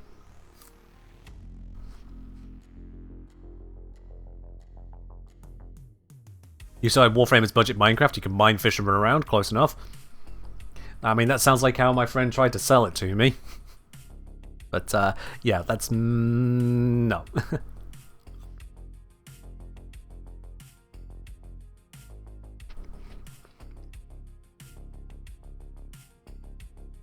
Unrelated to anything, what's my favourite kind of rock?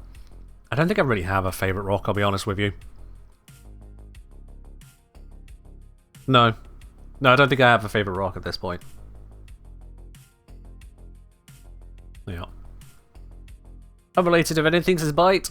Sorry, no, not that one. I've read that one. Yeah, from Theron Lord. Lovely. Just use your Noko build. Works like a charm. Oh, splendid. Glad that works out nicely for you.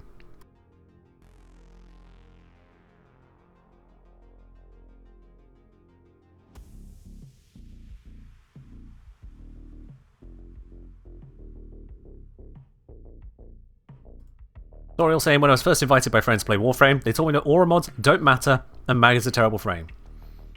Yeah, there's no accounting for friends being the best kind of experts, right? Yeah. Yeah.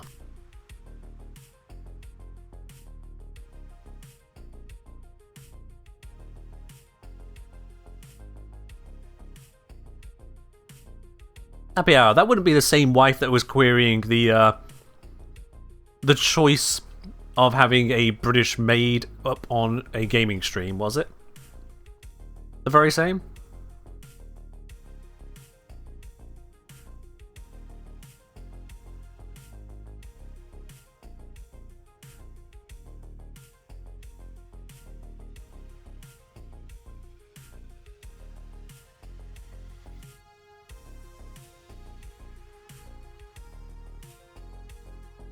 I see, happy hour. I hope that went well the other day, by the way. I hope that conversation went well.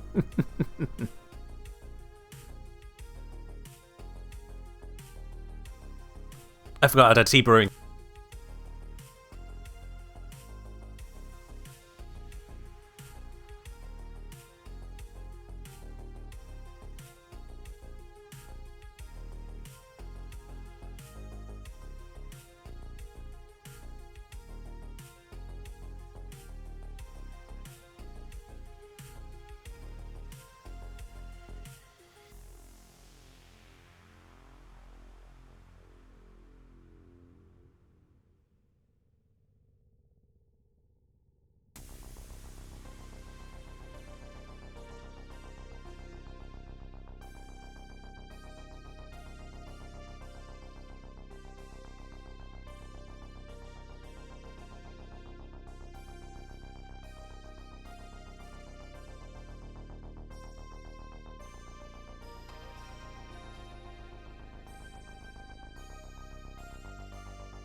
And we're all good.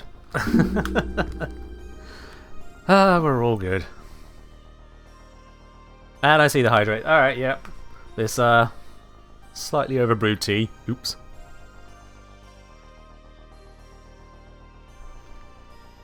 Mmm. Builder's Brew. Love it. Yeah, that one's definitely been, definitely got the full value out of the tea bag, haven't I?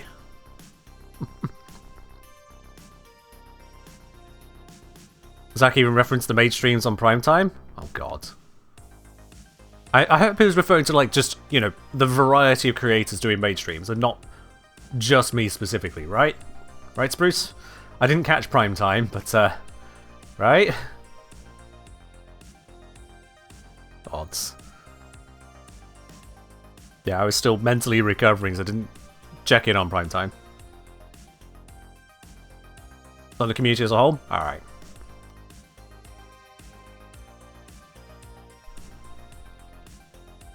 That is good.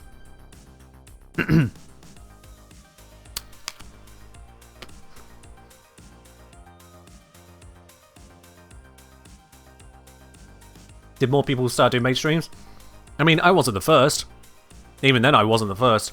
But following the success of it, those 2 years ago, it did see a definite uptick in more people bringing it out. But made outfits in Warframe, they were a thing before I even was part of QTCC, definitely. Hell, there's a photo of me floating around at TennoCon 2023 where someone had attended in a Nezha made outfit. So Nezha helmet, Nezha's halo on the back, made outfit for the rest.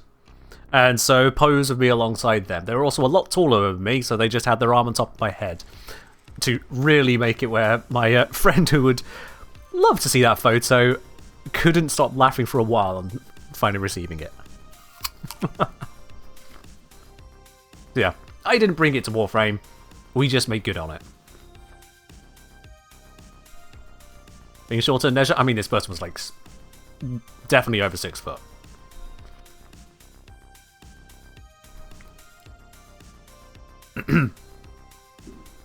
Yeah, I'd dig up the photo, but I think it's on my old computer, so it's currently off, not plugged in. But yeah. Nezha's tall, Nezha? Yeah. Cosplayers don't have to be the same height as the character they're cosplaying. Yeah. So I would say, just wondering, what's the most impractical thing you do in your usual gameplay just for some giggle? Honestly, I'm a loot goblin. So from time to time, I will just go up to a random crate or locker and just loot it because I can. It gives me basically nothing. But it's there. It's there. Hello, Jinx.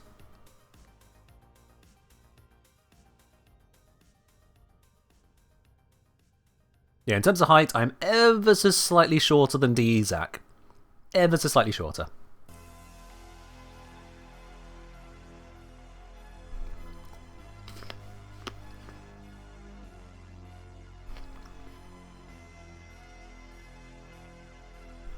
Helmuth got to eat something?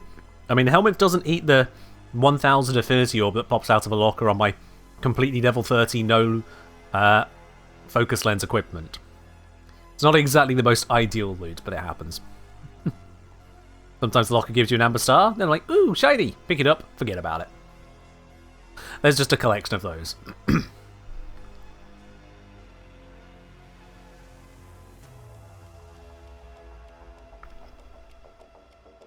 How much is one Zac in Imperial and Metric?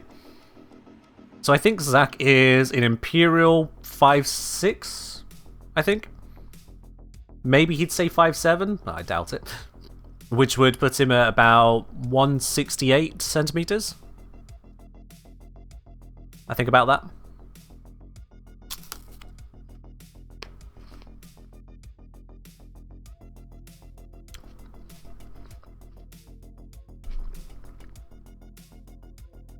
There should be booby trap lockers? Alright, calm down, Mirage. Because, yes, she can actually do that. From Carl, right, my wife wants... To, oh, sorry. Oh, right, my wife wants to now.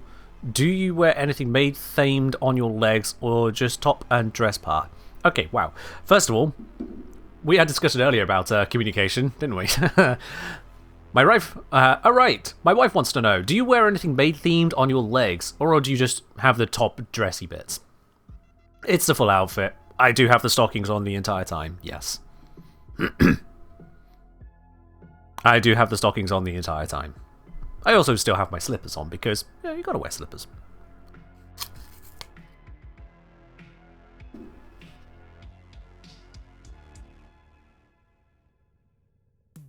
From Aquify, can we see the maid outfit just one more time? You can see it as many times as you like, by typing in exclamation mark replays and going to the VODs. They're all over on YouTube.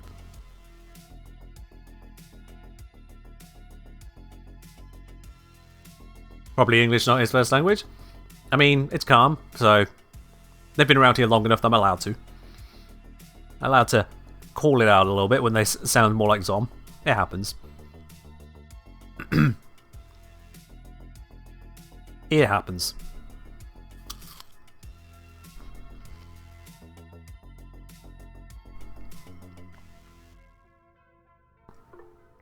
Ain't that the truth, Zom? Yeah, bounties blasting you with endo, but still you're at like 25k credits.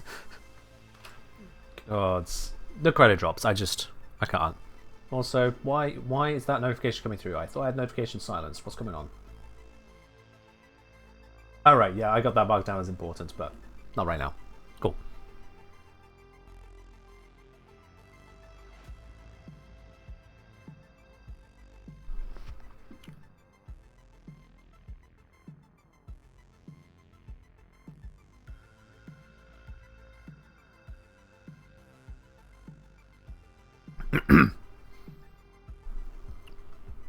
Jinx is 183.5 centimeters. Damn. I mean, I watched Arcane. I didn't realize she was that tall. Okay, fair enough then.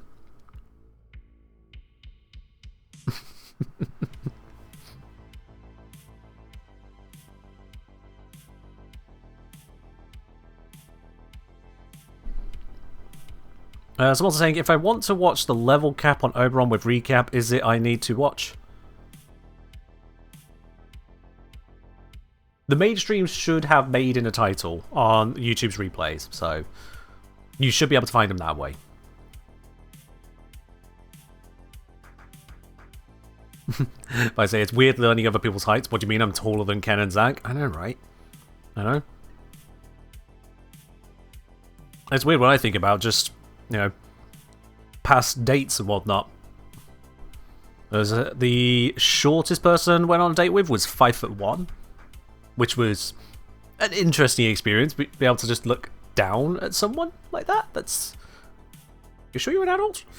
Yeah, definitely. Yeah. Okay. Cool. Right.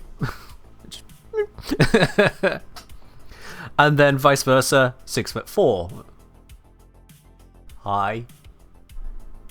No, down here. Hello.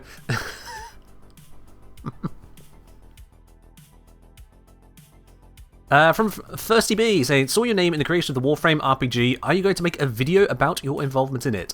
I'm not going to make a video about it, no. I'm not going to make a video about it. To be honest, there's not really that much to put a video about it, other than getting into stuff that would be, well, considered NDA, I suppose. But suffice to say, I created the Tenno Tome of Warframes, which is Warframes in Dungeons & Dragons as monsters. Excuse me. Sometime later, completely independently, Paizo, who are makers of Pathfinder and Starfinder, they wanted to include Warframe in Starfinder because, well, they were playing Warframe and they went, wow, this game is cool. I wonder if I could just connect. And this isn't speculation, this is what the creative director at Paizo said in interview. So the creative director of Paizo was like, I wonder if we could make this happen. And so, as creative director themselves, reach out to creative director of Warframe, Reb, who went, that's cool as shit. Let's do it. So yeah. And with that then, the whole ball got rolling of, alright, let's make things happen and whatnot. How those communications went, I was not privy to, and frankly, don't really care to find out about. But at some point along the line, it led to them going, alright, so we need someone who is familiar with Warframe, familiar with tabletop, who can write well to make a good introduction to this entire module. So, Digital Extremes, do you know someone who could do that job? Cue one email in my inbox. Hey Kengineer, would you be interested in doing some writing? This is extremely NDA, do not announce this until it is public.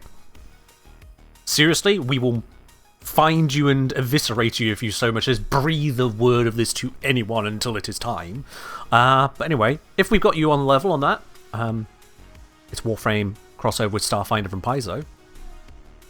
Interested? And I see those words, and I'm like, tell me more. And then had to keep it completely silent for months. Months! I had to keep that completely stumm. Not a peep, not a detail anywhere. Oh boy. Even when there's the announcement at TennoCon of the play out of that, and Ben Starr appearing on the smart fridge of all places, rolling a couple dice with Reb, and then they're announcing there's this crossover between Warframe and Starfinder. But it's not yet been announced my involvement in it. It's the initial announcement. I'm live on stream, co-streaming TennoCon. What? Wow! Oh my god! Who could have seen this coming? Obviously not so clearly faked. Most people watching fell for it and thought I was just as surprised as them to go, what? This is a thing? Oh my god, wow, this is great. And then just a little bit later when the post actually goes live on the Warframe website, people read through it for more details and they see introduction written by the Kengineer, immediately followed by a message on Discord, you bastard, you knew! Me? Moi?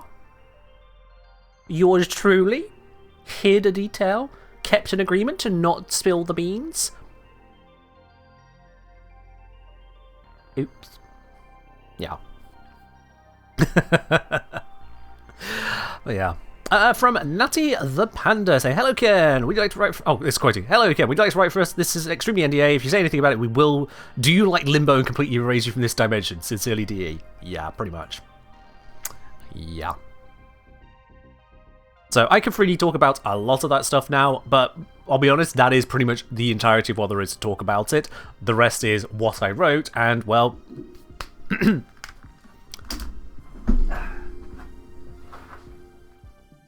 you can read it for yourself in the book. Oh, yes. They were so kind as to send me one of these. Let's intermission screen this. They were so kind as to send me one of these. Look at that right there. Look at that beautiful thing. And even down to, in the credits, this I didn't expect. It's not done alphabetically. It's not done any other way that makes sense to me. By the Kengineer and Louis Loza. I'm even on the front of the credit. Okay, we take those.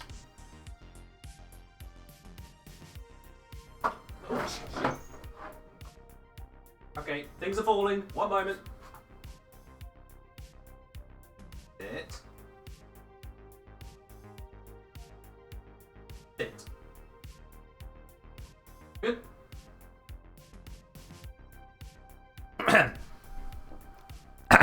Nothing broke. Yeah, it's not exactly the most stable. I don't have a book stand for it. I should probably get one. There we are. Phew. First spilling. That's the phrase. First spilling, yes. Yeah, I didn't even expect that. I didn't expect it to be on the front cover, to be honest. I just wrote an introduction. I didn't think I would be on the front cover by the Engineer and Louis Loza. Louis, by the way, amazing in their part of it as well. Absolutely.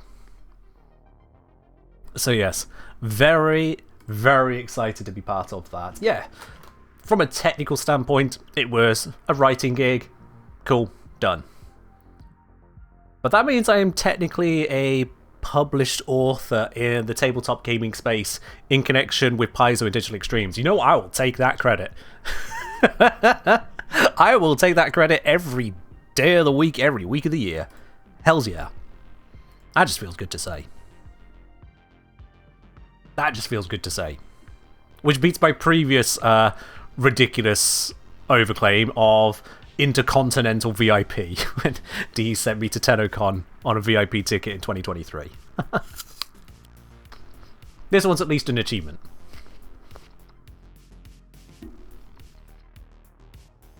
And yes, my housemate rolls their eyes every time. If we need to have a moment of silly banter, they roll their eyes every time I bring up the whole Intercontinental VIP. Oh dear.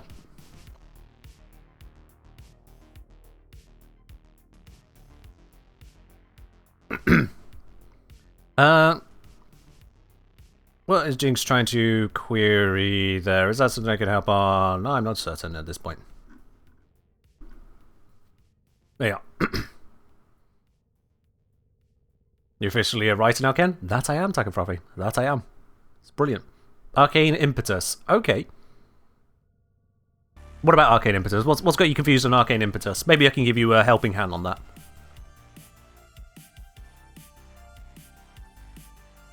You're trying to find out how it scales. What's got you confused?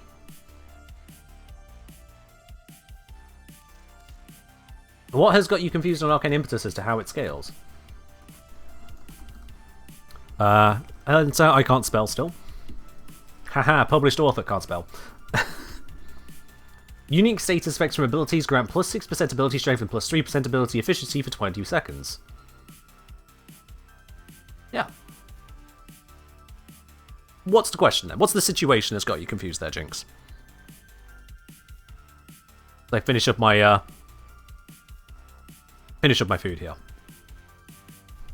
Scaling is just flat percent per stack? Yeah. If you apply a status effect, then you've got 6% strength and 3% ability efficiency. If you apply 2, then it's 12% and 6% respectively.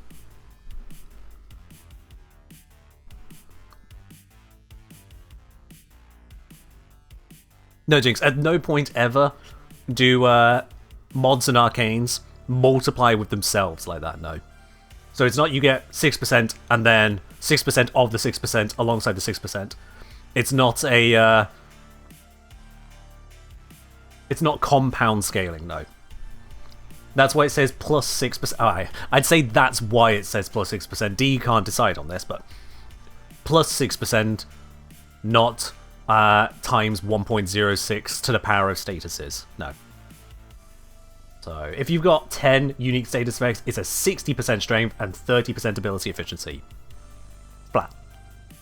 And these are additive to other sources of strength and efficiency. So if you've got 200% strength and 10 statuses from this, then you'll have 260%, not 320. Yeah. Didn't old Condition Overload used to compound? So Condition Overload did used to multiply in per status effect triggering it, yeah. So it's not consistent, and D does no job to try and make it clear about these consistencies, which, if you know me, you know how much I love that. But yeah. In this case, it is just plus 6% and plus 3% per status effect. Find out the total and just add it to what you're working with. Yeah. Coloros is saying, using 2 green Archon shards and corrosive mods, what weapons, primary or secondary, would you recommend for armor stripping? Honestly, you just want yourself a status primer. That's what you're asking for there. What's a good status primer? And there's a lot of good status primers in primary and secondary weapons. So you can look to things like the Cedo, you can look to things like the Glaxion, you can look to the Nucor, that's the Kuva Nucor, Tenet Cycron, the Epitaph and Epitaph Prime. Anything that is a status primer weapon, that's what you're looking for. So for a greater list of that, literally Googling, what is a good status primer Warframe 2025? You'll find a bunch.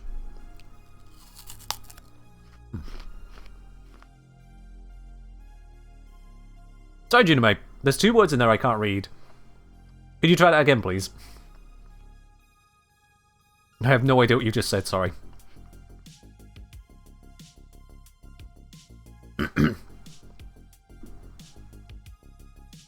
Yeah. Some Gunko mods scale multiplicatively as well. They multiply in against other bonuses, but they don't scale multiplicatively off themselves, Aquify.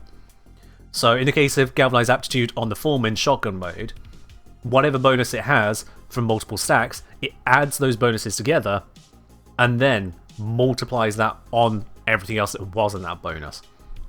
It is very, very rare for a bonus to multiply off itself. Certainly if it doesn't say that it does that.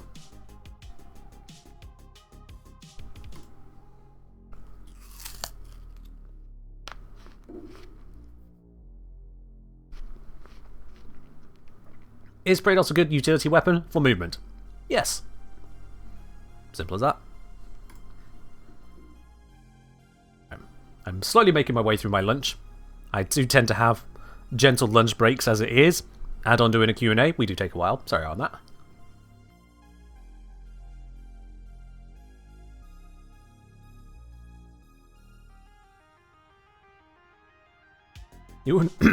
You're wondering if Noko would work well with Impetus? No. So, even though you can get 3 nuke status out of him, that's still only 18% ability strength and 9% ability efficiency for an entire arcane slot. That's not good enough. That's just really not good enough.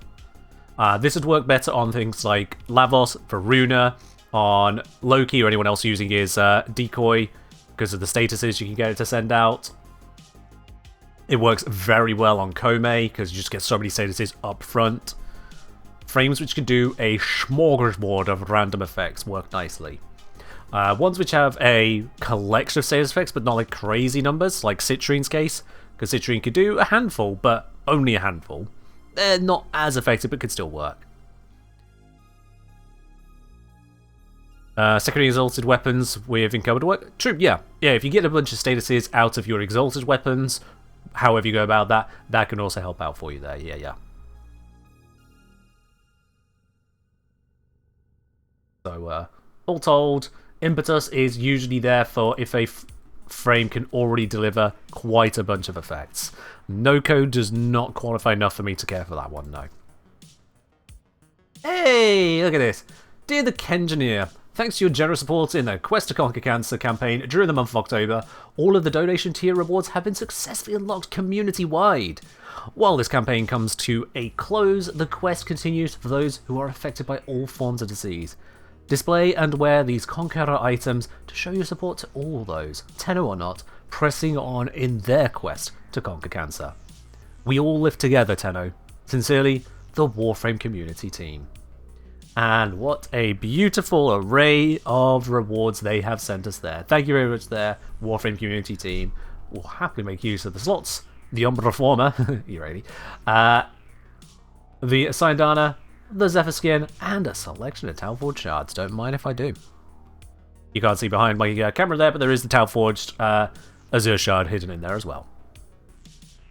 Wonderful. Citrine can do 7 procs natively. Oh, she can go up to 7? Oh yeah, of course. So she got the physical types on her 1 as well. Yeah, my bad. Yeah, you're very right. So then there's also, I suppose, Is it Impact Puncture and Slash on a wall, or is it just 2 of them? Because if it's 3 of them, you can also then get Corrosive with Archon Continuity, so that would bring it to 8. So yeah, that would work very well on Citrine, regardless. 7 or 8, it's good. It's good. Jinx asks, if I replace Reroute with Decoy, would it be viable to use Arcane Impetus? What are you trying to achieve there? Is my genuine question. Because I've already done the guide on Noko and different builds that I've found work quite nicely. So you're looking at using your entire subsume slot to generate a bunch of status effects in a haphazard way to activate an arcane for some strength and efficiency on a frame that generates a lot of strength and generates a lot of energy. What is it you're trying to achieve? Is it really the best way you could be taking that frame? You want to do something different? You don't like reroute? I mean, I also don't like reroutes, but is this the way to go about it? Is Decoy Impetus really the thing that's going to make the frame better?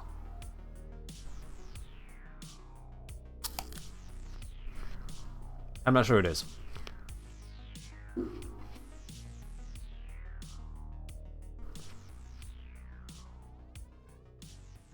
Keaton asking, when do you want to use Valence Formation if your base weapon already has good elements, like a Torrid with Blast and Corrosive? Why not just reinforce those elements, make them stronger? Because the power can go straight into Blast, for example, you could just have extremely consistent Blast, or extremely consistent Corrosive, or throw in something else that may be of use to you. Make your pick there. Alright, gonna remute because these crisps are crinkly.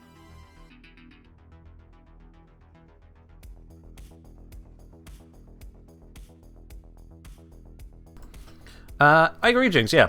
Loco is fine enough with his base kit. He doesn't need a helmet, but a helmet can help out.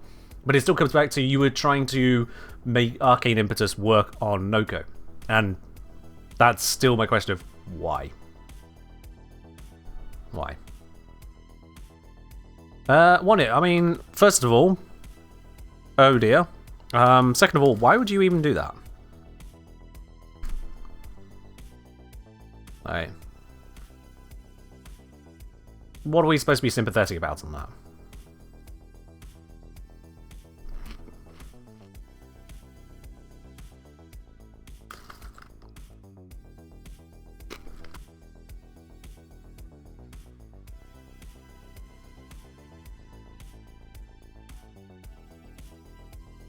I just want to say, I might wince a little bit going through these.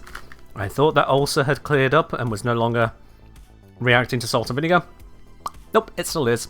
That ulcer has not gone past its painful stage. I'm going to wince my way through these because I still want to eat these crisps. So it is what it is on that one. Ow.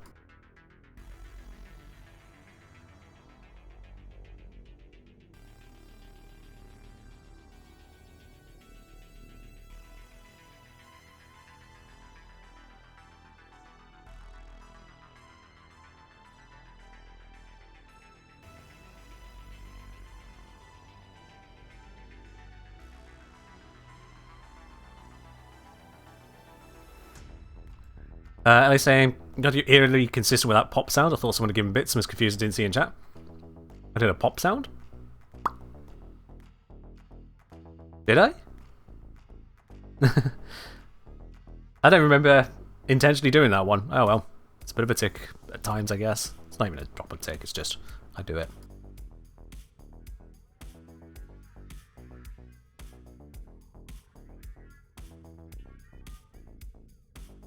Oh no, by bits, no. Salt and vinegar beats out sour cream and onion. No, you're welcome to have your own opinion and your own taste, that's fine. But for me, salt and vinegar wins.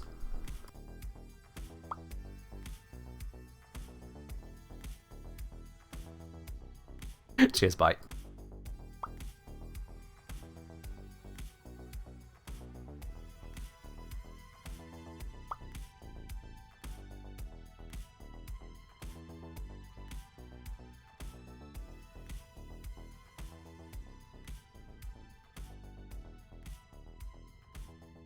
Try the co-op salt and vinegar, will blow your head off.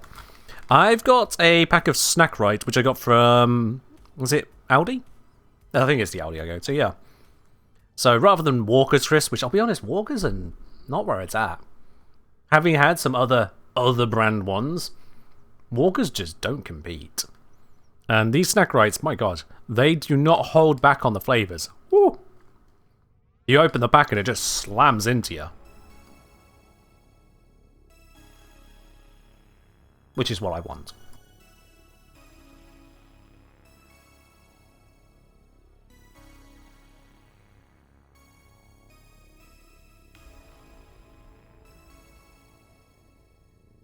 Walker's at least common denominator. It's more than that. They seem to be overbaked, dare I say. These crisps here, they're still crispy. They're still literally crisps. Well, chips to those who are in the US who get it wrong. They're still crisps. But something about Walker's, they just seem to be literally harder. Like crunch rather than crisp. And that's just not nice. That's just not nice. I do have slightly sensitive teeth, so that does add to it, but all the same, these are just a little bit more enjoyable as a result. Physically, as well as the flavour, is just better.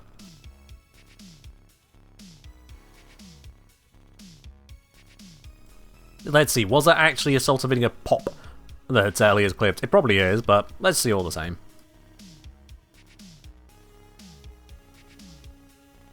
It still is. That ulcer has not gone past its painful stage. Salt and vinegar? Nope, it still is.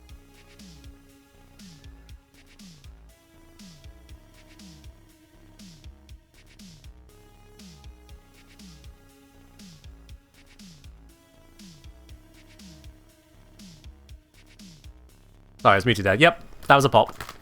That was a pop. I know I was muted. Yeah. But yeah, that was definitely a pop in the background there. Just played it through.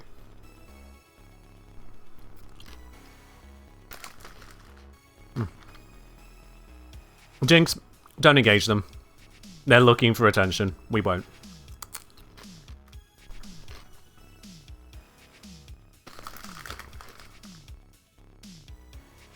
It's like if someone comes in with just the latest shit tier meme from, you know, whatever Gen Alpha brain rot's going around on TikTok or what have you. We just don't acknowledge it. Don't address it. When someone's just trying to be all kooky, look at me. Well, tough. I'm a live streamer. Look at me. If you want someone to look at you, get your own live stream. Earn your own viewers.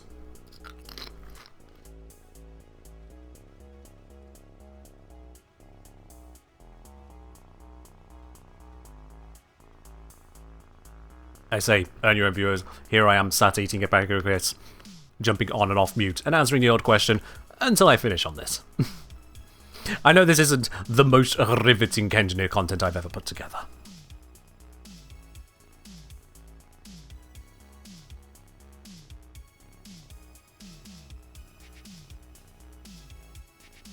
Bite needs 500 plat to finish the Halloween fashion for Caliban. Did you not win any giveaways then? Have you not got any coming along the way? I thought you had won at least one. Let me see here. Okay, fair enough. Oops. Now.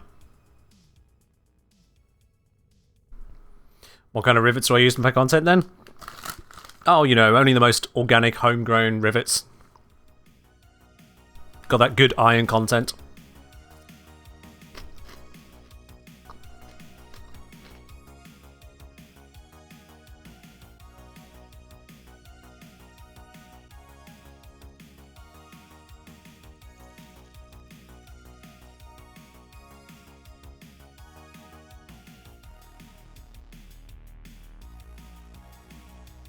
What time is it in the UK? It is just about 4 PM. This is the latest lunch I have had in quite a while. Because I was too busy doing the audio for the next Oberon video. I lost track of time. Yeah.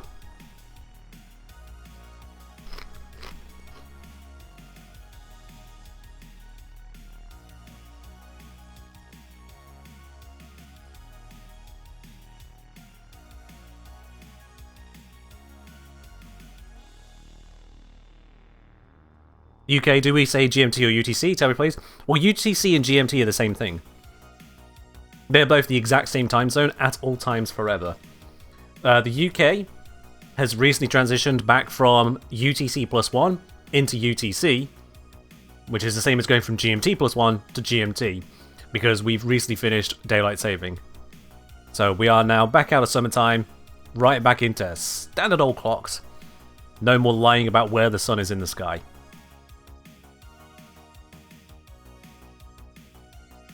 Yeah, when someone asks what time is it where I am, I refer to it as UK time, because that's just local, whether it's summer or not. So no one has to do the translation as, oh, is it summer, not summer, blah, blah, blah, blah. They're asking local.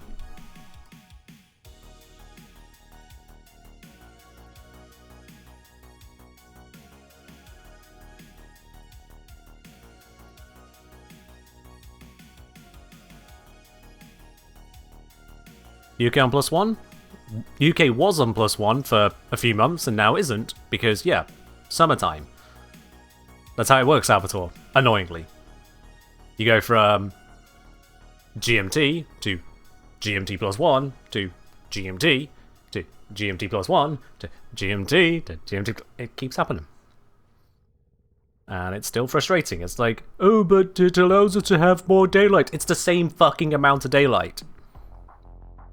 It's the same amount of daylight. It hasn't gone anywhere. We haven't magically made the sun stay above the horizon longer.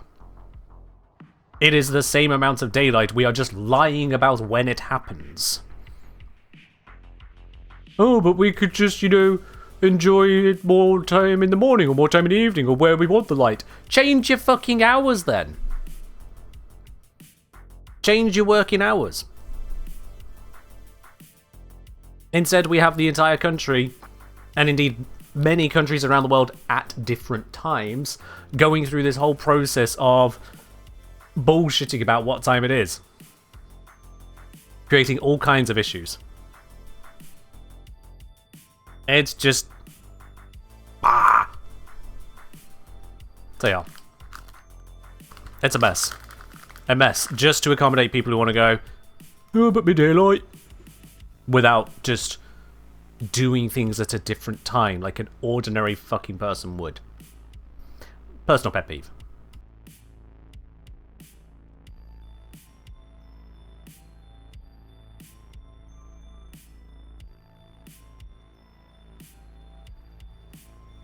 I twitched and dropped the crisp back into the bag.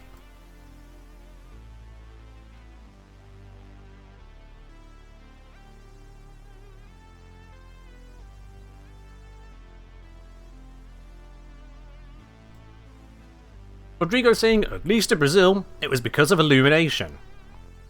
Now that we don't use incandescent light, the biggest emitter is AC, so time doesn't matter. It wasn't because of illumination. It wasn't. Because here's the thing, Rodrigo. It's the same amount of daytime. This is the thing that I have to reaffirm and reassert every single time someone brings up a, well, this is why, based on, well, you know, it allows us to have more daylight. No, you don't get more daylight. You're just all doing things at a different time, but trying to lie and say it's the same time. Confusing so many things, so many ways over, just muddying up time zones even more than they're already muddied, rather than just going, okay, so we're doing it different now. Just moving the hours. Oh yeah, the sun is really, the sun rises later and sets earlier now, so what we're going to do is we're going to, everyone's going to wake up an hour earlier. You mean house light bulb usage? Doesn't change. If you want to have less of incandescent light being used by average household, you save some energy. Doesn't change. Rodrigo, why are people using 1 hour less of incandescent light bulb? Is it because the sun is up for an hour more? Or is it because people are just doing things an hour sooner? You don't need to change the clocks. You don't need to lie about what the time is across an entire country, falling out of step with other countries that aren't following the same delusion. You don't need to change the nature of the clock itself just to not do things at a certain time.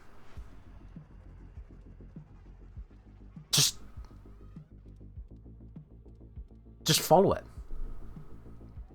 If you want to do things an hour earlier, do things an hour earlier. We don't need to drag everyone along into a change of times, which literally removes an hour of sleep or an hour of circadian rhythm for people as they're forced into it. When their own processes don't want to follow it, but they have to follow it to stay in lockstep with the rest of the country because the rest of the country is also being dragged into it. It's dumb! If it matters that much, do things sooner. They are. And the thing is that animals don't see it. Animals don't follow it. Young children don't see it and don't follow it because it's an entirely invented human concept. So everything that isn't following that entirely invented human concept doesn't have any concept of the concept. So you'll get all of your pets and whatnot, they're like, Mom, Dad, it's food time. Where's food? You're like, not for another hour. What do you fucking mean, not for another hour? Obviously they don't speak, but you'll get the language and attitude from them. Anyone who has pets knows that's how it works. They are. Time zones, to an extent, I appreciate, you know. People don't want to be beholden to saying it's 3 AM when the sun is directly overhead just because it's 3 AM in the UK. I get that. A local time zone makes sense so that midday is approximately when the sun is at its highest point, and midnight is approximately when the sun's at its lowest point, hidden away below the earth. That makes perfect sense to me. Communicating in UTC so that people can internationally understand what time you're on about makes perfect sense to me. You only ever need to know one time zone then, yours. Everything else is communicated in UTC, rather than ET, ST, PT, IRT, LT, XT. Which ones of those are real, which ones aren't? You don't know, because if someone posts one you haven't seen before, you now have to find out. And you don't know if they've typed a typo. You don't know if they put ET, but they mean EST. So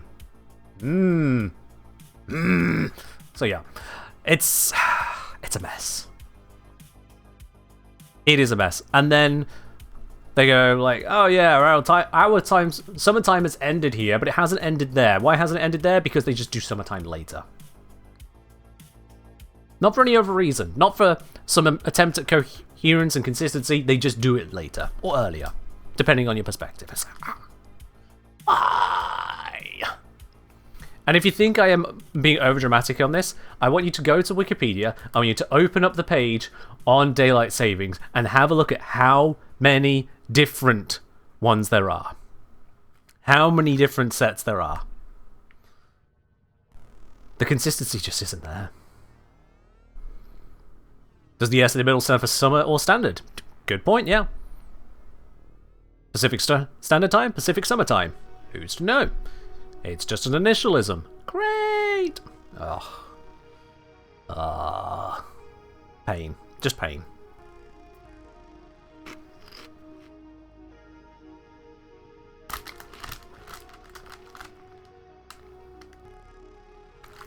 Frankly, and I know this is a controversial opinion, this is really controversial, China got it right. China made one time zone for the entire country. And some people are like, oh, but doesn't that mean some people on the east or the west are going to have really weird sunrises and sunsets? No, you just do things at a different time. Just because someone 500,000, however many miles that way, gets up at 6 AM doesn't mean you have to get up at 6 AM. I sure as shit don't get up at 6 AM, but that's also because I live stream until gone 10 PM local time. Time zones and just clocks in general are supposed to be another form of communication. No one gives a shit about the time aside from communicating a schedule. And yet as a species we managed to completely screw up all of that. All of that communication just becomes yet another serious mess. Salvatore asking, why does it need to have UTC as another GMT name? I think it was introduced to make it non-English, as it were. To separate it from Greenwich, and instead just have it as at a time. And it had to be one of them, and it ended up being that one.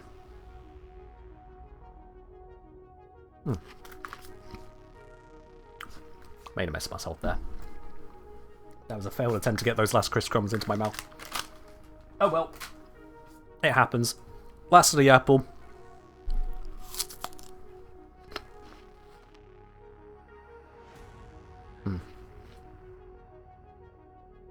But yeah. Time zones, already a mess. When it comes to, what's it? Yeah, when it comes to daylight savings, it's just misery.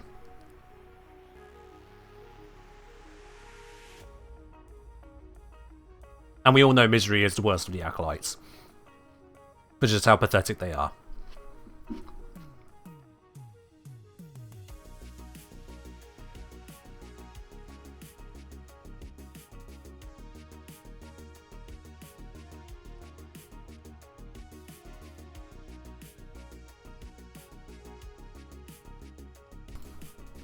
Time zones are weird, says Spruce, but going from apple to chips back to apple is truly wacky.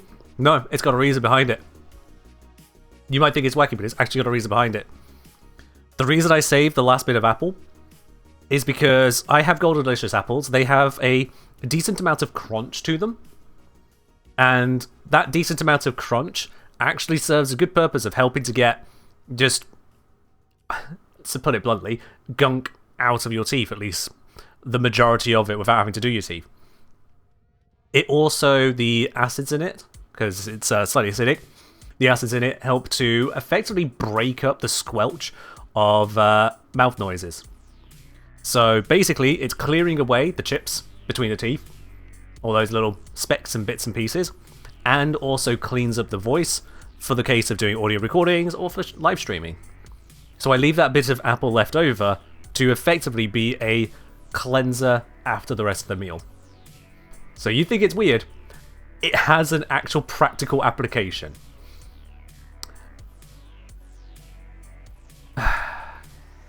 There's infinite depth to everything, isn't there?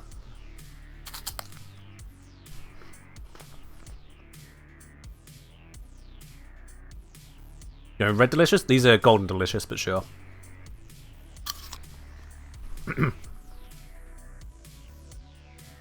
Hello, Outreach. Welcome on in. Which one was Misery again? Misery is the acolyte that is really weak at the start, but then they become more powerful by virtue of being able to summon other acolytes as their shadows. That's why. So yeah. What was my favourite skill to level in RuneScape? Ooh, good question. Probably Dungeoneering. Yeah. Probably Dungeoneering.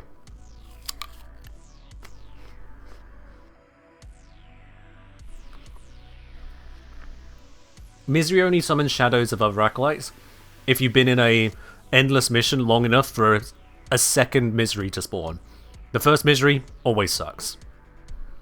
They always suck. It's only later Miseries that can summon shadows of other acolytes. I don't know why exactly it works like that, but it works like that. It just works like that.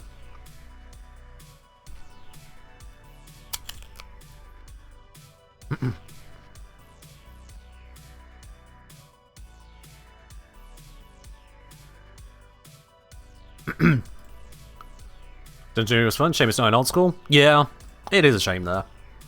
It is a shame. When is dev stream? Just under 2 hours from now. Our Tip-athon timer is not going to reach as far as that. And I am in two minds as to whether or not to co-stream the dev stream, because I'll be honest, I've spent a lot of time talking, a lot of time interacting, and not a lot of time doing the Oberon video. I am keenly aware as to the fact that we are on Friday and I've not finished it, and that feels bad. And I want my Saturday.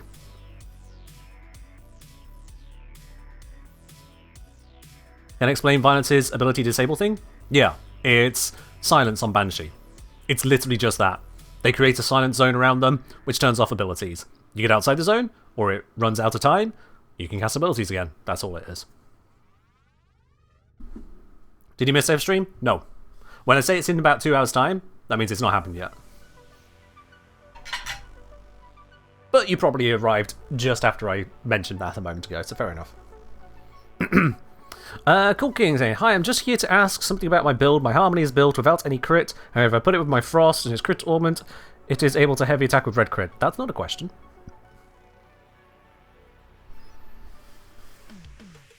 But,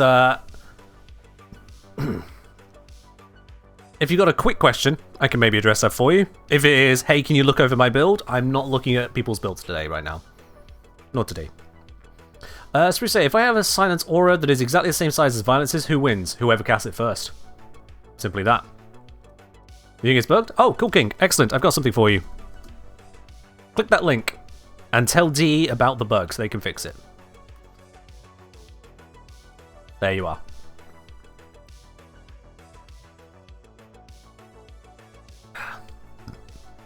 Alright then. Rambling aside, community drops received. Thank you very much there, DE. Zom say, I say you take care of yourself so I can use that excuse to take some Nightcrawler and crash. Zom, how the hell have you not already done this? If you had Nightcrawler... We're not going to keep entertaining this. Zom, take care of yourself. We'll see you around. We'll see you around. Jigsaw, just got a text from my country's job agency. Asked me to complete a survey to have a chance to win £100. Oh. Gods, do they piss me off. It's like, hey, we'd like you to fill out this survey. It only takes about, 15, 20 minutes of your time, and we might give you something. I don't even care if it's a legitimate giveaway. The actual turnaround on that is gonna be basically pennies on the hour. It's almost insulting at that point. I know why they do it, and a lot of people try, blah blah blah blah. They get their survey information. It's just like, no. And I say that as someone who has also created surveys with a chance to win a prize on it, because it does still work. It's just from my personal perspective, I will pass it up almost every single time. Okay, we are in the midst of sorting out this old audio file. Where is it? That one. Yep. What's up with the Amber Archon shards on Oberon? Oh, funny you should ask. I'm in the midst of making an Oberon guide to answer exactly that question. So, let's continue on with cleaning up this audio, shall we? Now I've had that extended lunch and Q&A with all y'all. We've got... Let's see, can I get this done, including distractions, before the stream timer runs out? Damage them, slam them into the ground, leave them open for ground finishers, and mark them to drop a health orb on death 50% of the time. Now, was I in the process of cleaning up that actual section? Ability is Reckoning. It'll lift up enemies in range. Yes. It'll lift up enemies. So yeah, I re-recorded that section because it went a little bit awry the first time. So let's cut that through, and then it should just flow. Starting at the end, Oberon's fourth ability is Reckoning. It'll lift up enemies in range and line of sight, irradiate them, strip their armor, damage them, slam them into the ground, leave them open for ground finishers, and mark them to drop a health orb on death 50% of the time. That is probably one of the most run-on sentences I have done in a while. It is a long one, that. It is a long one. There are YouTube shorts which are shorter than that sentence. How many words is that? It's a 42-word sentence. Good fucking god. But it sells that there's a lot going on with the ability. Ground finishers, and mark them to drop a health orb on death 50% of the time. Little bit too much of a gap there. 50% of the time. This health orb generator applies whether the enemy is killed by this ability or something else soon after. It is a seriously broad multifunction ability covering control, damage, and recovery. This already gives us a little bit too much of a gap there. Take that out. Control, damage, and recovery. This already gives us a source of health orbs to maintain Oberon's passive, as well as the double whammy of control through knockdown and radiation. The damage on Reckoning, and again that's a long gap, I think that's just processing onto next paragraph is what I'm doing there, but it's fine. Knockdown and radiation. The damage on Reckoning, oh, too much actually, let's add a little bit more. Through knockdown and radiation. The damage on Reckoning is scaled in part by the number of radiation procs already on a target, so we may want to get them there first by another means. Enter Hallowed Ground. Yep. Hallowed Ground, Oberon's 2, will cover a wide area around Oberon in irradiating plants. While this can cover ground through walls, it cannot climb very far above or below where Oberon casts it, covering more of a thick disc. For Oberon and his allies, these plants protect from status effects and enhance the healing of renewal. Healing of renewal. The enemies, they become irradiated very rapidly, turning on each other and primed for their reckoning. Just need to scroll. Yep. So I figured, I saw that gap there, I was like, that's where I had to scroll down on the script, isn't it? Yep, that is. Alright. Changing the punctuation by editing? Yep. Because that's the thing. As I said earlier, before the lunch break, when I do the recordings here, I focus on getting the cleanest audio I can, so that the narration is where it needs to be in terms of the vocal pacing, the tone, the intonations, the focuses, and also just the pronunciation of everything is on point as much as possible. But when it comes to the gaps between those clauses, sentences, and paragraphs, those I can fix in editing, and very quickly so, as you see. So I put more of the focus onto actually saying what needs to be said cleanly, and then fix up the timing afterwards. It's also just easier to breathe that way, turning on each other and primed for their reckoning. This makes for an effective means of soft controlling large areas. Oberon can cast 3 hallowed grounds at once, with further cast removing the oldest field if it's still around. I see we have a few people today who are looking forward to a spicy Friday evening. Field if it's still around, which leads us nicely onto Renewal, Oberon's third ability. Once active, Oberon and any allies who have come within affinity range any time since it was activated will benefit from a constant heal over time from Renewal. I have to acknowledge that that is a very cozy support ability. They need to be in range to get it started. You can't just be on one side of the map, snap your fingers, and someone on the other side of the map is just tanky. But the fact that Renewal stays attached to them, no matter how far away your ally goes, so long as they don't do anything to dispel the effect on themselves, and you don't drop the ability either. So long as there is that tenuous connection, any amount of distance, it still works. If one wanted to be sci-fi mumbo-jumbo about it, you could say that Oberon's Renewal quantum entangles the effect or something like that. Oh, yeah. It is a very cozy support ability. The time from Renewal. Not only that, no, Jazzman, it's not tied to affinity range. Affinity range is only the starting of the ability, and that's why I'm saying exactly what I've got there in the guide we're putting together. So long as something is within affinity range at any point during the ability, they gain the Renewal effect, and then retain it until either you turn off Renewal, or they get nullified and lose the buff on themselves. This also applies to the objectives you apply it to, which might also wow you here. So if you recall that in excavation missions, especially if you're solo, keeping excavators alive can be a pain in the ass. Because you try protecting one of them, they've got all hit points. If you activate a second excavator, it's going to die. It's just going to fall over dead. There's no defending it normally, right? But with Oberon, if you get within range of one of those excavators, you now apply Renewal effect to it, both for the healing and the armor. And then you go over to the other excavator, and you apply your healing and armor to that one as well. You can go running off, killing enemies, finding loot, picking up the, let's say the... what are they called again? Power cells, there we go. And bring them to the relevant excavators, all the while they're gaining your healing and armor benefits, even if you're 500 meters away. So Oberon is amazing for excavation now. Heal over time from Renewal.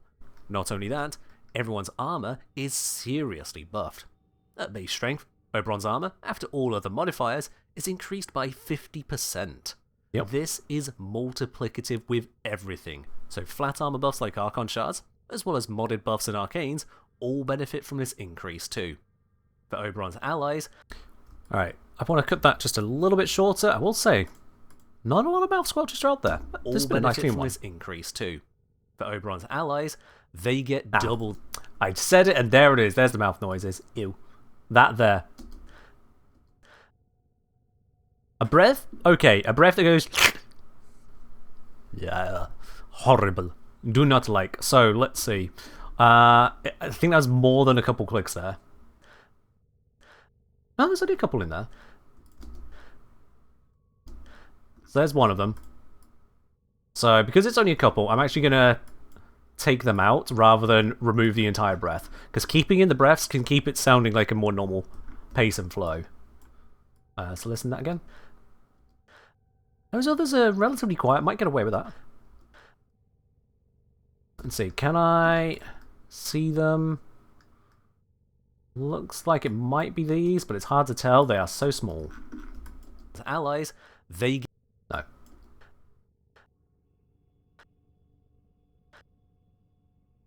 Tell you what, I'm going to cut the breath there. So we still have a breath, but it should flow. Allies, they get double. Yeah, there we go. That'll do.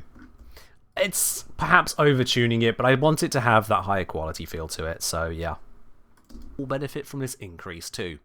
For Oberon's allies, they get double the effect. And you hear the effect now. So we've now got a shorter breath there, but it's still a breath. It connects it up in a natural way. We don't have the mouth squelch to go with it. Increase too. For Oberon's allies, they get double the effect, functionally gaining 100% of Oberon's armor on top of their own at base strength. Top of their own. There. Top of their...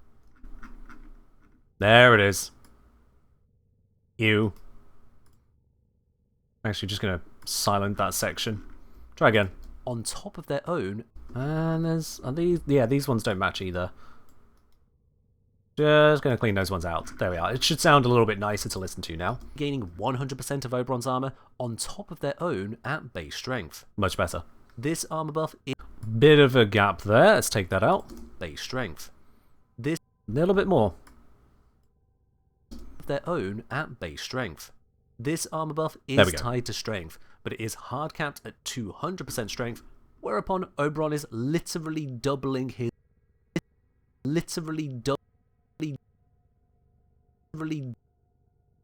I hear you. Where are you? There you are. Another little snap of the lips there. Whereupon Oberon is literally doubling his armor. Much better. That doubled armor is... Now, check on the pacing. I wasn't paying attention. So pacing, 100% strength, whereupon Oberon is literally doubling his armor. That doubled armor is a little bit too long of a gap there. Let's take that out. There we are. Doubling his armor. That doubled armor is applied as a flat bonus to all of his affected allies. So if Oberon had 1000 armor, a capture 1000 armor, 1000. There it is.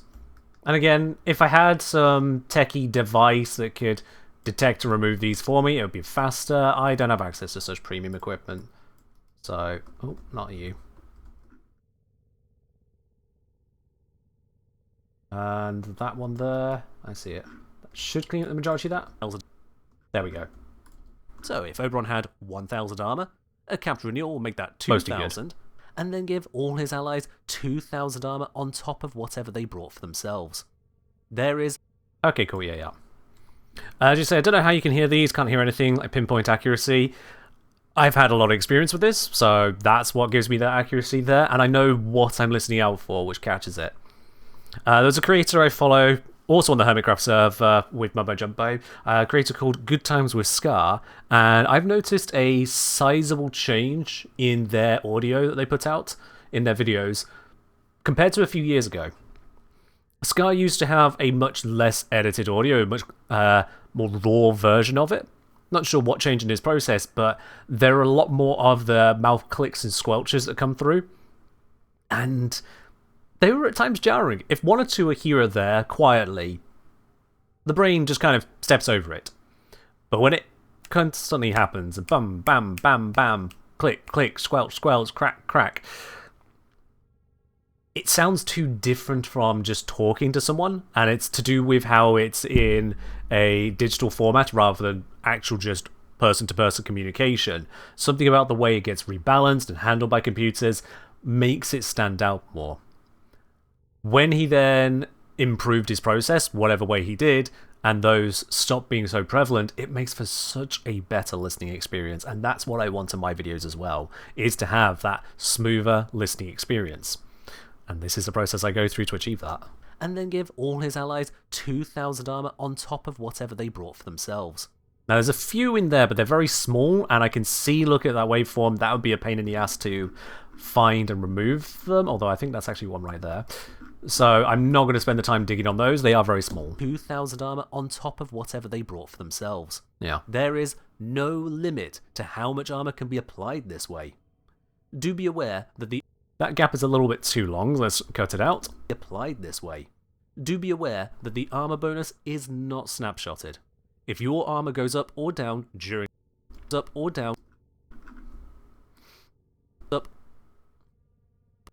Yeah, that's a really hard P there. That's a plosive that's come through, and I think that's probably more the sound of my lips rather than a pop filter issue, or lack thereof. But as we see, it's too long of a section to do a repair on it, and we actually still want the P sound, so I'm going to do something I don't usually do that, but I do want to bring it down. And we're just going to hit that with a -4 on the volume, which just soften it a bit. If your armor goes up or down during the mission, good enough. The buff from renewal will match that change. Good enough. Alright, skip out of the gap until the next sentence. Will match that change. Renewal's effect persists indefinitely, regardless... What's that? Weird little click. Alright, get rid of it. Renewal's effect persists indefinitely, regardless of how far away Oberon moves from whatever he is buffing.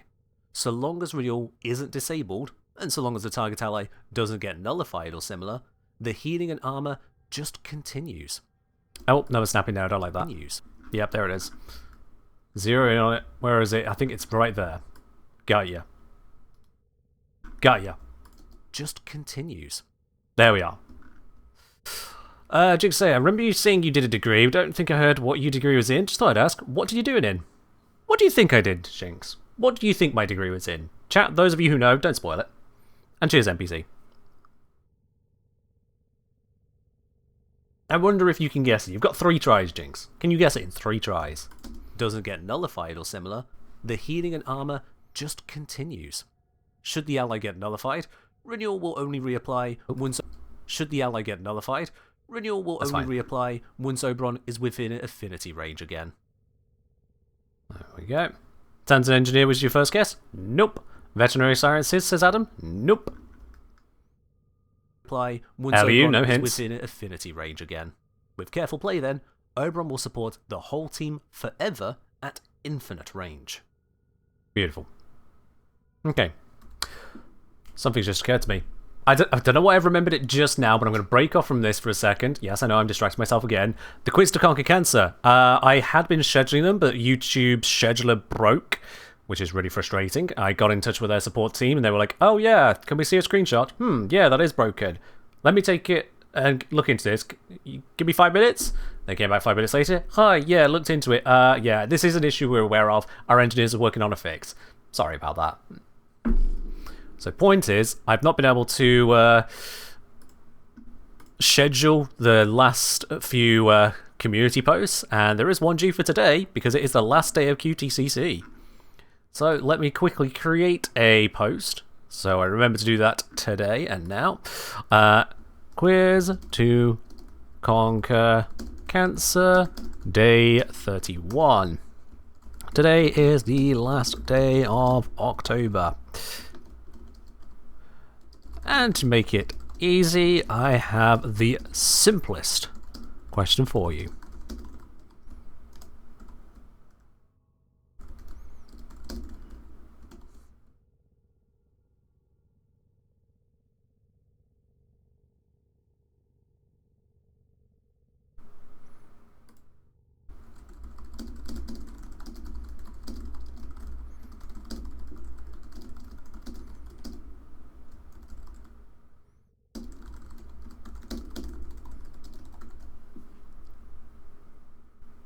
There we go. Not saying any of what I've written there so as not to give away what's going on, but let's post that final quiz to conquer cancer. There we are. Some people are going to be annoyed at me on that one. But there we are. Okay. Electrical engineer? Nope, I'm not an electrical engineer. Nope. Did you get it right? Absolutely not. Absolutely not. No, the correct answer for what degree I did at university, it's not sound engineer, it's not computer science, it's not electrical engineer, It's nothing to do with chemistry. It's nothing to do with space travel or anything fun like that. I'm certainly not an artist. No. My degree at university was geology. Yep, the man with a teacup and a spanner for a logo, with a snake wrapped around it, doing videos about the math and statistics of a video game, whilst focusing on such audio quality to such banal levels as this, did a degree about rocks. It makes less sense to me than it does to you, trust me. It makes less sense to me. There we go. Alright. What is geology but very old chemistry? Is it? There's more to it than that. There's so much more to it than that. So much more to it than that. From Ellie, please tell us again, Mr. Rocklicker, why is ice a rock? I think the better question is, when is ice a rock? Now, do we actually want to know when and why and how ice can be a rock, or do we want me to finish the audio for Oberon? What would people prefer? Get distracted and learn about ice, or learn more about Oberon? Get that guide complete.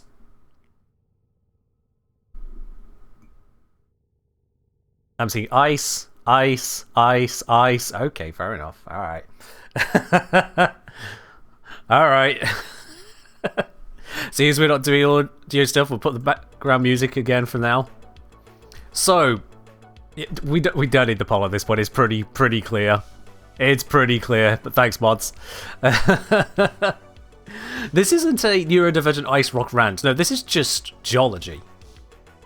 This is just geology. So, first you need to understand how we define a rock. And we define a rock as a naturally occurring hard substance material which is made of one or more minerals.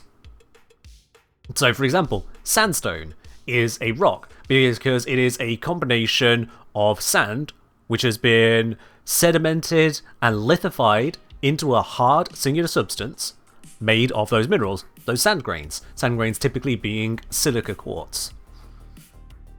Typically. You can get various other types of sandstone, not to mention various inclusions therein. It's not necessarily going to be a pure quartzite sandstone. Now, likewise, you can get something like granite, which is naturally formed from magmatic processes, a pluton, a whole bunch of underground magma deep below the surface, which slowly cools and solidifies. And you've got a mix of minerals in there. In the case of granite, you'll have quartz, feldspar, and mica, if I recall correctly. It's been a while. It has been a while. And so what you have there is, again, another rock, this time made of 3 minerals, which again may have some inclusions from other trace minerals as well, but 3 core minerals to make it granite. And you can then also get metamorphic rocks, which are rocks which were already rocks, but then have had their composition changed. So the same base material is there, but how that material expresses itself as a rock has undergone a change due to processes of being heated and put under pressure by being buried within the earth, most likely, or at least crushed by the earth. So, to give you an example of that, is where you get shale, which is layers of very fine sediment, usually formed at like the deepest reaches of the ocean, gets buried and buried and buried, crushed beyond being shale into slate. It's metamorphic, it is changed. So how can ice be a rock? Well, ice is a mineral. Ice is a naturally occurring, simple chemical, 1 hydrogen, 2 oxygens, so hydrogen oxide, and that chemical can form into natural crystalline shapes. We have our mineral. And as for how it can form, well, it can form in a sedimentary manner because it is a collection of naturally deposited ice crystals. Collected through normal geological processes, so not requiring man-made intervention or animal intervention, just this settling of snow and snow packing down into ice, and you get this formation of ice. That is a natural geological process of minerals coming together into a hard substrate. It's now become a rock. That is a sedimentary rock. But then if you've got more and more of that rock, more and more of that ice piling onto ice, piling onto ice, piling onto ice, it can get really, really heavy. It can start to crush itself, and under the weight of all of that pressure, it changes its crystalline structure. It changes into a different form, so it's still ice, but now the representation of that ice is different. This rock has changed its shape due to natural geological processes and reshaping it under heavy pressure. That is a metamorphic rock. So we've gone from a sedimentary ice to a metamorphic ice. And then we reach the most flexible of them all. What if then you get that glacier, you get all that heavy, heavy rock of ice, and it reaches a point where it's now beginning to melt. Not melt because of the sun shining on it, but because of either the sheer amount of pressure involved, or because of just natural geothermal heat underneath it. If natural geothermal heat is melting this rock ice that has developed, it's now going to melt into a spring. That water will travel out somewhere, and wherever it travels out, it may then refreeze, such as on a glacial lake. And so if we've had a rock which has melted due to geothermal energy, has then erupted onto the surface, and in that flow has then re-solidified, is that not an igneous rock? What definition of igneous rock does it not meet, having been heated up by the Earth? But that is the most stretch of them all, because you won't really get ice going deep down into the Earth and melting from magmatic processes and erupting up. It doesn't get very far before it's turning into water and steam and obliterating all over the place. But that can happen in other places. Ice volcanoes can and indeed do exist in other places, just not really so much on Earth. And once again, it is natural, geological or astrogeological processes for other celestial bodies. It is natural processes of a non-life-based nature which is causing these crystals, these minerals of water, to assemble into a hard substrate. It's rock. It is rock. Which then may have you asking, okay, so is the ice in my freezer actually a rock? No. The ice in your freezer is not forming through natural processes. When you have ice forming in your freezer, that is from life getting evolved, specifically humans. It's man-made. And the distinguishing detail for humans is that, for rock, is that life can't be involved in it, in the creation of it. It can be involved in the creation of the material that then gets turned into rock, but life, by definition, doesn't make the rocks. So the ice in your freezer, the brick that your house is made from of concrete, not rocks. Not rocks. But if, however, you were to be in an unfortunate incident involving a landslide or a swamp and buried deep underground and the layers and layers of material piled on, then if the processes went in favour of it all working out, not exactly in your favour, you're dead, all of that coming together, you may become fossilised, and while you yourself didn't make the rock would be made of you. It might be a bit hipster, but you would be deep underground rocking out.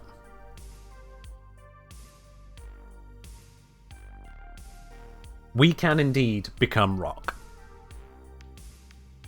Yeah. Slab-made diamonds aren't rock? Correct. Yes.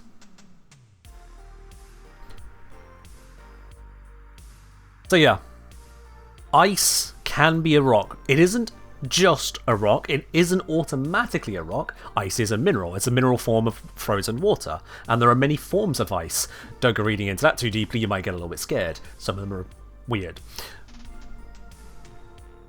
But if ice forms in a completely natural process, no involvement of life, or at least certainly not solidifying into a single hard substrate as a result of life, you may just have come across a rock. Which means that if you pick up that rock and it melts in your hand, congratulations. You are strong enough to hold molten rock in your hands.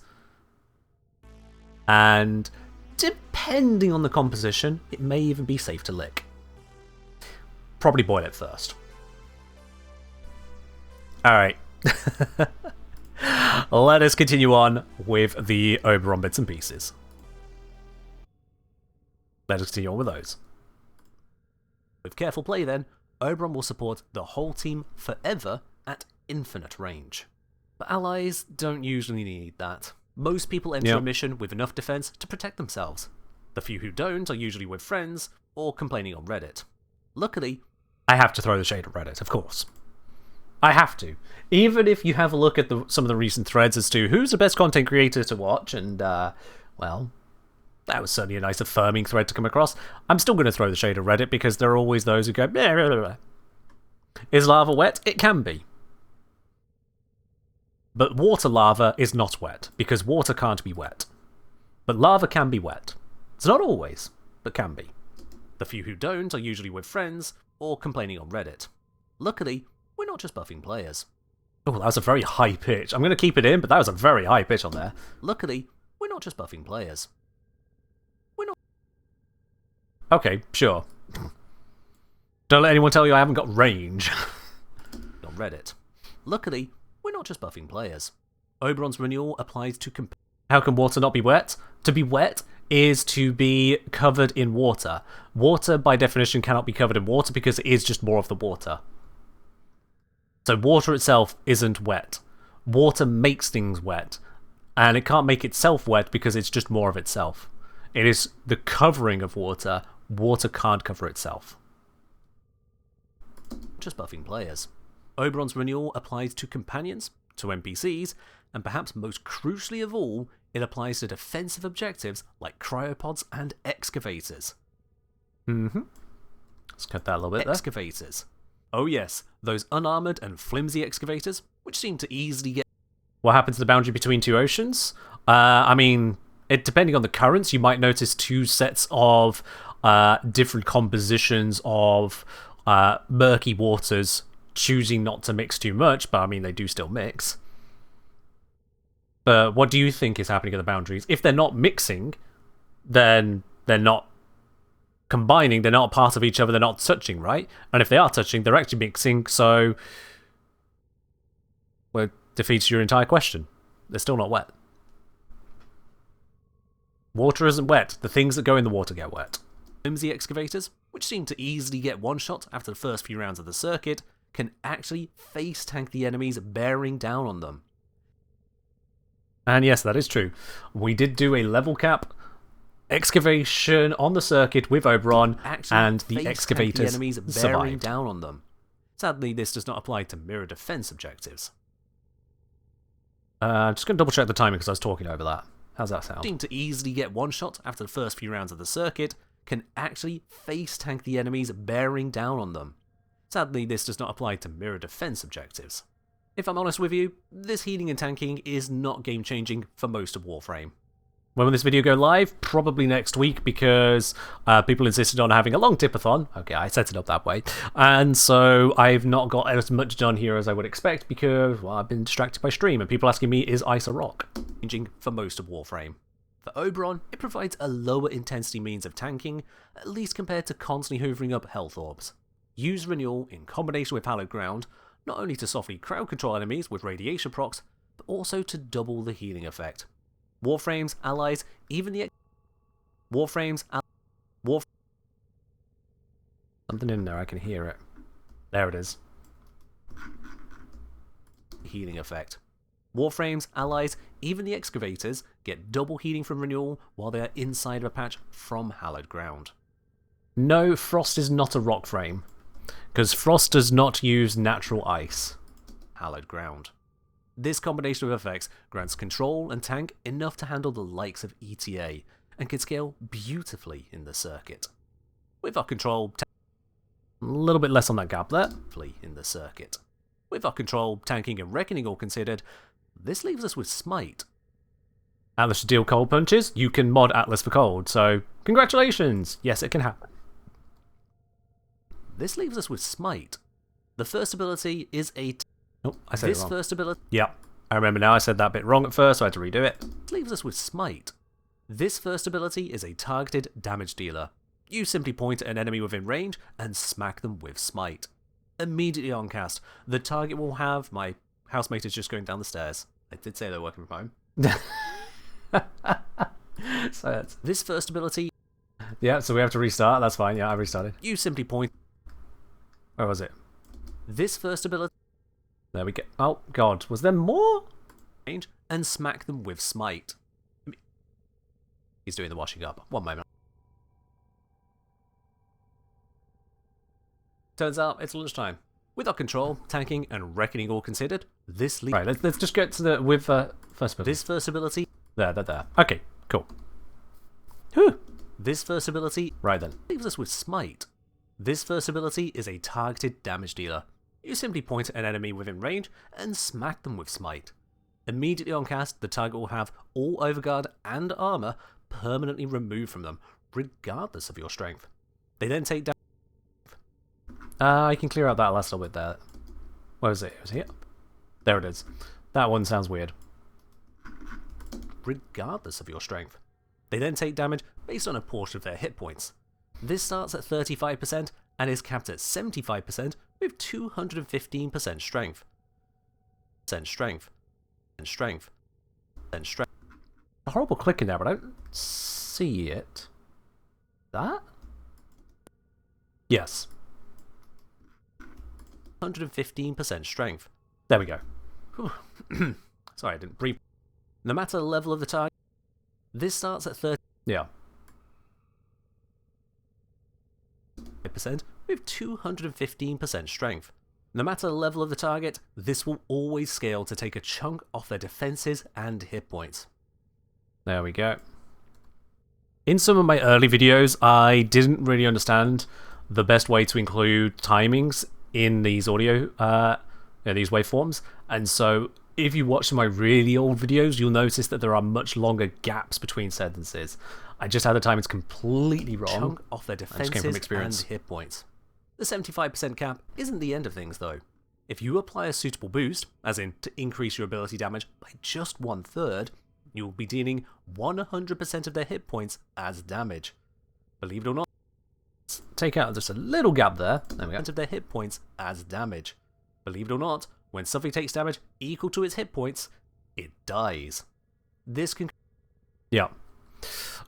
Just checking actually, I think I remember I had a slightly different setting for this.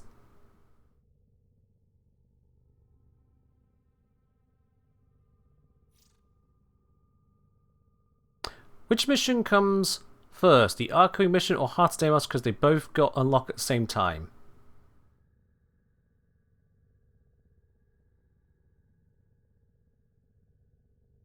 You know I'm streaming. You were on the stream a moment ago. Don't do that, please. Don't do that. Neither of them come first. Although technically I suppose Arcing because of a intro cinematic, but it doesn't matter. If you're not on the stream, you won't hear the answer, and you knew I was streaming.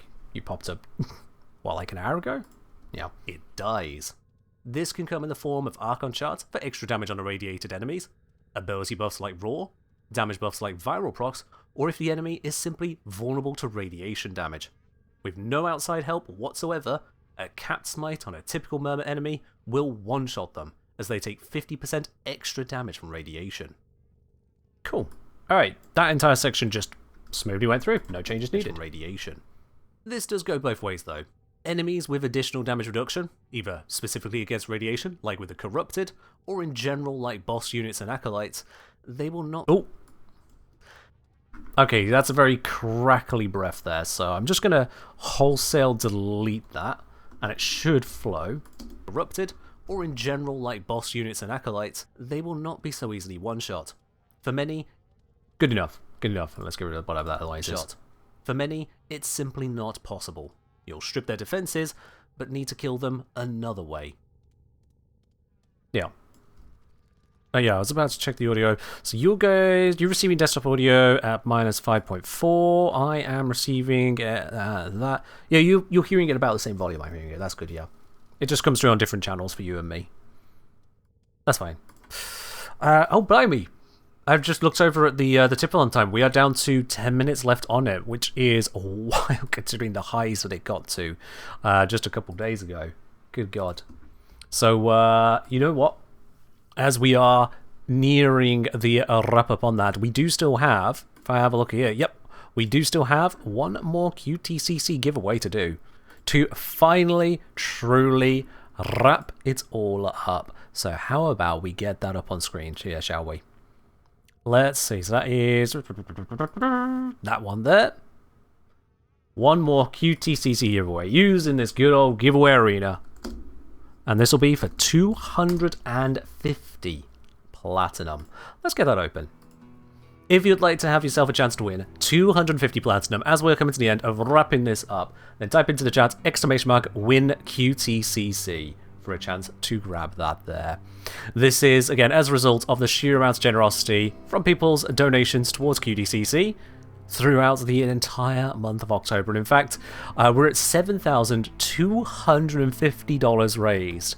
This is an incredible amount. We have never, ever had this amount of support on the channel. Never. The peak we reached a couple years ago was a little bit over $6,000. Basically $6,000. Just a little bit over the top there. So we have well and truly stepped past that here today, and I cannot thank you enough, everyone, for joining in on that. For those of you who are not in a position to be able to donate, who have, simply your circumstances are different, whether you donated through another channel, through to Warframe directly, or just you are entirely charitied out, that's absolutely fine. That is absolutely fine. Regardless, all of you coming together, watching through the streams, sharing it with your friends perhaps even, and making this a wonderful fundraising event. I don't do much in terms of charity fundraisers. In fact, this is the only one I do on these streams year on year, because let's face it, a whole month of one charity is enough charity for the year. At least in terms of not overdoing it. So I am happy to support the cause and to say thank you once again to all of you for every bit you've helped on that. There can't be a much better cause than something that basically affects everyone, either directly or through someone close to them. I know it's certainly affected me. Enough times over. So one last moment for you all to get in on this last QTCC giveaway. !win QTCC in the chat for a chance to win 250 plat. We'll do that draw at 7 minutes 30 left on the timer at that top left there. Just 30 seconds left on that, in case anyone's still on a bit of a time delay. On that note as well, if you feel like people were saying the win QTCC command well before I actually open the giveaway, you might be on a bit of a stream delay and might want to hit the refresh real quick. You might want to do that now. We'll do that draw in 10 seconds. And we've got one last moment on that there. And it's time we go. Let's see then, those of you who've entered, all in it with an equal chance to win it, but who is it going to be? It's not going to be Zelon. You've been taken out of the listing. Disctor taken out as well. Nyaya, not to you today. Calm, removed from the running. Tychotrophy, can't win this one as well, sorry. Can't win them all. Atlas has been removed once again. Big Kurt, not for you today. LU, no chance. Sir Kelton, no surprise on the removal because it's instead going to be won by Andrew. Excellent work, Tenno. The extraction point is up ahead. Andrew, 445. Congratulations on that there. That is 250 platinum. That'll be coming your way. And it looks like I've already got your details on where we're sending that. So thank you very much for using the IGN command. That'll be sent out with all the other QTCC details at the at the start of November. In the first week of November, D will be handing out all of those to our winners. GG on that there. That does mean then that, how many giveaways is that now? Let me just count this up real quick. Let me just count up how many things have been given away on this channel as a result of QTCC, because it's been more than a few. It has been more than a few. We have managed to give away 89 items. 89 items.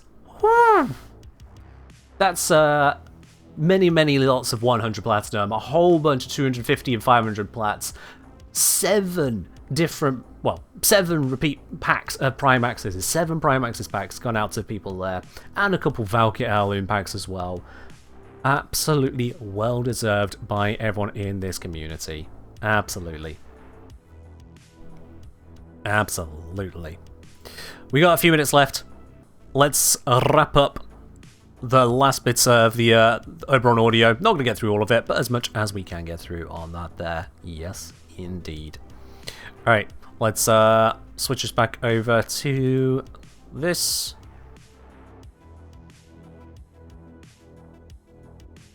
Oberon just vibing out in the arsenal. It's fine, we'll in there. There we go. And we'll kill the background music again. So I can cleanly hear You'll what strip we're their fixing defenses, here. but need to kill them another way. After slamming into your main target, Smite then erupts into a small AoE around them. The AoE doesn't strip defenses, only... Just quickly from Cosmo, assuming no regular Friday stream, seeing as you've been doing this for almost 6 hours. Yeah, I do usually co-stream the dev streams. I do usually do so that we can get all the details live as it happens. I am going to take a rain check on this one, simply because, quite frankly, I want this Oberon video done. You want this Oberon video done, I'm sure. And it's kind of impossible to do that if I'm busy watching a dev stream, right? So, in order to put more time towards that, get it done ASAP for all of y'all who want to know how you can get the most out of Oberon, this needs to come to its conclusion, doesn't it? Also, Elu, thank you very much for gifting a sub over to Catacosmo there. Much appreciated. Thank you, Elu. An NPC with a hydrate. Yes, that tea is decidedly cold now. It is what it is. You'll strip their defenses, but need to kill them another way. After slamming into your main target, Smite then erupts into a small AoE around them. The AoE doesn't strip defenses, only dealing a smaller portion of damage scaled on the original target's hit points. I am told that apparently a different creator said it does strip defenses. Also, let's get rid of those noises. Smaller portion of damage scaled. So yeah, I don't recall who brought the detail over, but apparently some people believe that when you cast Smite, it doesn't just strip the defenses of the target you're pointing at, but also defenses of all the ones nearby. Turns out, no, does no such thing. Where it may appear to remove all of the Overguard from other nearby Xmas units, it's actually doing that through just damage, which is not removing the Overguard, it's just simply damaging the Overguard. Separate thing. The crucial difference being is that you're spending damage getting through the Overguard, which is not time hitting the health and certainly not removing the armor on that health. The AoE doesn't strip defenses, only dealing a smaller portion of damage scaled on the original target's hit points. As this is a smaller portion, you're unlikely to be able to one-shot nearby enemies of the same type. However, if you target beefier enemies, a small portion of a lot of hit points can still be a lot of damage. For this reason... Yep. Oh, got that snap. Yeah, that's nasty. Ew, get rid of that. A lot of damage. For this reason, Smite even prefers to target Xmas units if multiple enemies are clustered around your aim. Very good. Take out that little gap there. Clustered around your aim. With the right setup, you can repeatedly smite whole groups of enemies this way. And then we continue forwards. Of enemies this way. So, let's talk setups. This first approach... A little bit too much of a gap there. This way. So, let's talk setups. This first approach focuses on using Oberon as a solo damage dealer. This is best suited for high enemy density missions to not only have constant clusters we can semi-nuke, but also to maintain our energy demands. I did slightly miss-say maintain, but I'm not going to go through and re-record that. I realised that as I said it, didn't redo it, oh well. We can semi-nuke, but also to maintain our energy demands. I'll be upfront with you, it is not a very powerful approach, but more a means to make Oberon more than a support. What was that? more than a support. What the hell? Why did it just not record? For a fraction of a second. What?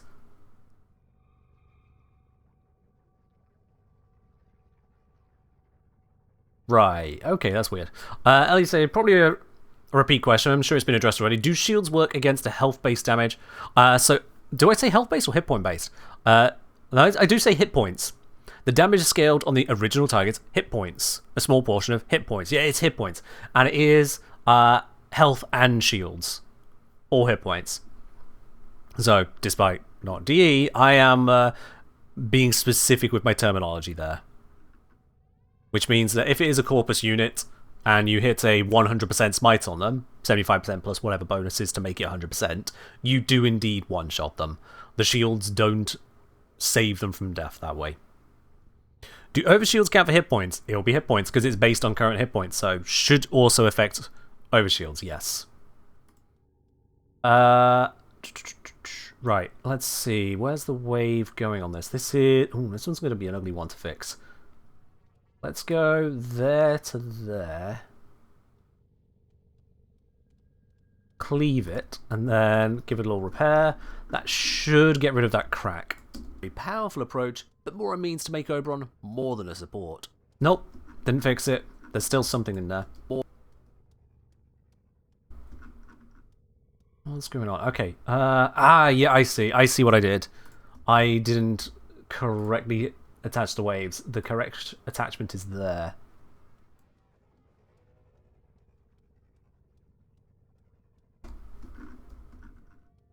And then quick repair that. There we are. Means to make Oberon more than a support. There we go, that's fixed. Alright then, that was a weird one. Don't usually get that. Powerful approach, but more a means to make Oberon more than a support. The process to make it work starts with reckoning enemies for the health orbs, giving us our only real tank. Reckoning will also... Too much of a gap, let's fix that gap there. Only real tank. Reckoning will also soften our enemies up with armor strip, supported with viral procs from a companion like Panzer. Then, with Roar active, we smite our targets to create bursts of kill zones. The build itself... There we go. Okay. Looks like that timer is about to hit the last few seconds. Never mind.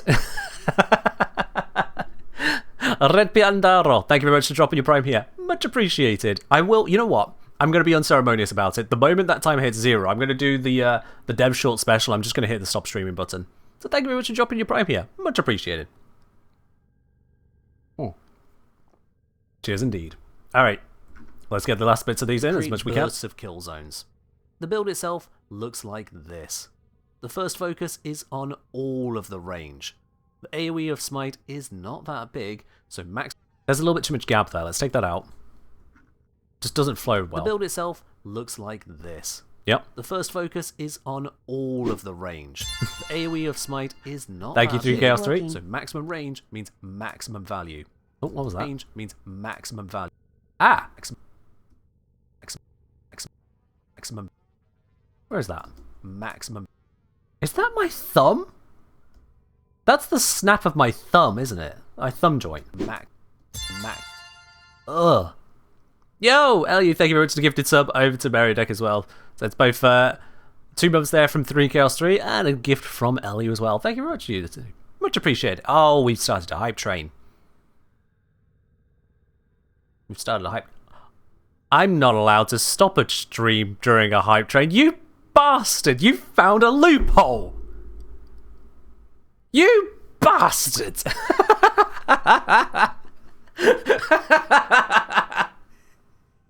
Okay then. Screw what the timer says, we'll follow the timer. How dare you find a loophole in my own systems? The exact things that I say are supposed to happen, and you make them happen. How dare? Kelton, thank you for the 6 seconds. Quick sack of the time whilst we got the hype gate. Sure. And yo, Jazz Banjo with the 5 gifted subs out to the community there. Much appreciated on that though, Jazz Banjo. That's gone out to CJW Prostar, to Wade Hens, to Zaronjoy, to Sital, and to Master Satate, I think that is. Yeah, Master Satate. Thank you very much there, Jazz Banjo. Much appreciated. Cheers indeed on that. Maximum. Oh, where is that? Is it here? Nope. Where's the snap?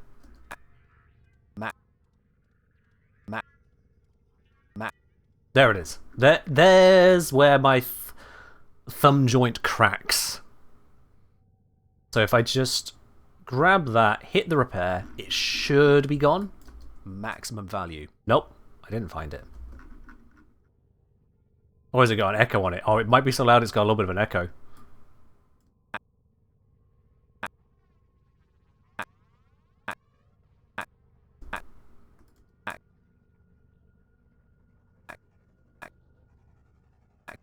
That doesn't sound like it's got an echo. Alright, maybe... Let's take out the entire waveform then, from here through to there. Try and guarantee we got the whole snap out. There we are. That extends the hype train just a bit longer. It does do that as well. Absolutely, Jazz Banjo. It does do that as well. You are very right. Every time we complete a new level of hype train, the timer on it resets, I think. Another 5 minutes. Maximum value. So maximum range means maximum value.